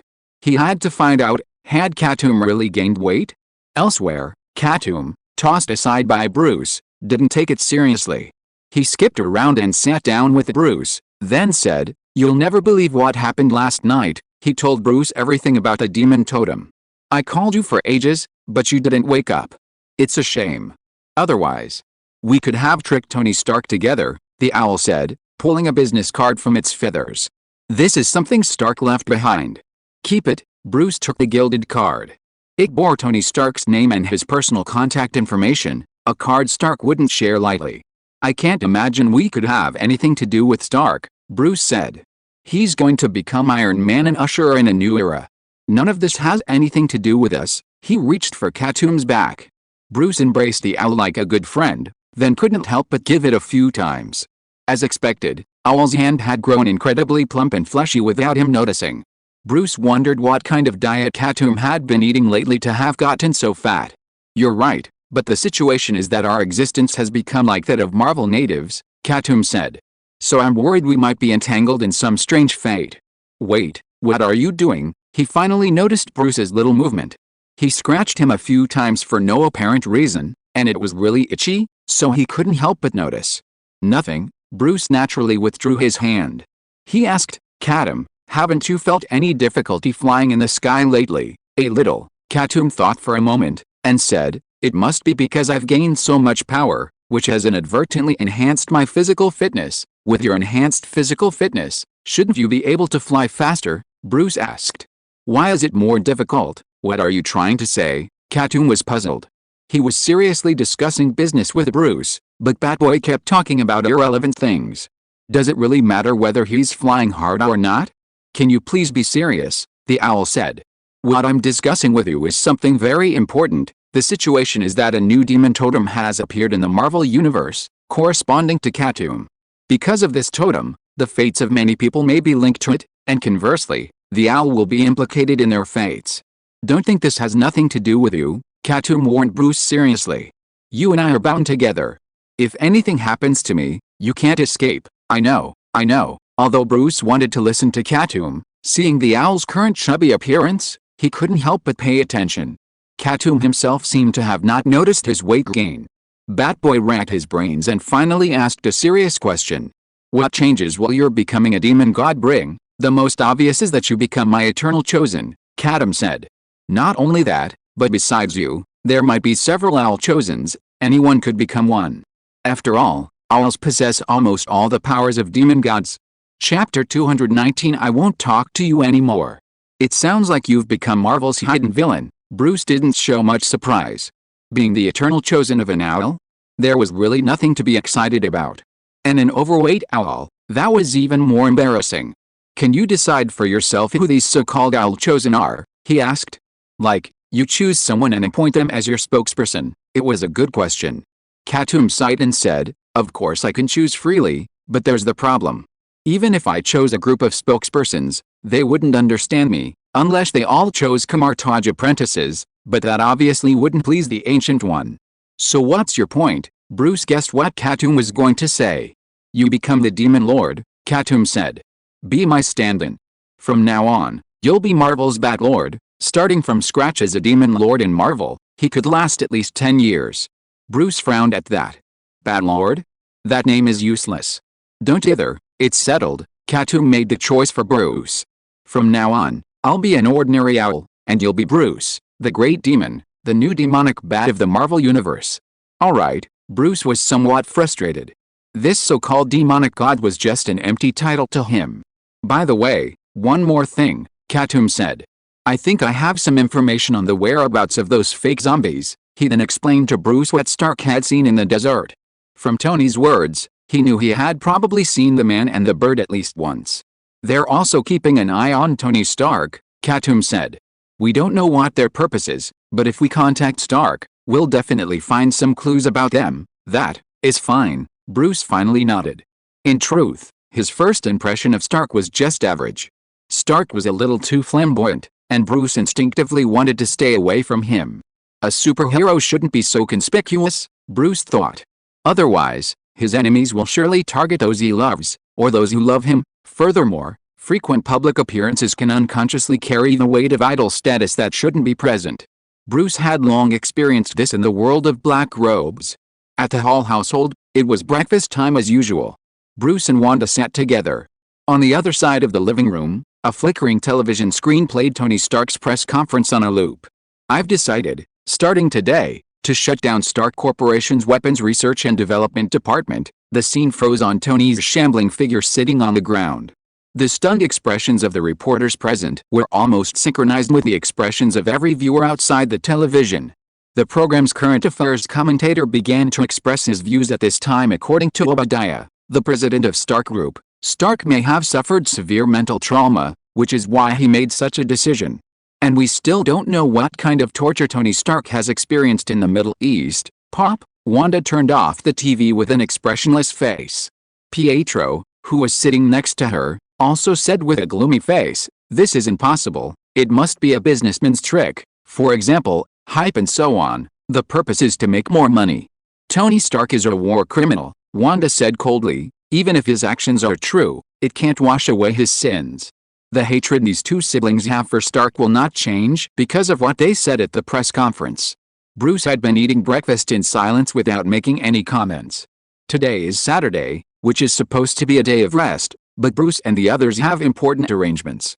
Today, they are going to report to the SHIELD headquarters and officially become young agents. It is said that there is also a chance to be received by the mysterious officer number 33. At this time, Mr. Hall interrupted Wanda and Pietro and brought the topic back to business. "We will talk about Stark's matter later." Mr. Hall displayed the calmness of an adult. "You should also remember in the future that no matter how exaggerated and explosive the news you see, don't rush to comment. Wait a few days before talking. Now, I have a few final words of advice for you." He stirred his coffee and said slowly, "You should have heard that officer number 33 will meet with you. First of all, don't be nervous about it. Secondly, don't show any discrimination against black people." "We don't discriminate against black people," Pietro defended. "Yes, that's the attitude we'll adopt then." Mr. Hall was pleased with Pietro's answer. The so-called Officer 33, his real name is Nick Fury, codename King of Agents. Bruce saw a flicker of sarcasm cross Mr. Hall's face when he mentioned the title of King of Agents. "But you should have realized, this guy doesn't live up to his reputation. Officially, he's in charge of SHIELD, but in reality, it's us at Hydra who are playing house with him, the top leader of an intelligence agency, yet his subordinates are almost all traitors. Nick Fury shouldn't have used Officer 33 as his codename, he should have changed his name to Jin." At this moment, Katoom's voice echoed in Bruce's mind. Not only that, Nick Fury himself is a traitor on Earth, letting the aliens in and nearly allowing the aliens to take over the Earth. There is one thing that Katoom couldn't understand. Why did Nick Fury let the Skrulls settle down on Earth? It's not like he can't find a habitable planet. Isn't the planet that Thanos uses for retirement a good place? At this time, Mr. Hall's instructions had come to the end. "In short, you just need to keep a normal mind when the time comes. I still have confidence in you." As soon as the voice fell, Pietro immediately assured, "We will definitely not let you down." Breakfast time was over. Mr. Hall went to the garage and prepared to drive out the car. Bruce was also about to go out, and at this moment, Wanda came to his side silently. "You seem a little wrong." "What?" Bruce was almost scared by Wanda. "This guy walks silently? Just like a female ghost. And suddenly appearing next to others to scare people. Isn't it something you would do?" "What's wrong?" Bruce asked calmly. "Is my face swollen? Don't try to hide it from me." Wanda stared into Bruce's eyes dimly. "You didn't say anything when the news was on TV earlier." "I'm hungry," Bruce said. "I was just concentrating on eating breakfast." Wanda obviously didn't believe this. She stared at Bruce in silence for a while, then looked away. "I was too sentimental before," she suddenly said. "I thought we were friends and would deal with Stark together." After that, the little girl floated away, followed by two ghosts that only Bruce could see. A drop of cold sweat dripped from Bruce's forehead. It's inexplicable, he couldn't help but think in his heart. Why did I feel guilty just now? He had nothing to do with Wanda. And he hadn't made any promises to the little girl. Why did he feel guilty? This is the feeling of betraying someone. Katoom's voice sounded at the right time. "Wanda and Tony, you can only choose one now. I won't choose either one," Bruce said unhappily. "The grudge between them has nothing to do with me." Indeed, a black shadow flashed across the sky, and Katoom flew out from nowhere. He landed on Bruce's shoulder as usual. Bruce's shoulders slumped visibly. "What's the matter, Bruce?" Katoom suddenly scolded. "How come your physical fitness has deteriorated so much after not seeing you for a few days? Even I can hardly bear it." "Is it possible that you have gained weight?" Bruce asked back. "Absolutely not," Katoom said flatly. You have also learned to shirk responsibility? Who did you learn that from? Bruce was too lazy to answer. He lifted his shoulders hard to maintain balance on both sides. Just think of it as weight training, Bruce thought to himself. You dead owl, you dare to scold me, then I won't remind you. Wait until you finally become fat as a ball, and see what you can do. Thinking of the miserable state of Owl in the future, Batboy felt much better. He smiled and got into the car. The headquarters of SYNOPSIS, the triplex building, is located in Washington, D.C., but the New York branch is more important than this headquarters.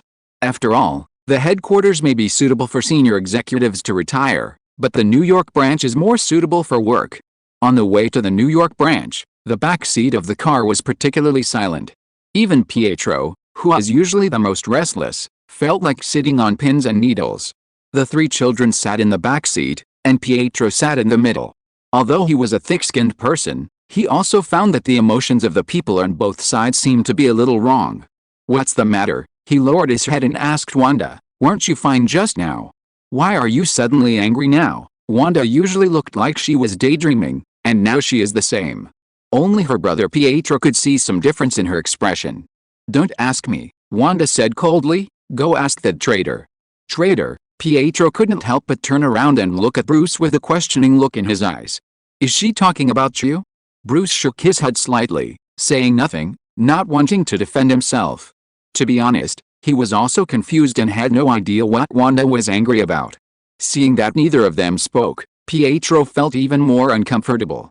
He felt that he shouldn't be in the car now, but should be under the car. This awkward atmosphere was simply killing him. Wanda has a terrifying intuition. Owl stood behind Bruce's seat and muttered to him. She can feel that you are starting to want to get close to Stark. What do you mean I want to get close to Stark? Bruce couldn't help but ask back. Isn't this all your instigation? I didn't want to have anything to do with Stark in the first place. Nonsense, Katoom said. Do you dare to say that you didn't think of looking for Stark to improve the mecha together before? That's not important, Bruce said. Anyway, it was all your instigation. You're just trying to shift the blame onto Owl, Katoom sneered. But Wanda doesn't care about that. She's just mad at you. Why should she be mad at me? Bruce felt completely bewildered, a kind of helpless victim. I don't know, Katoom shook his head. I'm just an owl. How can I possibly understand a little girl's heart? You? Bruce's words were choked in his throat. He vaguely remembered that when Katoom had been encouraging him to pursue Diana, he had assured him he had plenty of experience in winning over girls. But now, Katoom had transformed himself into a pure-hearted owl. He was saying everything he wanted to say. Wanda's sick, and so are you. Bruce finally gave in, unwilling to continue arguing with Katoom on this topic. He looked ahead, then glanced at Wanda from the corner of his eye. She was still angry. Just stay angry, Bruce thought. Anyway, I haven't done anything wrong. Now it's not you and I who are in a cold war, but me and you. Unless Wanda apologizes to him, he will never speak to Wanda again. Passing through the bustling area of Manhattan, Mr. Hall turned the car into an inconspicuous corner. Just go in from here, Mr. Hall said. You have to remember the way too. I can't bring you here every time. After all, he is also an agent, and sometimes he has his own tasks. This place is quite easy to remember. Pietro finally dared to speak, leaning his head forward, trying to memorize his surroundings. After Mr. Hall turned a few more corners, they finally reached their destination. From the outside, SYNOPSIS New York branch looked like an ordinary shop, with a dated sign. If it had a few more colorful lights, it would have looked like a place selling adult products. Led by Mr. Hall, Bruce and the others entered the shop. Just 2 doors in, the scenery transformed. The old, outdated decor had vanished, replaced by a strikingly modern style. The hallway was bustling with people in suits and ties. Through the glass walls, countless computer screens flashed, the clacking of keyboards echoing. Don't worry about them, Mr. Hall said softly. They're just low-level clerks, and so am I, of course. With that, he led Bruce and the others with familiarity to the closed door at the end of the hallway. Officer number 33 is inside, Mr. Hall said. Do you remember what I told you before? Don't be nervous, Pietro replied. No, Mr. Hall corrected, don't discriminate against black people. After that, they arrived at the door. After knocking on the door, a deep voice came from inside. Come in. Mr. Hall opened the door, and then Bruce saw a shiny black boiled egg facing his face. Chapter 220. I know you are an orphan. Bruce had long heard of Nick Fury's fame. Both Hydra and Katoom held him in deep disdain, believing the so-called king of agents wasn't as capable as he was advertised. But now, having seen Nick Fury in person, Bruce recognized one of his strengths, a remarkable talent for concealment. If he slipped into the shadows, ordinary people would be completely undetectable. When Bruce and his companions entered, Nick Fury had his back to them, his sleek head marked by a noticeable mark from his eye mask. Hearing a noise behind him, he turned, a smile he considered kind. So you're the new agents. He carefully examined each child, his gaze settling on Bruce. According to Natasha and Hawkeye, this Bruce possessed a formidable talent for espionage. He was like a bat, destined for the shadows. I'm what others call Officer 33, but I don't like that title. From now on, just call me Director. Fury gestured for Mr. Hall to leave so he could talk to the three children alone. After Hall left, he waved, urging Bruce and the others to sit down and calm down. Sitting down, Fury rested his arms on his legs and looked at the children with interest. Now we can talk openly, he said. Normally, I don't have time to meet with new agents, but you're different. There are some things I must clarify with you in advance. What are they? Pietro never let things get cold, even when meeting so-called important figures. Of course, this was also because Mr. Hall had taken precautions. Nick Fury was just a puppet put up by Hydra. You should just play along. Your name is Pietro, right? You're quite the extrovert, Fury said with a smile. What I'm about to say may shake up your worldview. I hope you're prepared. Shake up your worldview? The weight of this statement was truly profound. The three children stared at each other, bewildered.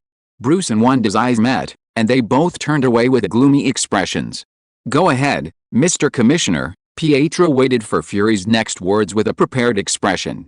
This world isn't as simple as you think, Fury stated with a serious face, stating what he considered a shocking fact.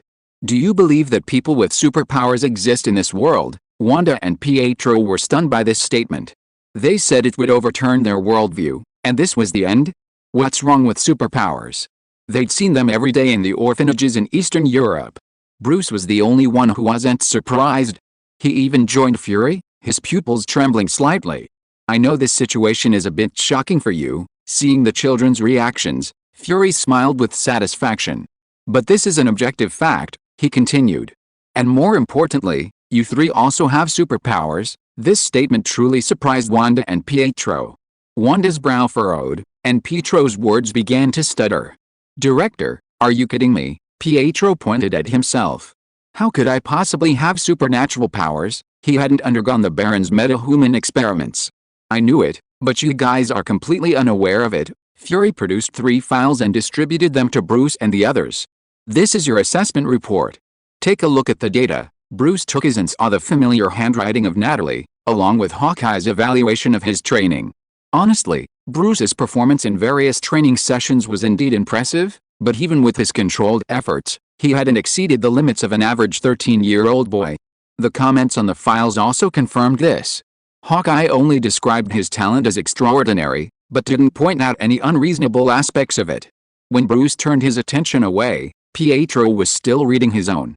The expression on his face clearly showed that he was stunned and at a loss for words. What's wrong with you? Bruce leaned forward. Let me see yours. Then, he saw a line of red comments on Pietro's information. The speed is beyond ordinary people, which is completely illogical. Mr. Director, this is not right. Pietro raised his head blankly. I just run a little faster than ordinary people. Those world running champions run much faster than me. First of all, let me correct you on one statement. Nick Fury raised his finger and said, it is true that in human history, there have been athletes who run faster than you, but have you ever thought about how old they are and how old are you? A 12-year-old child running at a world-class speed is already worthy of attention. And speed isn't the only criterion, Fury said.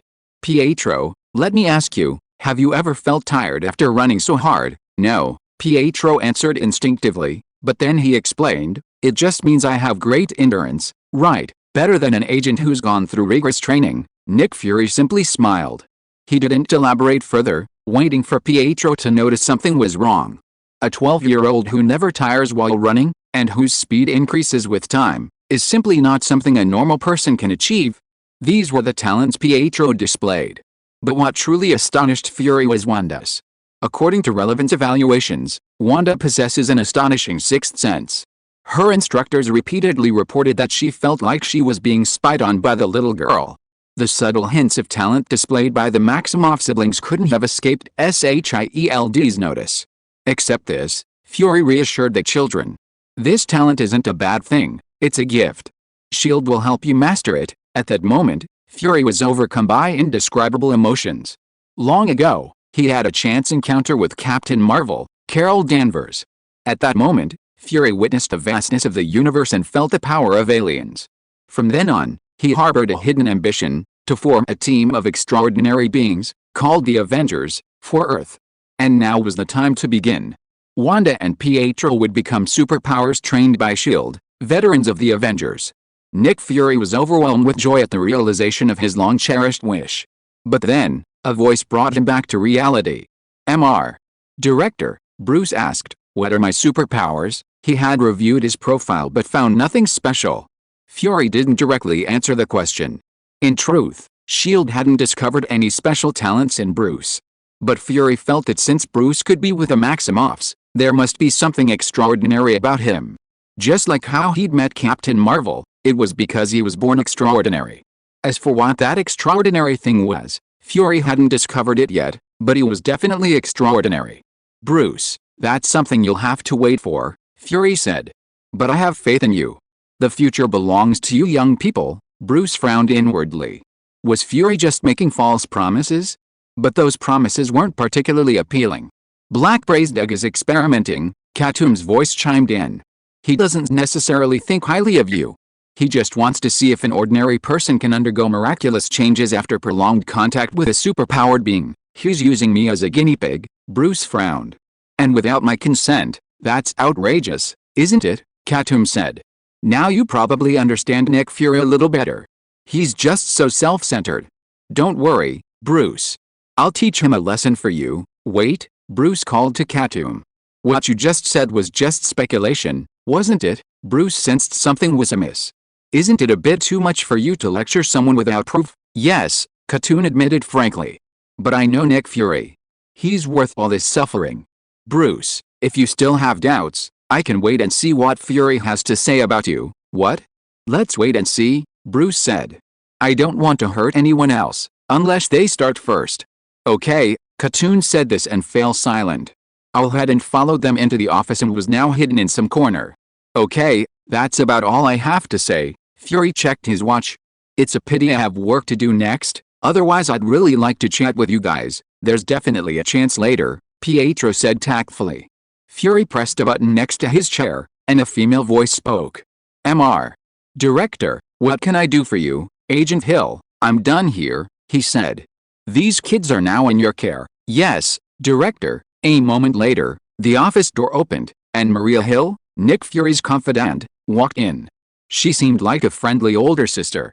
After greeting them, she led Bruce and the others out of the office. "But then, by the way, Bruce," Fury said, as if suddenly remembering something. "I do have something to say about your training. Please stay for a moment." This, Fury actually behaved unexpectedly. Pietro glanced at Bruce with concern, but with Hill leading the way, he couldn't stay and had to follow. Bruce remained alone. "Sit down, Bruce. Let's chat about some ordinary things." After the others had left and the office door had closed, Bruce sat down. Fury finally revealed his real reason for staying. "Bruce, I know you well," Fury said, taking the initiative. "You're an unfortunate child. Your parents left you young. I know this world hasn't been fair to you." Bruce remained silent, feigning a grieved expression. "In fact, I've conducted an in-depth investigation into your parents' case, and now, I want to tell you the truth about your life." As if by magic, Fury produced a new document, reporting a murder. Bruce glanced at it, and suddenly, some of his previous doubts were resolved. The report concerned the shooting of Fike Wayne, heir to the Wayne Enterprises. So that's why, Bruce had been wondering why the two private investigators hadn't come looking for him or offered him his inheritance since his arrival in the Marvel Universe. It clearly wasn't a problem with the universe. When he'd been to the Twilight Wolf universe before, it was almost the end of the world, and he'd inherited his inheritance without issue. How could everything go wrong in the MCU? Now, the report in Fury's hands revealed everything. Your father, Mr. Wayne, was a great man, Fury said in a low voice, as if remembering his parents with Bruce. The Wayne Enterprises is also remarkable. They've created countless jobs, developed numerous patents, and pushed the boundaries of development. Mr. Commissioner, what exactly do you want to say? Bruce said. Just say it. I don't mind, you're tougher than I thought.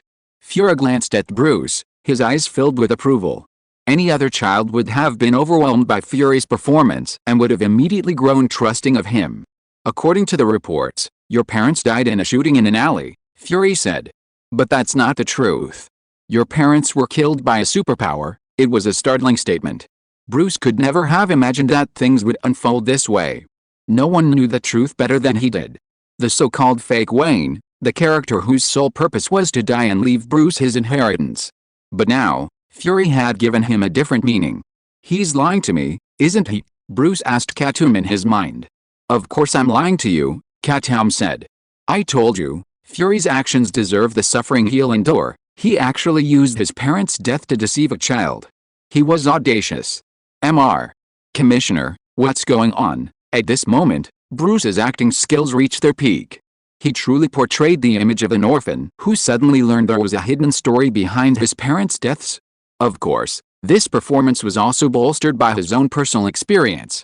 Tell me everything, Mr. Commissioner, Bruce gritted his teeth. Tell me who killed my parents. Chapter 221 Saving Private Steve? Fury was pleased with Bruce's reaction. That was as it should be. After all, Bruce was only 13 years old. He couldn't be easily manipulated. I'll tell you the whole truth, Fury whispered. Your parents' deaths are related to a metahuman gone wild. In Nick Fury's office, Bruce heard an impeccable story. A metahuman whose powers went out of control had accidentally killed his parents. That's the downside of superpowers, Fury said. Once they get out of control, ordinary people have no way to resist. He hesitated for a moment before revealing his true intentions. Now we have to admit that the Maximoffs are also at risk. This, Bruce thought. This wasn't a risk, but a reality that would materialize in the future. Katoom had indeed told him the story of Wanda single-handedly wiping out the Illuminati. Bruce, I came to see you today specifically to prevent this kind of risk, Fury said with a smile. You and the siblings are good friends, so you wouldn't want to see them make a mistake, right? Of course not, Bruce said firmly. As he gave this answer, Bruce mentally confirmed with Katoom. Does Fury often use this tactic? He asked. Using ordinary people as a kind of comfort for superpowered people, to keep them from losing control, yes, Katoom replied in the affirmative. Take, for example, Natasha and Banner. It's hard to say whether Fury was behind the pairing. I see, Bruce grasped the subtlety of this tactic. Creating a weakness for superheroes, thus limiting their threat. Fury's doing the same to me, Bruce thought. He's fabricating stories about my parents as a precaution, to keep me wary of superpowered people. Fury had no idea what Batboy was thinking, he only saw that things were unfolding according to his plan. Bruce, you have a big job ahead of you, Fury said. You must pay more attention to Wanda and her brother, and help them become true heroes. I will, Mr. Director, Bruce nodded without hesitation. We grew up together, and they're as important to me as my own family. That's good. Hearing Bruce's response, Fury finally smiled with satisfaction. Fury really treats me like a child. After leaving the director's office, Bruce met Katoom again. The man, using the disillusionment charm, had toured almost every part of SHIELD, seeing everything he should and shouldn't have seen. You're a child, that's a fact, Katoom replied absent-mindedly. If you don't believe me, ask Diana, she'll have a lot to say. Nothing happened between Diana and me, Bruce emphasized again. We just exchanged a few words when we said goodbye. Okay, you're right. Katoom remained as absent-minded as ever, his absent-minded expression somewhat resembling Wanda. What are you thinking about? Bruce frowned. You were fine before, weren't you? Why are you so worried now that we meet again? I found something. Katoom didn't hide anything, pulling a document from his feathers. This is a copy I made using a cloning spell. Take a look, it's quite interesting. Bruce took the document curiously, but after reading it, he didn't find it particularly interesting. A faint fighter jet signal was detected in the Arctic ice, suspected to be a 60-year-old model. Bruce read out the contents. Then asked, "What's the big deal? It's not like they've discovered a spaceship hundreds of thousands of years old. A fighter jet over 60 years old, perhaps one that crashed into the sea during World War II. What's so surprising? World War II, frozen in time, don't you think anything of it?" Katoom said. "It's obvious. Encased in this fighter jet is Peter Parker's idol, Captain America, Steve Rogers. Speaking of which, he had been unsealed from the ice and reawakened around this time.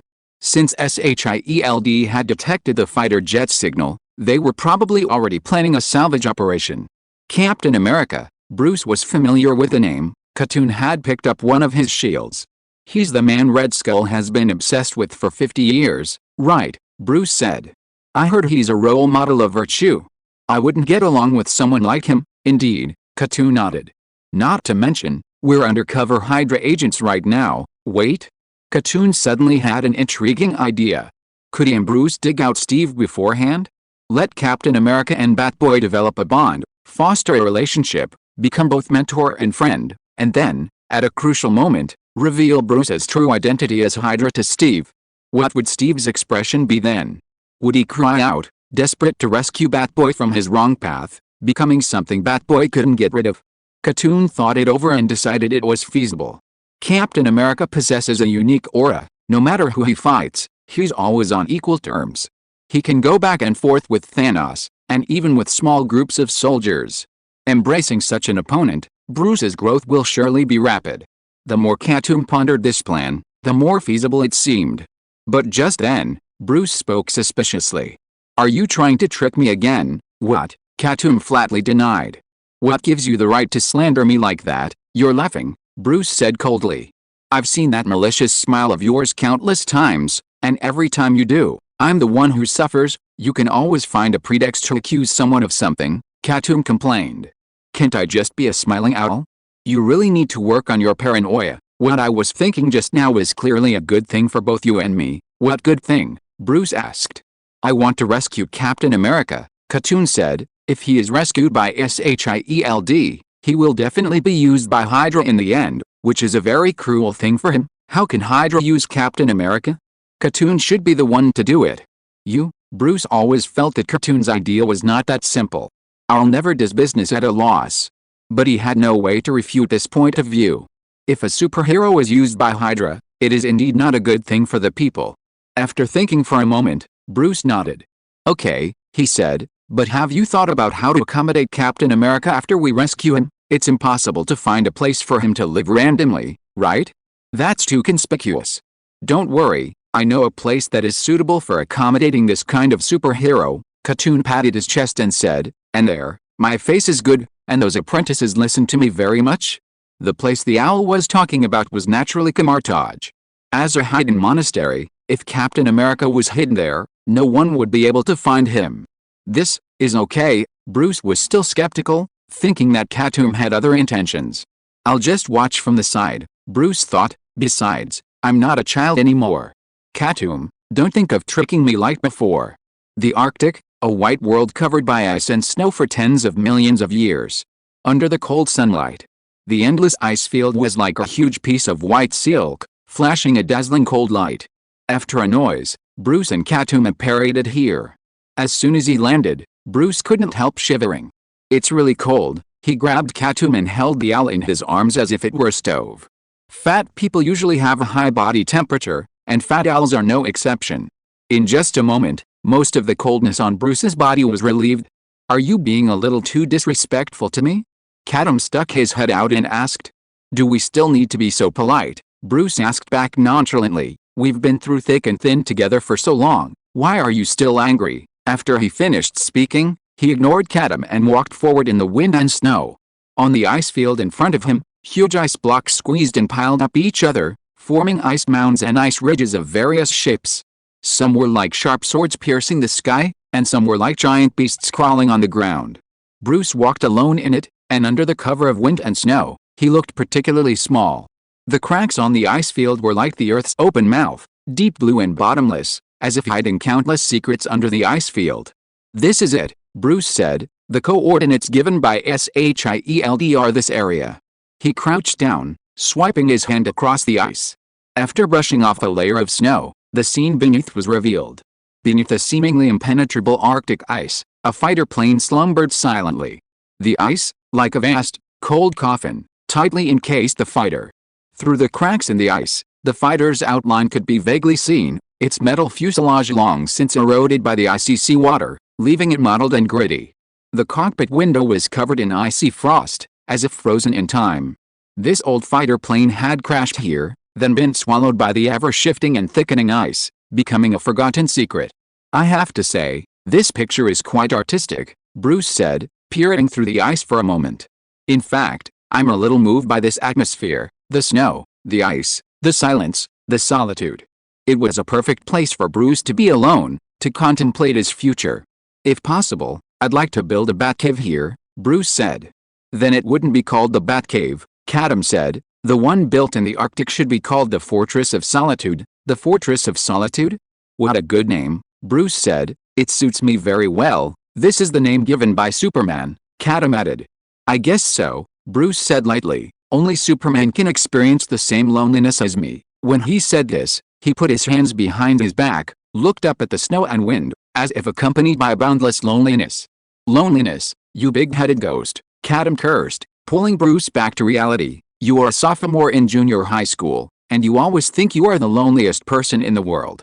Come on, get to work, day by day, you really think you are a big shot. Bruce curled his lips and said no more. He took out the supreme wand and tapped on the ice. Then, there was a violent tremor, and the ice in front of Bruce suddenly opened by itself, forming a series of steps leading directly to the cockpit of the fighter. Bruce walked down. The cockpit was frozen by decades of ice, and the surrounding ice had long been condensed into one. It was impossible to open it by normal means. Bruce smashed the glass and got into the cockpit. It's hard to imagine that there is such a large space in it, Bruce said. I thought the cockpit had been filled with ice for a long time. As soon as he entered the cockpit, he saw a huge ice block on the driver's seat, and inside the ice block, a blue figure was sealed. Bruce had seen this battle suit before, but it was on the body of the Red Skull. Is this Captain America? Bruce looked at the face inside through the ice.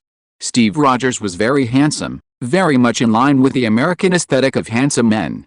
With his blonde hair, he was the image of a traditional Aryan Superman.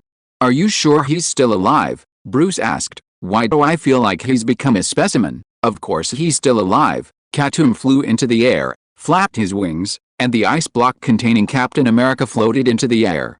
Okay, we can leave now, the owl said. We are now Captain America's saviors. If he doesn't repay me in the future, I will expose him to the media. So that's what you had in mind. Bruce looked at the owl with disdain, then followed Katoom and paraded out from under the ice. When the apparition ended, they came to a place where wind and snow met. The Himalayas. Looking around, Kumar Taj was already in sight. We have to unify our statements. At this time, Katoom said, when Captain America wakes up, we have to give an explanation as to why we were able to rescue him, because of a malicious owl, Bruce complained at first, then said, you brought him to this secluded monastery. Can't you just answer with a mystical argument? Just say that the owl was practicing magic when it suddenly felt inspired and sensed Captain America's presence. Good explanation, but I want to modify it slightly, Katoom said. I have to add your contribution. I don't have any credit. Bruce shook his head and said, and I don't want any credit? Well, you can't say that. You still have to help Captain America adapt to this world later, Katoom said. He is a veteran of World War II, and you are a veteran of World War I. I'm sure you will have a lot to talk about. Chapter 222. I understand, this is all mind control.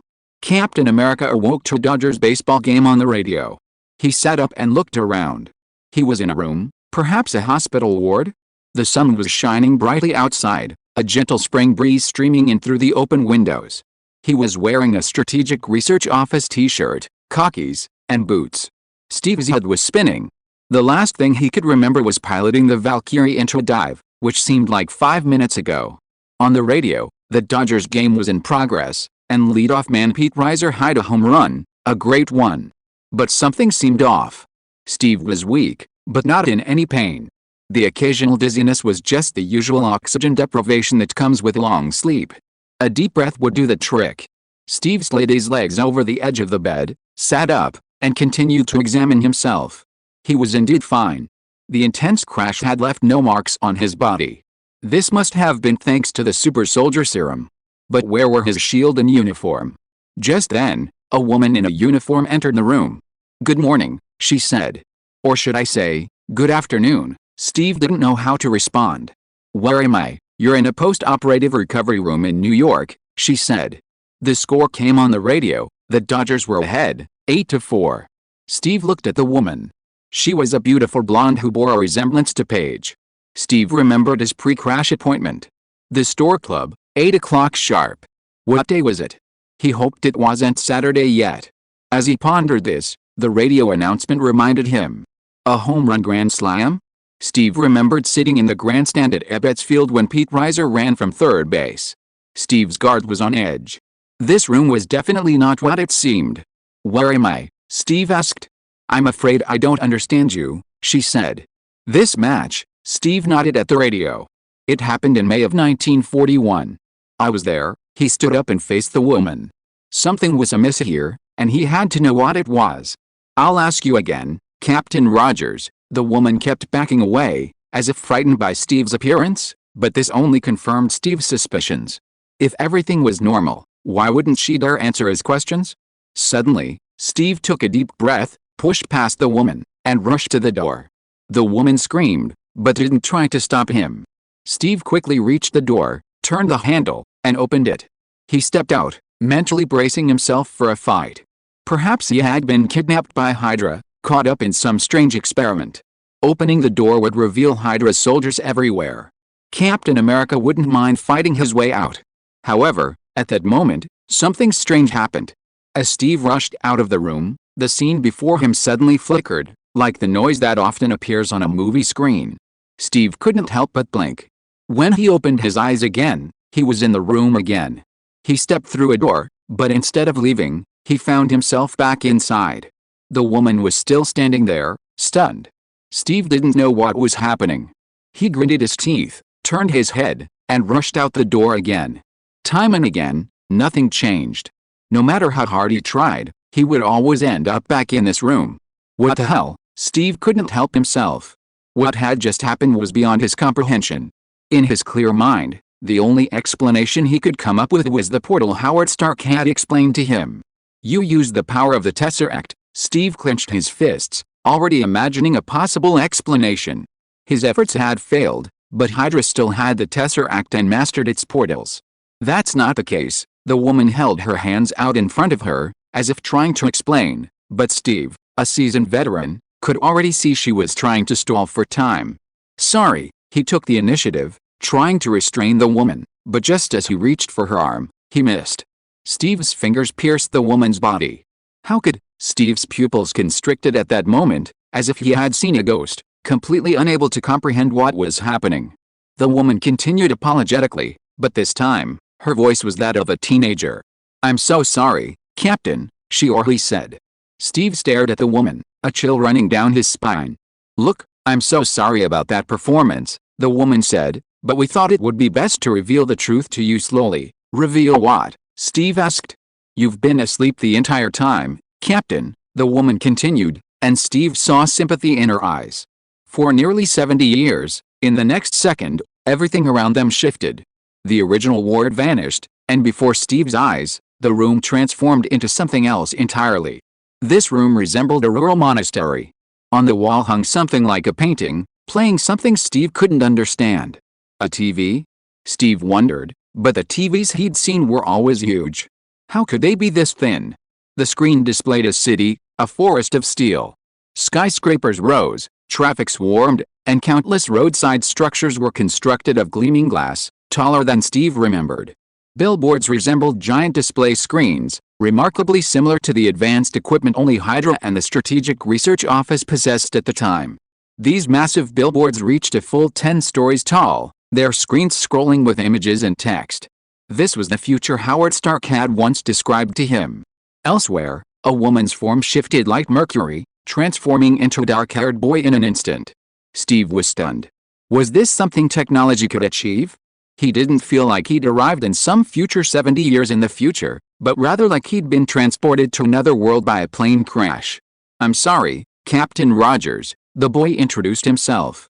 "My name is Bruce Wayne, and I can explain what just happened." He hadn't finished his words when Steve suddenly roared and lunged at Bruce like a wild bull out of control. Batboy didn't even have time to react before he was swept up in a hug. Steve cradled him to his chest, just as he had done to Katoom. I understand everything." Steve gripped Bruce's waist tightly and shouted, "You used mind control on me. This is a common Hydra tactic. I know everything. If it weren't for mind control, everything that had just happened would be inexplicable. Why couldn't he leave this room, no matter how hard he tried? Why did the furnishings in the room change in the blink of an eye? Why did a perfectly normal woman turn into a boy right before his eyes?" Steve understood. He understood everything. It was all because of Hydra's mind control. At this moment, an unprecedented sense of crisis began to emerge in Steve's heart. How had things come to this? Had Hydra already controlled the entire world? "Captain, you really misunderstood," Bruce said to Steve with a look of resignation. "There's no mind control. Everything you just saw was actually magic." At this point, Batboy began to regret not listening to Katoom's bad advice and using the illusion spell to simulate Captain America's familiar surroundings. The Owl's voice still echoed in Bruce's ears, "Just trust me, and it'll be done." This method will help Steve better integrate into the new era. Hey, integration. Bruce cursed the Owl in his mind countless times. He'd been tricked again. So many incomprehensible things were flooding Steve's mind at that moment, already causing him to have a stress reaction. Hearing Bruce's response, Steve sneered. "Even magic," he said.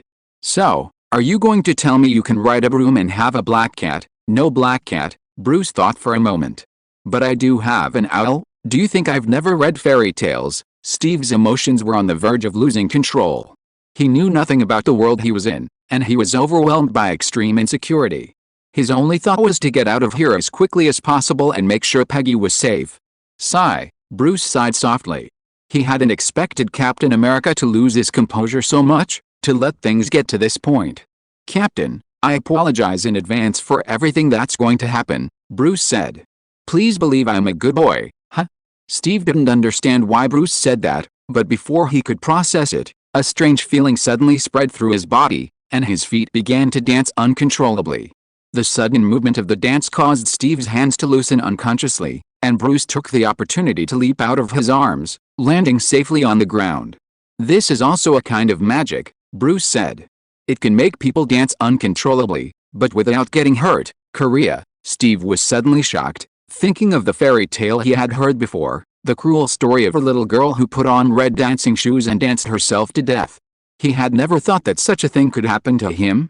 "It does seem a bit like it," Bruce nodded. "But Captain, trust me, I mean you no harm." "Then let me stop." Steve's feet were dancing faster and faster, exceeding his own limits. He had thought about dancing after the war, but that would be with Peggy, not here to entertain himself. And besides, there was an unidentified boy in the audience. For a moment, Steve imagined himself back on stage, dressed in a ridiculous costume, performing like a clown to raise money for the military. "I can make you stop," Bruce said, "but you have to promise me to sit down and listen carefully, otherwise, I'll make you keep dancing forever." Hearing this, Steve couldn't help but think, isn't this a classic villain statement? How could this boy have the nerve to call himself a good kid? Okay, Steve could barely see his legs, his movements were so fast they even left an afterimage. "This is just a temporary solution," he mentally prepared himself. "I'm an adult, I don't argue with children." The thought eased his nerves. Steve Rogers, now a man of integrity, couldn't compromise with his enemy without this reassurance. "I believe in your promise," Bruce said, and then lifted the spell on Steve. As soon as Steve stopped dancing, he slumped down on the hospital bed as if he had lost all his strength. He can't win. This was the only thought in his mind. He couldn't think of any way to deal with the methods displayed by this boy. He lowered his head and pondered what to do. In Bruce's eyes, this posture seemed more like he was waiting for Bruce to explain to him what happened in this world. "That's right, Captain Rogers," Bruce sighed. He really didn't have any ill will towards Captain America. Everything that happened just now was a misunderstanding. "Let me tell you what happened in this world while you were sleeping," Bruce said, "and how I found you, and where are you now?" That's about it. For the past 30 minutes, Bruce had told Steve a bizarre story. It was about a magical owl that sensed Steve's presence and rescued him from the ice. As for where they were now, Bruce made no secret, stating that this was a magical monastery that had existed on Earth for many years, but had always been unknown to the public. You mean, I'm not being mind-controlled, and all this is magic? Steve looked around, reassuring himself. Yes, Bruce nodded. Magic has always existed, but most people just don't know about it. I see, Steve sighed. I want to go outside and take a look, is that okay? Sure, Bruce waved his hand, and the illusion spell on the door immediately disappeared, allowing him to enter and exit freely. Thank you. Steve had just finished speaking when he suddenly turned into a shadow. He burst into unprecedented speed and ran down the corridor for his life. Magic? Do you think I'm stupid? Steve shouted. If magic really existed, why didn't you come out to protect civilians during World War II? He would never be fooled. He must have been controlled by some kind of brainwashing. Now everything he hears and sees is fake. Escape. He must escape. Steve ran hard. The light at the end of the corridor seemed to be his hope of salvation. Bruce walked out of the room slowly, looked at Steve's back, and sighed softly. Oh, he said, don't blame me for this. After that, Bruce casually hooked his fingers, and then Steve's full-speed running footsteps turned into a beautiful swan lake. Chapter 223 People who love each other will always meet. We truly mean no harm to you. Bruce walked over to Steve. Admittedly, Captain America's dancing wasn't very good. I understand your anxiety, suddenly waking up in an unfamiliar environment and witnessing so many incomprehensible things. Bruce waved his finger, and Steve's dance stopped. But please believe me, I truly didn't use any mind control on you. Steve supported his trembling legs and sat down against the wall. He was already weak, and after the intense exercise, he couldn't even stand. Bruce sat down in front of him, looking at him sincerely. Steve's initial excitement gradually subsided. He began to realize that Bruce wasn't the Hydra he'd imagined. At least, Hydra members didn't have such a sincere look. Are you really not Hydra? Steve asked. Didn't you defeat Hydra a long time ago? Bruce didn't answer yes or no. He smiled and said, Captain, even though it's been over 70 years, we haven't forgotten your contribution. Steve was silent for a moment. What was that? He suddenly asked. Why did I suddenly start dancing? It's just magic, Bruce replied. I'll slowly reveal the truth about this world to you. It's more complex than you and I imagine. Steve never let down his guard, still harboring a lingering suspicion that he'd been deceived. However, with no escape in sight, he could only suppress his suspicion for the time being and follow Bruce to understand the world. Their first order of business was to head outside. Before them lay a vast training ground, where countless Camartage apprentices were practicing basic spells common in the magical world. They made specific hand gestures, drawing circles in the air, and wherever their fingers passed, lines of energy continuously sparked. Steve was stunned. I wasn't kidding, was I? Magic does exist, Bruce said. This is a secluded monastery, largely unknown to outsiders. In reality, this was a scene Bruce had never seen before, but that didn't stop him from feigning knowledge in front of Steve. Bruce led Steve through the trainees, his gaze darting over the sigils that appeared out of thin air. Well done, keep practicing. Bruce casually patted an apprentice on the shoulder as they passed, encouraging him to keep practicing. This left the apprentice bewildered, wondering if he even knew this guy. You seem quite extraordinary, Steve said tentatively. You're so young, and yet you're teaching them magic. It just happened, Bruce explained. But my magic isn't the same as theirs. My mentor and I are here to exchange ideas, and I'm taking you to see him now. The word mentor felt a bit ominous to Bruce. Steve followed Batboy, constantly glancing back at the group of practicing magic apprentices. It really can't be Hydra, Steve thought. Hydra wouldn't build such a large venue and hire so many actors just to trick me. Aren't fairy tales just lies? Soon, they arrived at another pavilion. Walking down the hallway, Bruce stopped at a door. He knocked respectfully and asked, Master, may I come in? Coo coo coo, a bird chirped from inside. Yes, Bruce pushed the door open and led Steve into the room. Steve swore that the scene he saw next was almost the most unimaginable he had ever witnessed. Not even when he was undergoing Professor Erskine's serum experiment had it been so bizarre. He saw an owl, its claws folded, in a meditation pose, suspended in midair. Its eyes were closed, and a black cloak draped behind it moved without a breeze. This is my master, Katoom, Bruce introduced. He is a master of magic from another world, possessing a wisdom beyond the comprehension of ordinary people. Oh, I see. Steve was immediately filled with respect. He clasped his hands together and saluted Katoom. The Owl Master opened his eyes, and just by looking into those eyes, he could see immense wisdom. Cuckoo, Katoom chirped several times. What? Steve looked at Bruce in confusion. Bruce coughed lightly and translated. The Master said he's happy to see you. Steve was a little skeptical. Could a single cooing really hold so much information? But he didn't show it on his face. Instead, he returned the greeting, saying, I'm happy to see you too, Master Owl. Cooing, cooing, cooing. Master Owl spoke again, and Bruce quickly translated it. The Master said, Child, I see the sadness in your face. You're worried about something. It's about a dance, this. Steve's eyes widened instantly.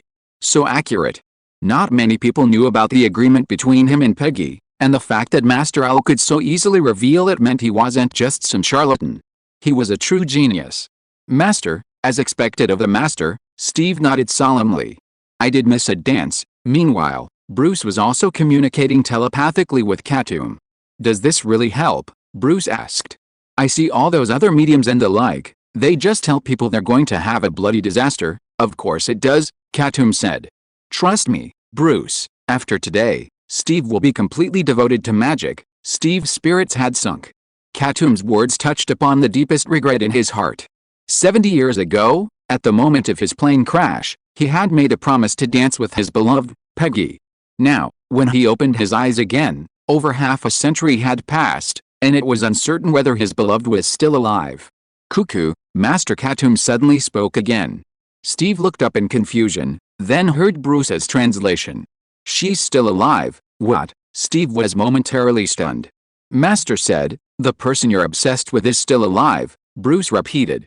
At that moment, Steve's previously vacant face suddenly erupted with unexpected joy. Really? He almost jumped up. Peggy is still alive. This kind of exhilaration was the first time Steve had shown such excitement since waking up. But then, his heart sank again.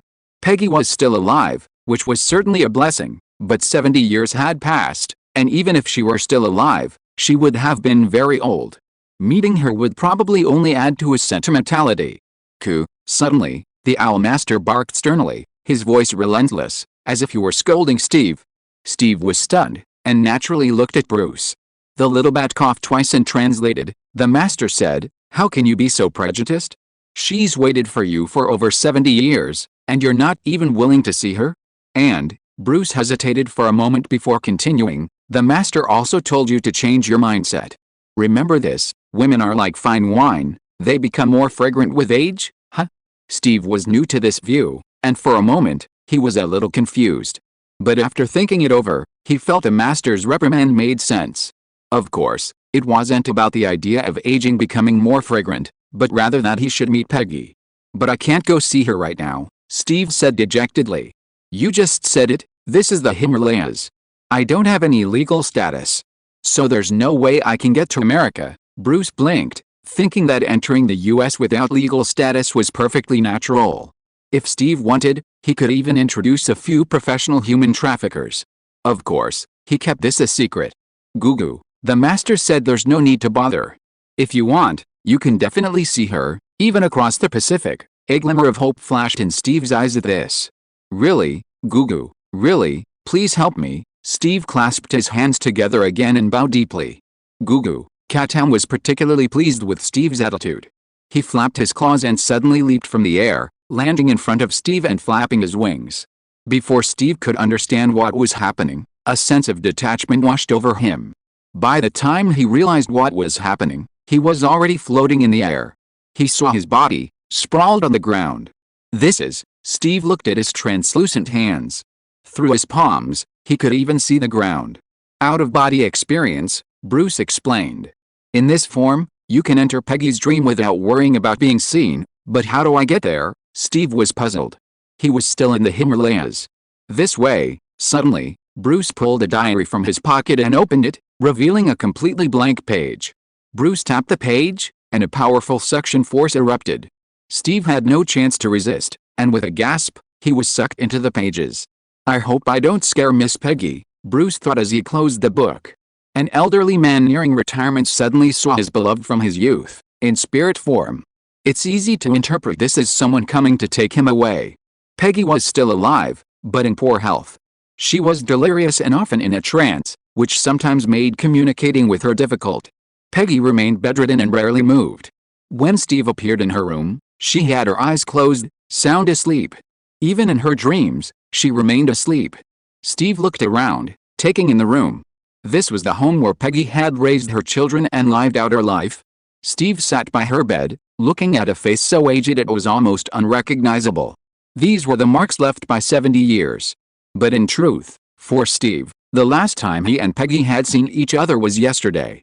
"I'm proud of you, Peggy," Steve said, glancing at the old photo on her nightstand. It was a picture of Peggy's life's glory and achievements. She had helped found SHIELD, commanded dozens of top-secret missions in Europe during World War II. Most people wouldn't achieve so much in 10 lifetimes. "You've lived a perfect life," Steve whispered softly. "Even without me, you've lived a perfect life." As he spoke, he choked up. The disparity was so great that he still couldn't quite process it. 70 years had passed in this way. He had simply fallen asleep, and when he woke, his lover's life was nearing its end. "Steve," suddenly, a soft call interrupted Steve's thoughts. He looked in the direction of the voice. Peggy's eyes were wide open, staring intently at him. She was still as beautiful, Steve thought. At that moment, he remembered Master Owl's teaching, women are like fine wine, becoming more fragrant with age. It made sense, and Steve began to understand. "You're here again," Peggy smiled. She wasn't surprised by Steve's appearance. On the contrary, it was a perfectly normal occurrence. "Getting more sleep is indeed beneficial," Peggy said. "As long as I dream more. I'll always dream of you." She was aware that she was dreaming, but she only thought Steve was a fantasy. Steve's lips trembled as he tried to calm himself. "Peggy, you've lived a fulfilling 70 years, he said with difficulty. "Seeing you like this, I'm already very satisfied. My life has indeed been fulfilling," Peggy said with a smile. "But my only regret is that you didn't get to enjoy it." She reluctantly extended her hand, and Steve immediately grasped it. "Peggy," Steve was about to speak, but then something strange happened to Peggy. She coughed, and Steve offered her a sip of water. She squeezed her eyes shut, suppressing a cough. When she opened them again, a look of surprise crossed her face. "Steve," she whispered, as if he had just stepped into the room. "What's wrong? You're alive. You're back." Peggy began to chatter, repeating some of her previous words. She was once again lost in the mists of time. Steve suddenly understood what was happening, what had happened to Peggy. Alzheimer's. Peggy had forgotten almost everything, but she still remembered his appearance. Seeing her like this, Steve's heart ached, but he had to hold back his grief. He didn't want to hurt her, even if it meant telling her a white lie. "Yes, Peggy, I just got back. It's been too long, so long," she choked. "I can't just abandon the girl I love," Steve said. Fighting back the tears, he smiled and added, "Besides, she owes me a dance." A moment later, Steve flew out of the diary, back to Camartage. "How was it? Did you see your beloved?" Bruce asked. "Yes," Steve said dejectedly. He didn't look happy at all. He had seen his beloved, but more troubles followed. "It's time," Katoom suddenly said to Bruce through telepathy. "It's time to let Steve see the wonders of magic." If you are listening to this novel on a channel other than Fanfic World, it means it was downloaded and re-uploaded without effort. We warmly invite you to visit our channel, Fanfic World. There you will find the original version of this story and many other novels of various genres. We look forward to seeing you dive into a world of incredible novels. Chapter 224 Returning to Youth is Easy. Steve was feeling deeply depressed. Before he could even prepare himself, he witnessed the aging of his beloved. The beautiful memories sealed in his heart were instantly transformed. 70 years sounds simple, but it wasn't until he met Peggy that Steve truly felt the relentless force of time. Steve sat languidly to the side, and Bruce approached with concern. "Captain, are you okay?" "No." Steve waved his hand, his entire state visibly weakened. Bruce sat down beside him without a word. After a long pause, Steve, speaking to himself, finally recounted what he had seen and heard. "Peggy has Alzheimer's. She quickly forgets even the things she just experienced." Steve looked up and sighed heavily. "But no matter how much she forgets, She still remembers me. This was what had caused Captain America such distress. If Peggy had forgotten everything, he might have felt better. But she hadn't. Peggy still remembered him, even dreaming of seeing him again. Alice, Bruce sighed heavily. Since ancient times, love has only brought regret, and this regret will never end. Alice, Steve sighed, too. Suddenly, a mysterious bird call reached Steve's ears. The cry seemed to have a magical power, dispelling the sadness in Steve's heart and bringing new hope. Like a student seeking advice, he looked at the owl master hovering nearby. Just then, Bruce asked Katoom, "Really, Even though Steve didn't understand owl language, he could tell it was a yes. But he didn't dare to confirm it, waiting for Bruce's translation. The master said that human aging is no problem for him, Bruce explained to Steve. Rejuvenation is just a piece of cake for the owl master. Really? Steve almost jumped up in excitement. He couldn't believe such an answer. You're not lying to me. Absolutely not, Bruce assured Steve solemnly. So what should I do? Steve's words were already a bit incoherent. I mean, what do I have to do to make Peggy young again? A flicker of hesitation crossed Steve's mind as he spoke these words. Was it really okay for him to make such a decision on his own? Perhaps Peggy didn't want to be young again, and just wanted to live out her life in peace? But Steve quickly put these doubts aside. Whether Peggy agreed or not was her decision. His job was to try to present this choice to Peggy. That depends on the master's opinion, Bruce said calmly. Wait here for a moment. I'll go consult the master. Then he walked over to Katoom and began to talk with him. Their language sounded like aliens talking to Steve, the experience akin to Ron seeing Harry talking to a snake. You don't really want to trick Steve all the way through, do you? Bruce asked Katoom suspiciously. Like those charlatans who give people a glimmer of hope, then drain them of all their worth. How is that possible? Katoom cursed. How bad do you think I am? You're not a good person anyway, Bruce said. So you'll help Steve? Of course I will, Katoom said. Rejuvenation isn't that difficult. How could it not be difficult? Bruce thought, at least he hadn't learned this kind of magic at Hogwarts. Even the Philosopher's Stone can only make people immortal, not restore youth. Unless you want to use metal, Bruce asked rhetorically, then felt something was wrong. A stingy person like you, could you really be willing to do that? Of course I wouldn't, Katoom said confidently. I didn't say I wanted to use metal. I have plenty of ways to restore youth. With that, he pulled a stone tablet from his feather. The sight of the slate dazed even Bruce. He searched his mind for a long time before remembering where it came from. The Slate of Life? They had obtained it from Kingpin's vault back in the Dusk Wolf universe. According to Katoom, this was a slate containing the secrets of life. If they could decipher the contents, they could develop a youth serum that would restore the youth of the decadent. If you hadn't taken it out, I would have forgotten we had this thing. Bruce couldn't help but sigh. Who's talking about us? Katoom said. This is mine, stay away from me. Okay, whatever you say. Bruce didn't want to dwell on this matter. Just because something wasn't his didn't mean he couldn't use it. So you've cracked this slate? Bruce asked. What materials are needed to develop the youth serum? I don't know, Katoom said. I haven't looked at it since I got it. I have no idea what's written on it, and you're so confident about it? Bruce almost laughed. He couldn't crack it, and yet the damn owl acted so confident? Just because I can't crack it doesn't mean you can't understand it, Katoom said. Don't you have Diana's power? Diana knows every language on Earth. Cracking this slate is a piece of cake, I told you, Bruce suddenly laughed. When it comes to the crunch, you'll still have to rely on me. What's the difference between you and me? Owl said, grinning back. Isn't your power my power? Yes, Bruce pointed to the Slate of Life. What about this slate? It's still mine. Owl's expression changed instantly. Steve had been waiting quietly by the side. Finally, after consulting Master Owl, Bruce approached with a serious expression. What's going on? Steve asked anxiously. What's the price I need to pay? Well, Bruce's face was sullen at first, but only when Steve's heart was in his throat did he crack a smile. The master said he never talks about price, only about fate. Fate? Steve was stunned. How much fate? That depends on your sincerity, Bruce said. As long as you have this heart, even if it's only $10, it's fate. Steve's words suddenly got stuck in his throat. Forget $10, he didn't even have $1 right now. And if Katoom really could restore Peggy's youth, Steve certainly wouldn't let him go with just $10. Bruce, to be honest, I don't have a penny right now. Steve's face flushed. But I have all the strength I can muster. If Master Katoom says so, I'll go through fire and water. He's been waiting for that. Bruce immediately waved his hand, saying, "Oh, you're being polite. We're not that worldly. We just want your opinion." "That's absolutely fine," Steve declared. "Okay," Bruce nodded. "Then don't worry. We'll definitely make Ms. Page 18 again." Steve suddenly thought, it doesn't have to be 18. Ever since he'd embraced the fine wine theory, Steve no longer had much interest in young girls. But after some thought, he decided not to express any opinion. Let Paige make her own choice. Developing the youth serum would take time, and Steve couldn't rush it.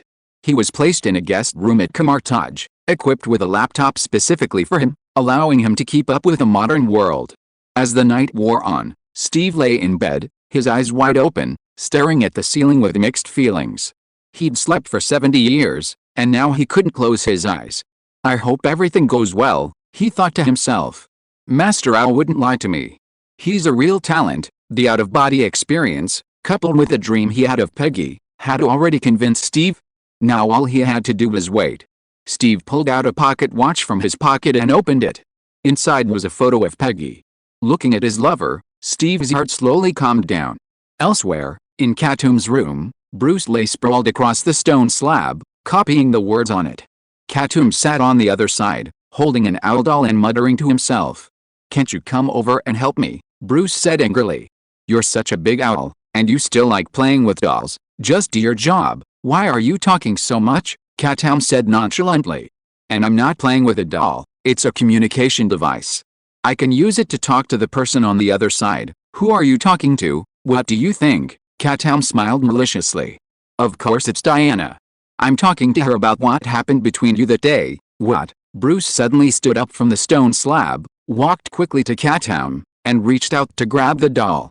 Then Katoom twisted his body and easily dodged it. "Let me talk to her," Bruce said.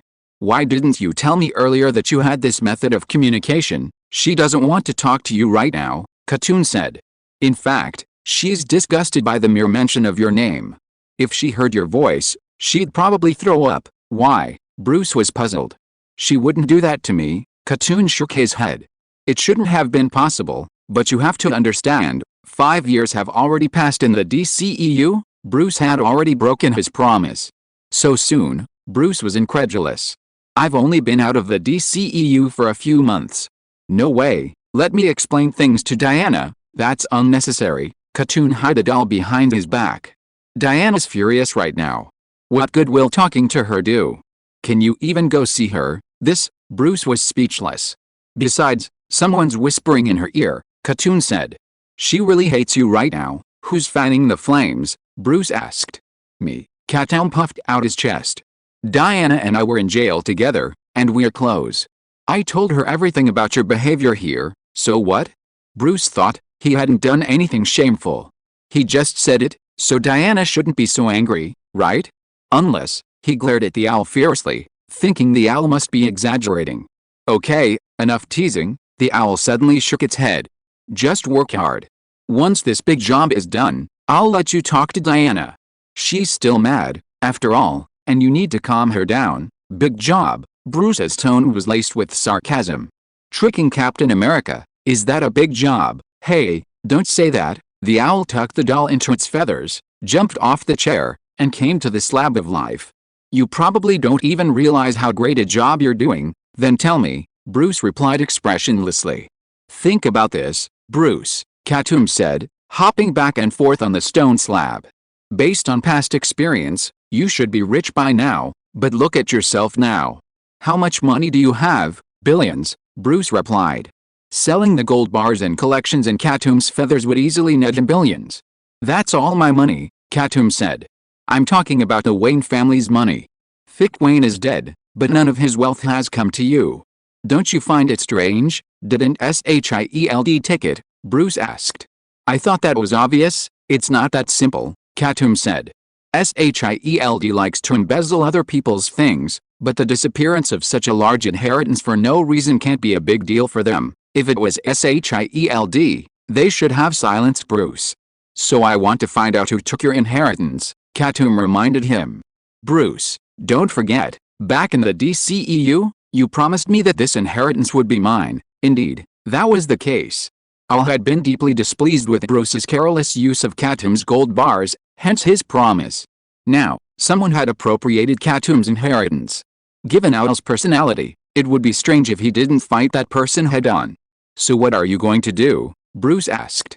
First, we need to make some money and build a reputation. In American society, wealth brings status, and status allows one to achieve what they desire. What we're developing is a magical tool to help us achieve status, Katoom grinned. Think about it, Bruce. If there were a serum in the world that could make you 10 years younger with just one sip, wouldn't the wealthy go crazy for it? More than just the wealthy, Bruce blurted out without even thinking. The whole world would go crazy for it, and you'd be the most popular owl in the world. That's right, Owl said. Once the youth serum is developed, we'll naturally gain fame and status, then, they could investigate whatever they wanted. But, the serum needs to be diluted, Katoom thought. I have the final say on how many years of youth a sip can restore. Chapter 225 Owl Captain.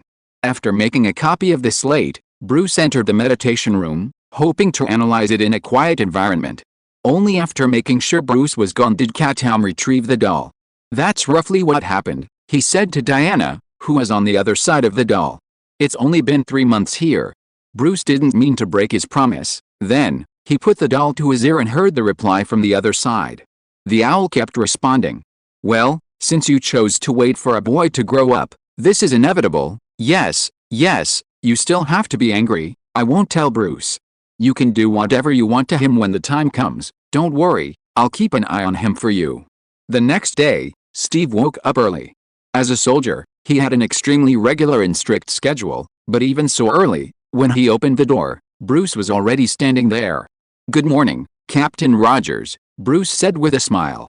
I was just about to knock, but I didn't expect you to be up already. He lifted the brown paper bag in his hand and shook it.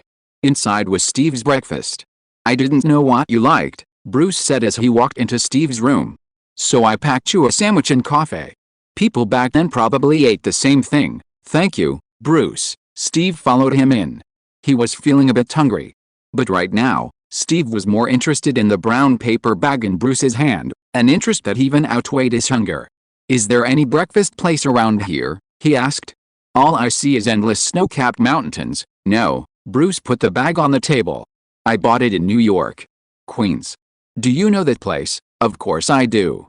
I was born in Brooklyn, right next to Queens.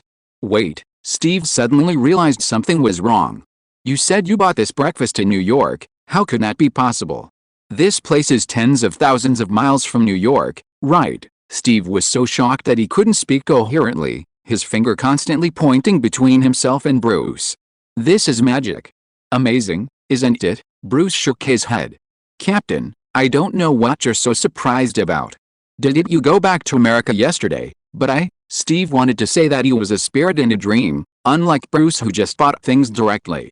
But he couldn't quite articulate the difference. A moment later, he finally pulled himself out of this state of confusion and shock, leaving only a deep awe for magic. Crossing thousands of miles was as easy as breathing for magic. Eat quickly, Captain, Bruce said. I have to go to school later. You still have to go to school. Steve was puzzled. I'm only 13, perfect for school, Bruce thought for a moment and said, come to think of it, I have a friend who's a huge fan of yours. It's my honor. Steve was still a little numb. He'd been through so many shocks since waking up. He picked up the sandwich, put it in his mouth, took a bite, and chewed it mechanically. Just then, Bruce told Steve another piece of good news. Ms. Peggy's matter will be resolved quickly, he said. So you should consider now how you'll explain it to others once she's returned to her youth. This was a serious matter. Without a convincing explanation, Peggy would either remain anonymous or be treated like a monster. Of course, Steve had no answer. He could only stare blankly at Bruce, a boy half his age. Since Bruce had raised the issue, perhaps there was a solution. Seeing Steve's expression, Bruce couldn't help but hold his head in his hands. You haven't considered this at all, no, Steve said, his mouth full of sandwich, shaking his head. These kinds of brain power used to be handled by Howard. Now that Howard Stark was gone, he needed another Howard. All right, Bruce could only nod in agreement. Though it wasn't his original intention, it seemed Bruce couldn't escape the fate of an external brain, no matter which world he went to. The existence of the magical world is still a secret, and can't be mentioned to the outside world, Bruce said. But if Peggy's rejuvenation is the personal act of a superpowered being, then there's no need to worry about these concerns. Superpowered being, Steve swallowed his food. Who, then? He saw Bruce staring at him silently. Me. He was extremely surprised. But I don't have superpowers. You could have, Bruce said. I really don't, Steve protested again. He thought Bruce had misunderstood him because of the propaganda and comics, so he patiently explained. Listen, Bruce, I received the super soldier serum, which gives me an extraordinary physique, but this doesn't mean I have any supernatural abilities. You're the one who doesn't understand, Captain Rogers. Bruce sat down in front of Steve, looked him in the eye, and said, it doesn't matter whether you have abilities or not, as long as others think you do. Huh? Steve was speechless. Suddenly, he understood what Bruce meant. Traditionally, Steve had died 70 years ago, and his return now meant he was a man of miracles. In this situation, if he performed more miracles, it wouldn't be so unacceptable. You mean, I'll be your spokesperson? Steve asked tentatively. Yes, Bruce nodded, his expression darkening.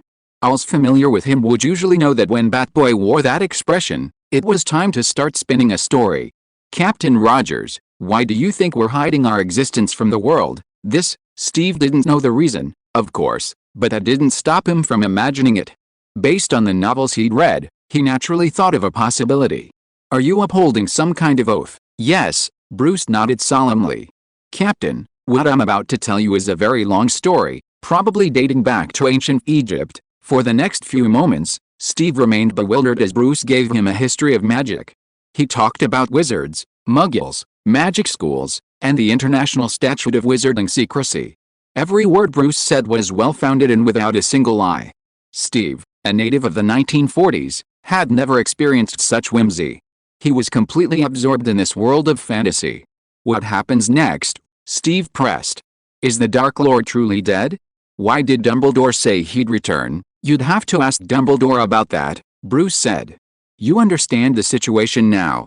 The wizarding world needs to focus on dealing with Voldemort. If the outside world knew of our existence, the consequences would be, I see, Steve suddenly understood. Your focus would be distracted, which would only give the Dark Lord an opportunity. He finally understood Bruce's dilemma. This 13-year-old wizard, his heart filled with thoughts of his country and his people. Thank you for your understanding, Captain Rogers. It's my duty, Steve assured Bruce with a serious expression. I'll keep this a secret for you. Not a single word will be leaked. That's perfect, Bruce said. Even though we've concealed our existence, we still care about Earth and humanity. If we can package magic into technology and benefit the majority of civilians, we are willing to do that. That's why you chose me as your spokesperson. Steve finally realized his mission. His awakening from the glacier wasn't a matter of chance, but destiny. He was to be a bridge of communication and support between wizards and muggles. Steve was instantly filled with energy, and the sense of wandering he'd felt after missing 70 years on Earth vanished without a trace. He immediately promised, I'll definitely play this role well, I believe you. Later, I'll slowly tell you more about what you need to know, or rather, his character. Bruce looked at Steve and thought, thank goodness it was Steve Rogers, a man with a sense of responsibility and a moral compass that transcended the heavens. Anyone else would never have taken on responsibilities that didn't belong to them so easily. 2 days later, in a nursing home in Virginia, Peggy Carter, an octogenarian, lay soundly asleep in her bed. The night had already grown deep. The caregiver who is responsible for taking care of Peggy wiped her body and prepared to leave. Just then, the caregiver felt something flash past the window. The 20-year-old girl suddenly shuddered, and fear unconsciously spread in her heart. What is that outside the window? She turned around and looked out the window with trembling hands. Cuckoo! Suddenly, a bird's cry came from outside the window. The caregiver was relieved when she heard it. What? It was just an owl. Her fear dispelled, the caregiver quietly left the room. As she closed the door, a dark figure suddenly appeared in the middle of the room. He was tall and burly, wearing a pitch-black battlesuit, a helmet, and carrying a round shield. Wings were depicted on either side of the helmet, and atop his head were tufts resembling owl ear feathers. And on the round shield, a soaring owl was painted. A brand new Steve Rogers appeared. Peggy, Peggy. Steve sat by Peggy's bed, whispering his beloved's name. This was the first time he'd actually seen Peggy in real life since waking. Steve had to admit, the real Peggy looked even older than in his dreams. After repeatedly calling out, Peggy's eyelids fluttered a few times, and then she opened her eyes. The blurry figure before her gradually became clear, a man dressed in a very suspicious manner. Peggy's pupils constricted, and she opened her mouth, nearly screaming. SHHHHH. Steve covered Peggy's mouth with one hand, and with his other hand, he pulled the helmet off, revealing his handsome face. "It's me, Peggy." Steve pointed at his face. "Steve? Don't you recognize me?" Peggy continued to scream, her eyes wide with fear. Of course she'd recognized Steve. So young, so handsome, so full of life. Exactly the same as when he died 70 years ago. So that's it. Peggy suddenly understood. It seemed like the time had come. Even Steve had come to pick her up personally. Peggy screamed a few more times, trying to get Steve to remove his hand. She had something to say. But Steve, oblivious to her emotion, kept insisting. "Don't scream. It's me, Steve. You recognized me before." Peggy, a lot has really happened. Calm down. I'll explain everything. Finally, even if Steve was slow to react, he realized something was wrong. Why was Peggy suddenly rolling her eyes? No. Steve abruptly pulled his hand away and hurriedly apologized to Peggy. "I'm sorry, Peggy, I was so emotional." It wasn't just his emotional outburst, it was also because he hadn't yet fully grasped how old Peggy was. Cough, cough, cough. Peggy breathed in fresh air, coughed violently a few times, and then withdrew her foot, which had half-stepped through the gates of heaven. During this time, Steve could only rub his hands, waiting helplessly beside him. He had truly become obedient, now daring not to touch Peggy. "Steve, is it really you?" Finally, after Peggy had recovered, she called out Steve's name. The call was extremely calm, like an old man who had let go, calmly calling out the name of death. "It's me, Peggy." Steve squatted at Peggy's bedside, meeting her eyes. "Are you here to pick me up?" Peggy asked with a hint of a smile. "Pick you up? Or maybe I." At this point, Steve's eyes suddenly widened, realizing Peggy had misunderstood. No, he quickly explained. "I'm not the ghost you think I am. I'm a human, a living person. Peggy, I'm back to see you alive." After saying this, he slapped himself in the face, fearing Peggy wouldn't believe him. A clear red mark immediately appeared on his face. "You're not dead." Seeing this, Peggy's previously calm mood suddenly showed signs of collapse. Steve wasn't dead? And still so young? She struggled to reach out, trying to grasp the man she had been thinking about for 70 years. "I'm not dead, really, Peggy. I'm back to see you alive." Steve grasped Peggy's hand tightly. "My Captain America is back." Peggy's emotions were instantly so complex that words could not express them. She had so much to say. But then, Steve suddenly corrected her. "Captain America? No, I'm not Captain America anymore. I'm Captain Owl." End of this chapter. Thank you so much for reading until the end. Don't forget to give it a like. Looking for more exclusive content and immediate access? Subscribe to our Patreon. Remember, every like, subscription or donation encourages us to continue. Thank you all. See you in the next video.